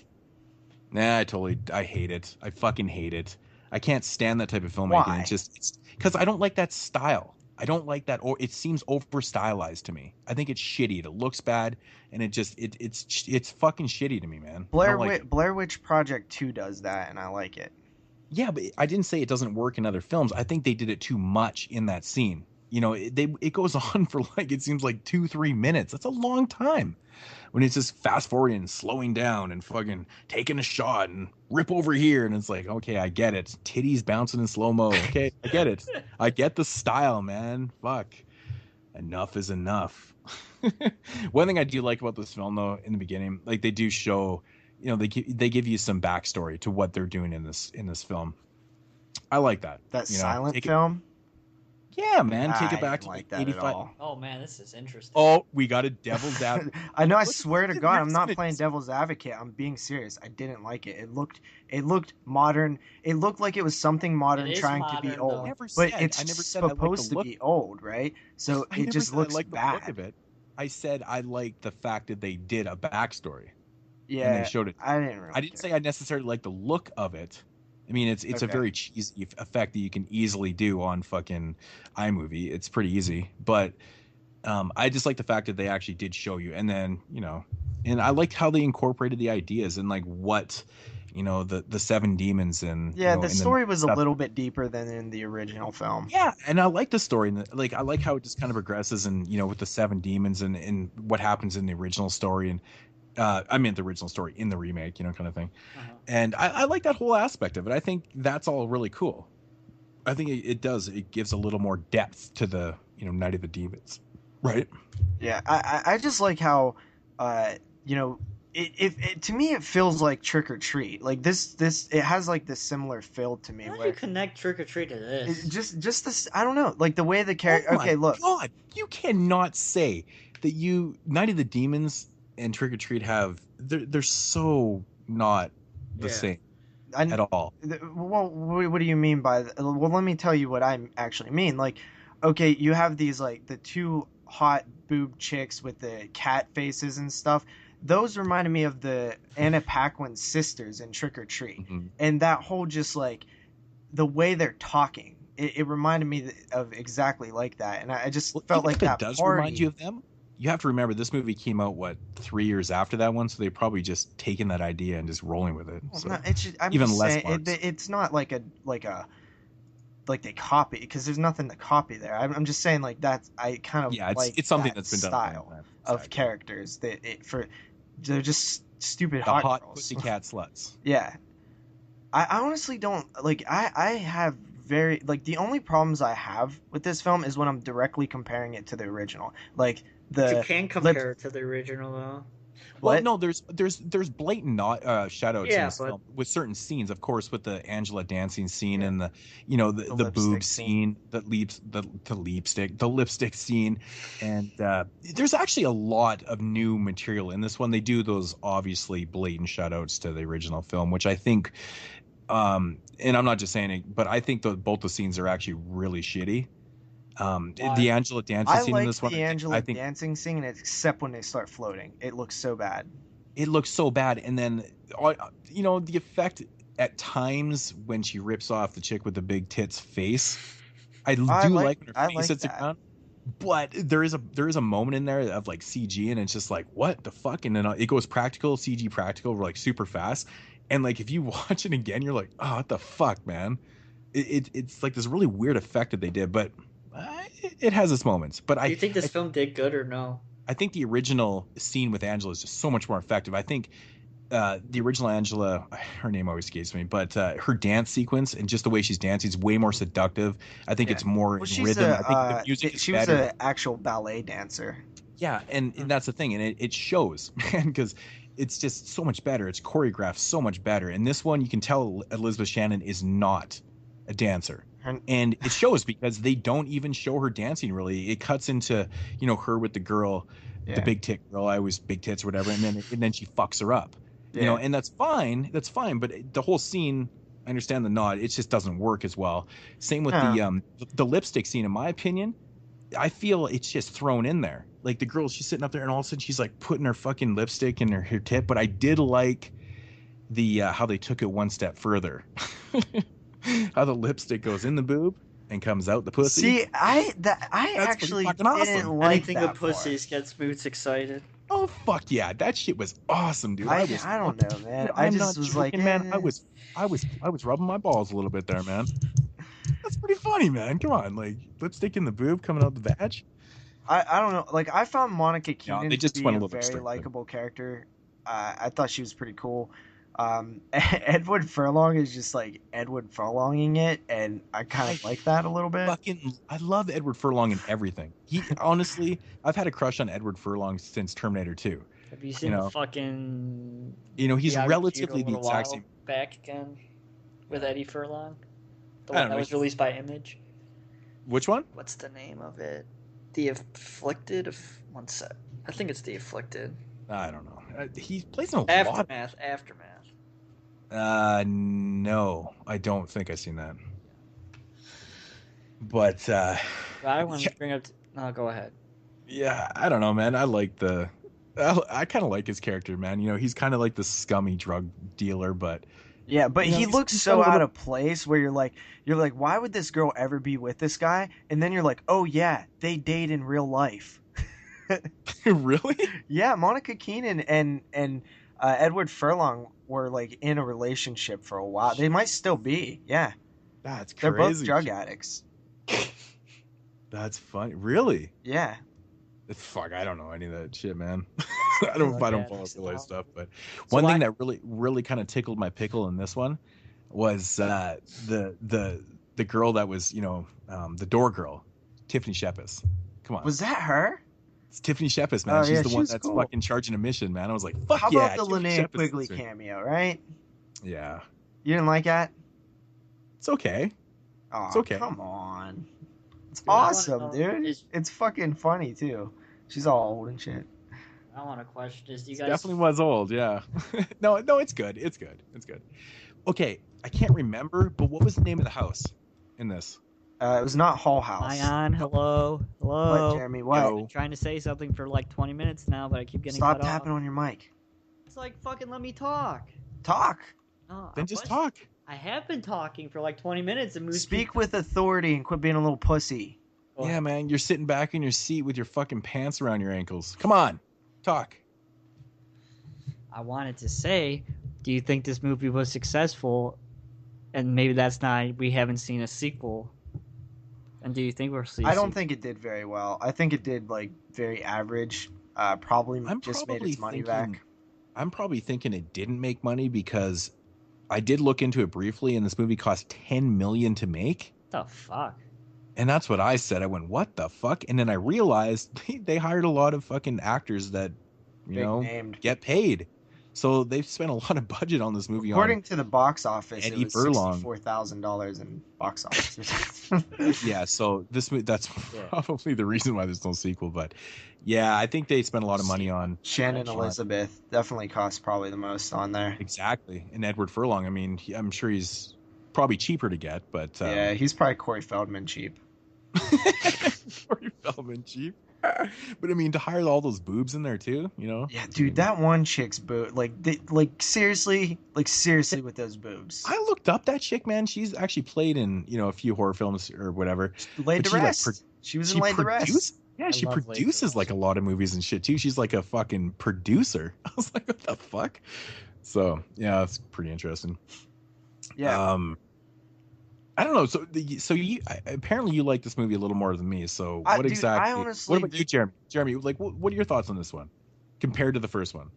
Well, like I said, I think they tried to do something original and tried to stand out from the other movies, and I have to give them credit with that they try to not go worse than Part 3. I definitely think this movie is better than Part 3. Yeah, it totally is. I like the fact of like. And with the whole New Orleans setting, I think they try to do something different. I like that. A lot of the music was very New Orleans, like oriented to. I don't know, man.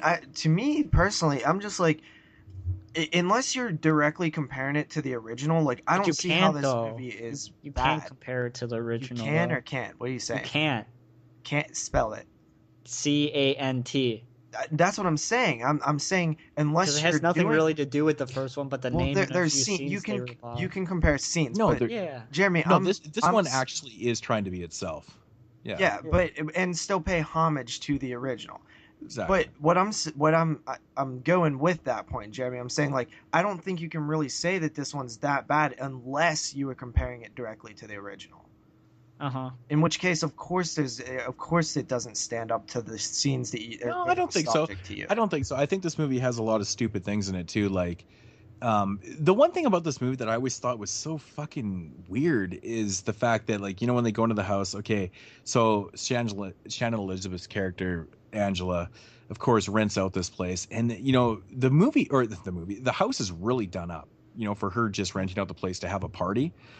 I think that's actually quite interesting, how much effort they put into, just room by room and stuff like that. Because they don't really explain if she's renting out the house more than one night or it's like. What they actually do drop something in a line of dialogue where they said that Angela has been planning this specific party for years. Yeah, but do you think that she's been renting it out for years just to have that one party? No, I think she just rented it as like a one-time thing. Exactly. So that's where I'm saying, like, the house is really, really decorated. Like, there's tons of rooms with, like, lamps and beds that are made up and stuff like that. I was like, holy fuck, that's pretty crazy.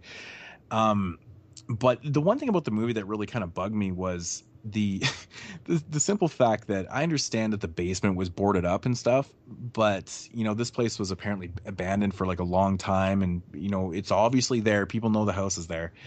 No one ever thought to check in the basement.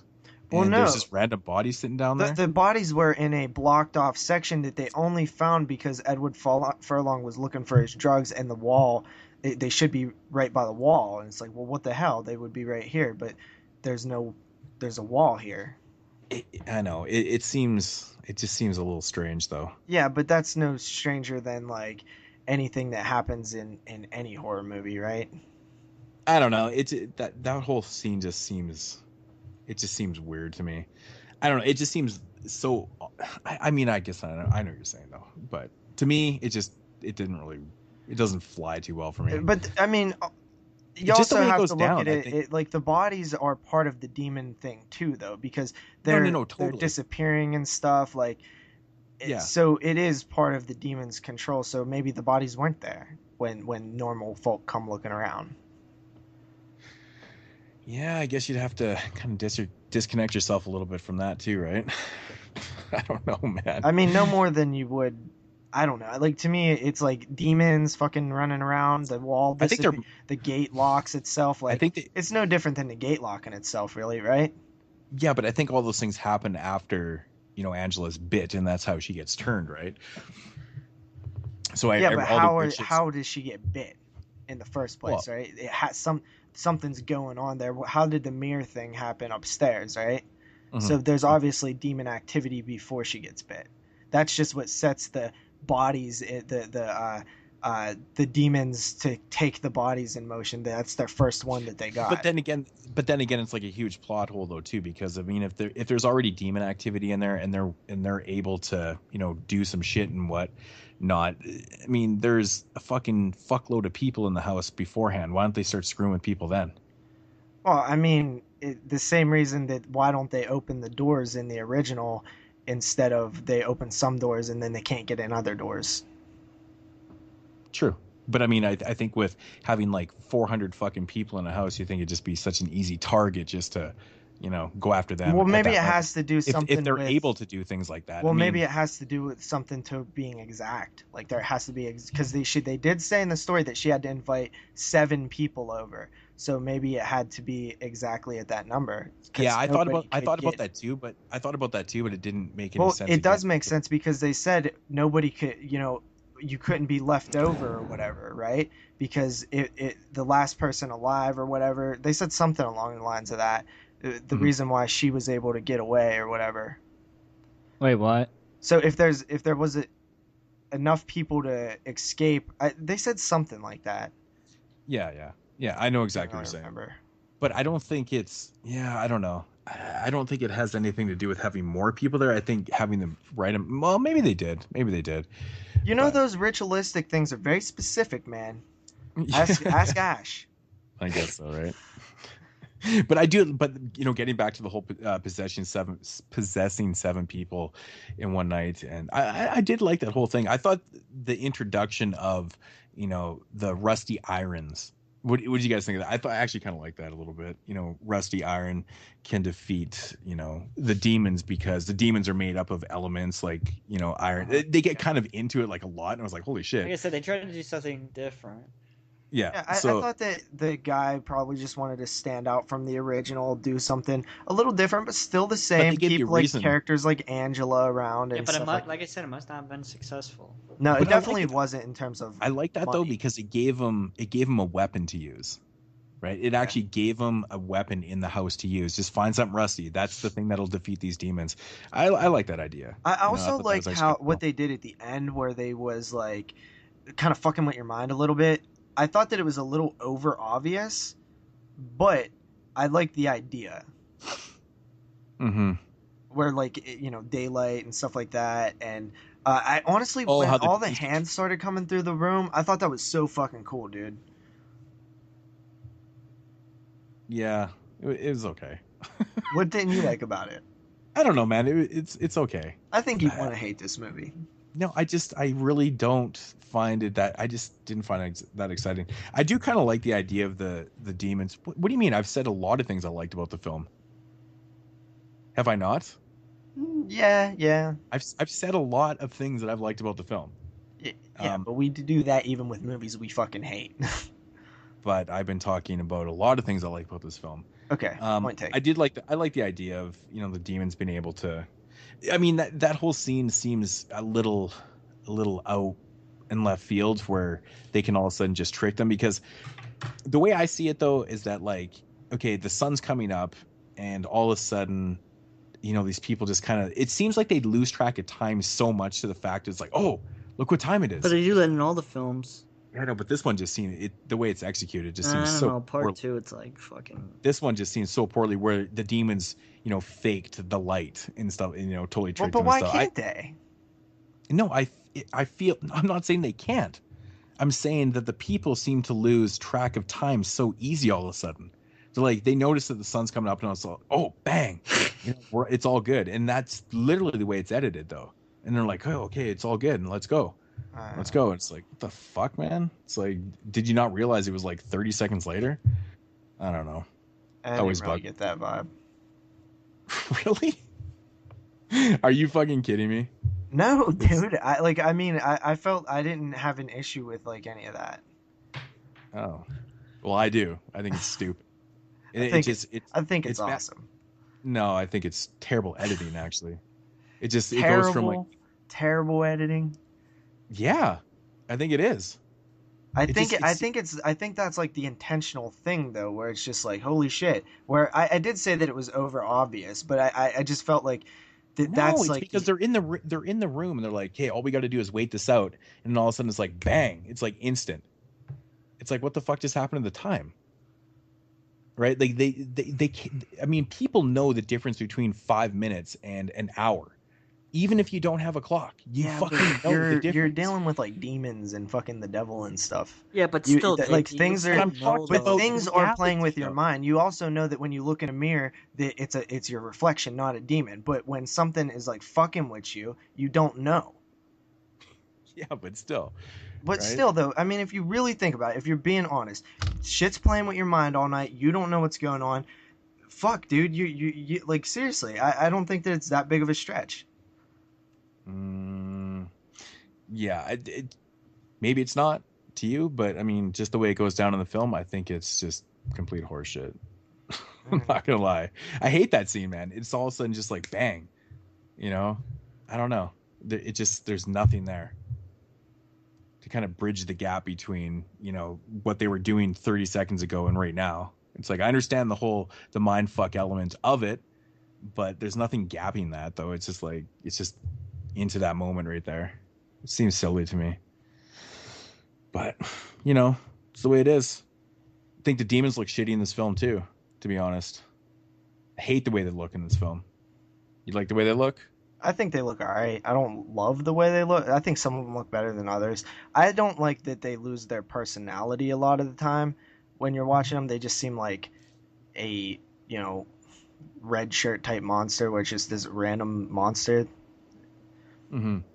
You know, one thing about this film I find a little off-putting too is the scene where they're in that room with the spells, right? And because they can't go into the room with the spells. And you know, it's fine that they have the scene where the demon comes through the bathtub and stuff because there's no spells in the bathroom. That's, you know, the ensuite to the room. The thing that kind of bugs me about that scene though is like when it happens, like, you know why it's happening when you're watching the film, but they have, I don't know, they feel the need to explain, you know, like with the girl character, what the fuck's her name, the one that's stuck in the room with Edward Furlong. But anyway, she has to explain to him what is going on. I'm like, okay, this is happening in the film, like it's pretty obvious why they're getting through the bathtub right now. But she has to explain to him. She's like, oh, they could get through because there was no spells written on the wall and stuff. I'm like, really? Mm-hmm. But they do that like, honestly, like that is the type of shit I was talking about in the original, where it's like they just explain stuff as it's convenient to what's happening on screen. Mm-hmm. Yeah, but that was like, what the fuck? Like, they had just finished explaining. They just had this huge thing about, you know, the spells that are written on the walls and stuff, and then she has to say that right after. It's like 2 minutes later. It's like, what the fuck? Okay, we get the point, man. I don't know. I just thought it was silly. It just kind of made me laugh, actually. I actually laughed out loud at that. I'm like, oh, yeah. forgot about that. It's only the second time I've seen the film, so completely forgot about it. But yeah, I don't know. Jeremy, what do you think overall? Oh, I'm just fucking tired. Oh, I don't know. All right, I think it's time to wrap this one up. You know, I burn all my energy making fun of you, and then by the time we get to 3 o'clock in the morning.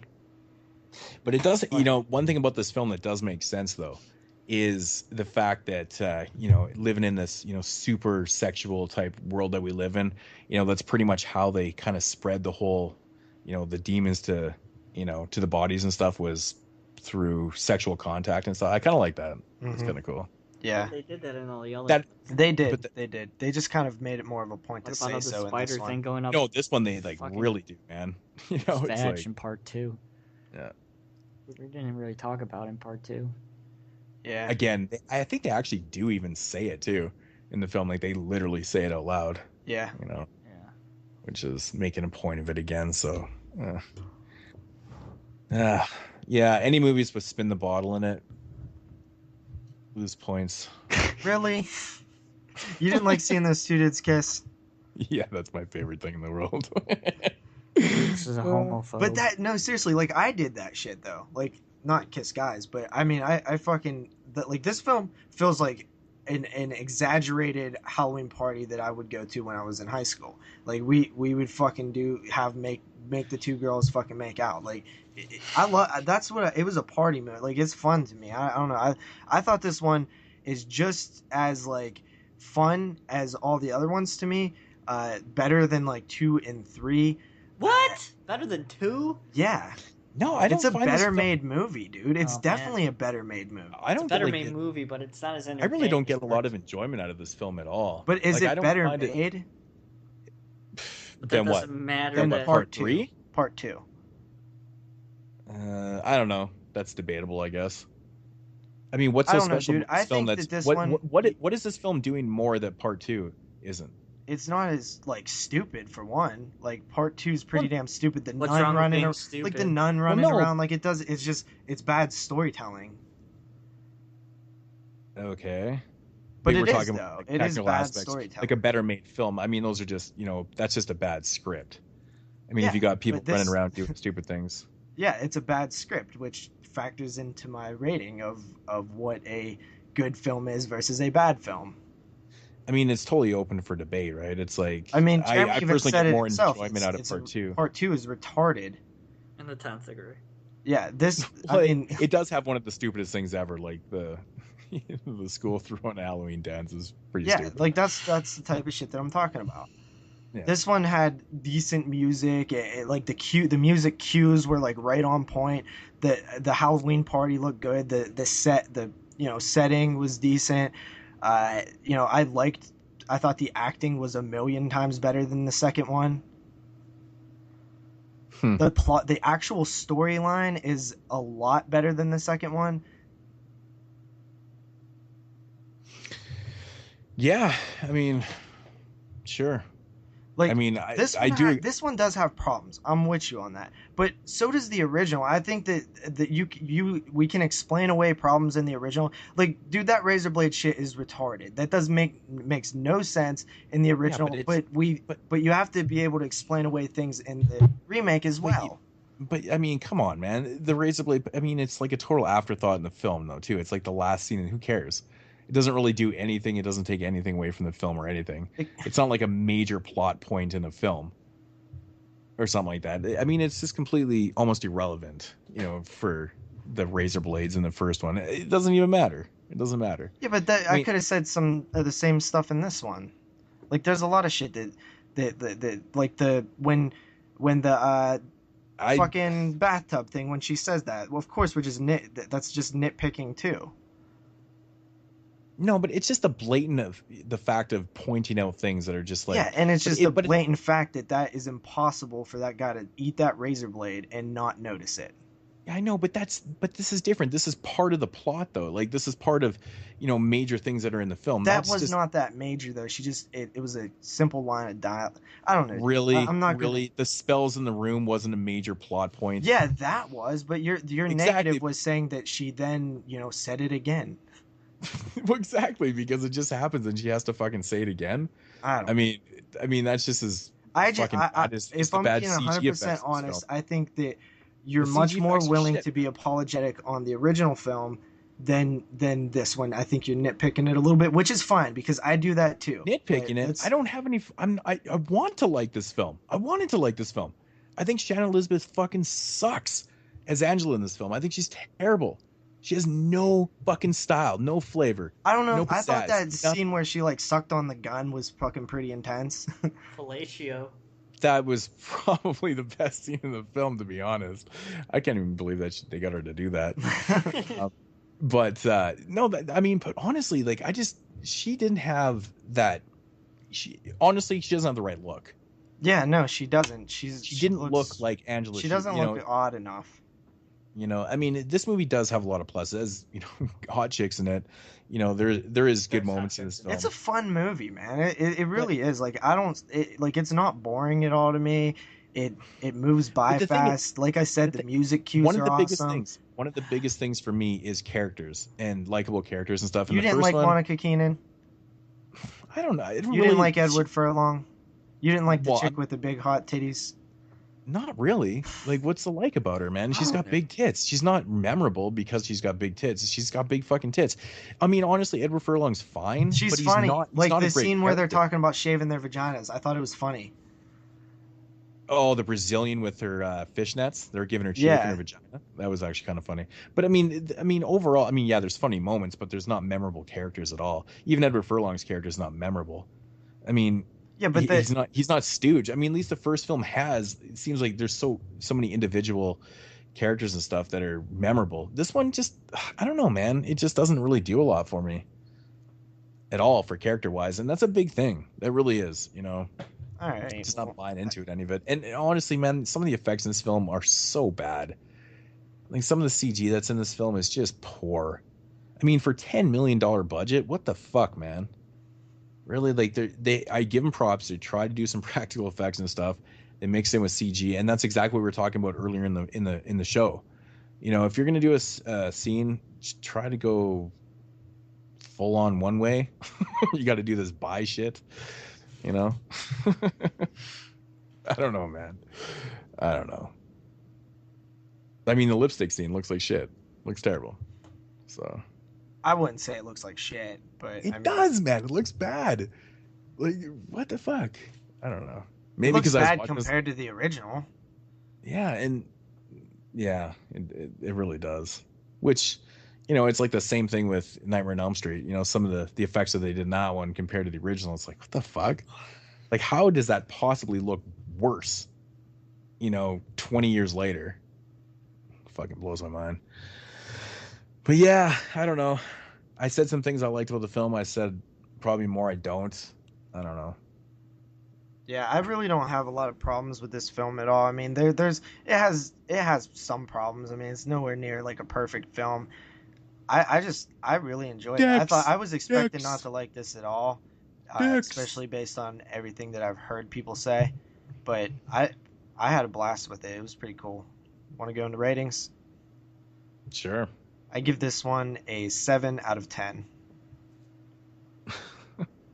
Jeremy?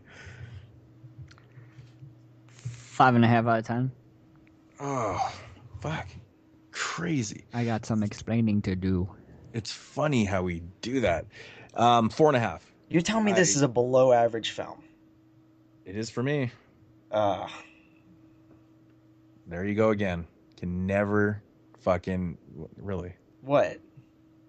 You do this every time. What? I give a rating that's low. You have to question it. You gave a 7. That's what we do here. Okay. We question ratings, dude. It's not I'm not being mean about it or anything. I'm just... It's shitty. I don't think it's a below average film. I do. Yeah, and you even said the acting wasn't was pretty good in this film. Yeah, it's better than part 2. I don't think so. Well, maybe it. Yeah, the acting in this film, not good. It's not that great. You do realize you rated this film lower than Dark Hall. Yeah, but it's always going to be the Dark Hall reference. Whatever. This movie is not enjoyable for me. Dark Hall. This movie's just not enjoyable at all. No matter how I can't tired like am, the that acting movie is will just always so be fucking. shit. It's just so dry and just like ugh. You said yourself you liked Edward Furlong. Yeah, but I like Edward Furlong and everything though. I don't know, man. I was at least expecting you to go average. I'm a little surprised that you went below average. Yeah. I'm not saying you're wrong. I'm not saying that you can't have your own rating, but I'm allowed to question your motives and your decisions. Whatever, man. You gave it a 7. I'm just like, cool. No, you were Whatever. like, no, that's not what you did. You were like, you did the same thing that I did. Don't fit. No, I'll because play I it was- back. I I'll was- play it fucking back. I That's was exactly surprised. what you did too. I was surprised that you were that high. And I thought you was were surprised coming that around you went 6. below 5. I thought you were gonna come in about 6 on this one, not 7. Man, it's crazy. That just fucking blew my mind. But I knew that you were coming in higher. I was fucking surprised as hell as Jeremy coming in higher than me. It's crazy. But Jeremy, what did you rate the second one? 5.5. So you rated you rated this one 5.5 too? Yeah. I don't know, man. I just liked it. I didn't really see as many issues as you did. I understand that there are issues, and I think you did a decent job trying to explain to me like what you didn't like about it. We obviously just see it completely different. mm-hmm. Quite obviously. I mean, like you said, the comparison with the first film and the remake and, pointing out things and stuff, I think this one just does it worse. And I'm not just saying it because I really did want to like this film, because I remember watching it when it first came out and I was just like, I remember laughing. I was like, oh my God, this movie sucks. I liked it more this time than I originally. I think the first time I watched this film, I probably would have given it like a 3. I hated it so much. It was just, I just fucking hated the film. It was awful. And that's the reason why I never picked it up until this show. Yeah. I didn't like it that much. And so I liked it a lot more. But I was still pointing out things, and I was trying to not compare things, but it was hard not to at times when there is blatant shutouts and stuff, and that's why I think it's fair to compare it, but I don't think it's fair to factor that into your overall judgment of how good of a film it is. No, I'm not. Those are irrelevant to my overall. I'm just saying. I am curious. Those scenes weren't done as good, but not a single one of them was done even close to but even the good. effects in them, if you just disregard the first film and you take those scenes right there, I still think they weren't that great. I am curious to see where the listeners come in on this one. I would be curious to see if people like it, if they think it's below average of a film, if they think it's worse than part 2, if I they think think honestly it's better than part 2. I think the consensus on this one is most people seem to kind of enjoy this film, so I don't know. It'd be interesting. Yeah. So if you guys like this film, then holla back at a playa. Let's hear some ratings on this one. But I mean, it's getting late and it's hard to think, and my brain's fried. Probably I sounded can't think of anything right now. 4:10. It's probably sounds stupid, in but the outro. I tried to explain things as best as I possibly could. There was just certain things about the film I just like, but I like the rusty iron thing. I like that. It gives him a weapon in the house. It's cool. But yeah, so anyways, guys, that's gonna do it for episode 60 here on the 22 Shots of Moodz and Horror. Hope you guys enjoyed the show, man. Night of the Demons franchise. That was fun. It was fun. We had some difference of opinions, which is always good. Big differences. Big differences, yeah, which I kind of expected that was going to happen with that right from the get-go. But it's no different though. It's like I'm giving the first one 9.5 and I give this one 4.5, and you're just like ha ha ha ha. I give the first one 7.5 and this one 7 or 8. I gave the first one 8. What the fuck am I talking about? 8 and a 7. Yeah. 8 and a 7. Yeah. So coolio, and I can actually hear Jeremy snoring in the background. No, I'm still here. All right, guys. So yeah, that is going to do it for the episode. Jeremy, take us away. Okay. Thank you, everybody, for listening to episode number 60. I apologize for not speaking too much at the end of the episode. I know I always have to do my explaining to do when I don't talk. I've had a really long week, probably the longest week I've had in a very long time. At school, I've been writing for the school paper and I'm working on this movie, so I'm trying to find locations to shoot in and all that kind of stuff. So at 3:15 in the morning, I'm really fucking out there, so I apologize. But anyway, thank you everybody for listening to episode number 60 of the 22 Shots of Moodz and Horror podcast. If you want to follow the man Moodz himself, you can do so at youtube.com/Moodz616. If you want to follow JP, aka the man who hates Pee Wee Herman, you can do so at youtube.com/doubleshotj. And as always, you can follow my non-speaking tired ass at youtube.com/NESRuler22. And as always, if you have any questions, you can leave us a voicemail at 724-426-6665. And you can email us at 22shotsofmoodsandhorror@gmail.com. It's 22shotsofmoodsandhorror@gmail.com. You could always follow us on Twitter, twitter.com/22shotspodcast, twitter.com, search bar at 22 Shots Podcast. And you could always follow us on the 22 Shots of Moodz and Horror website, 22shotsofmoodsandhorror.com. That's 22 Shots of Moodz, andhorror.com. And that shall be it, folks. We shall see you next week for the start of the Italian Stallion month. And as always, JP is a fucking asshole.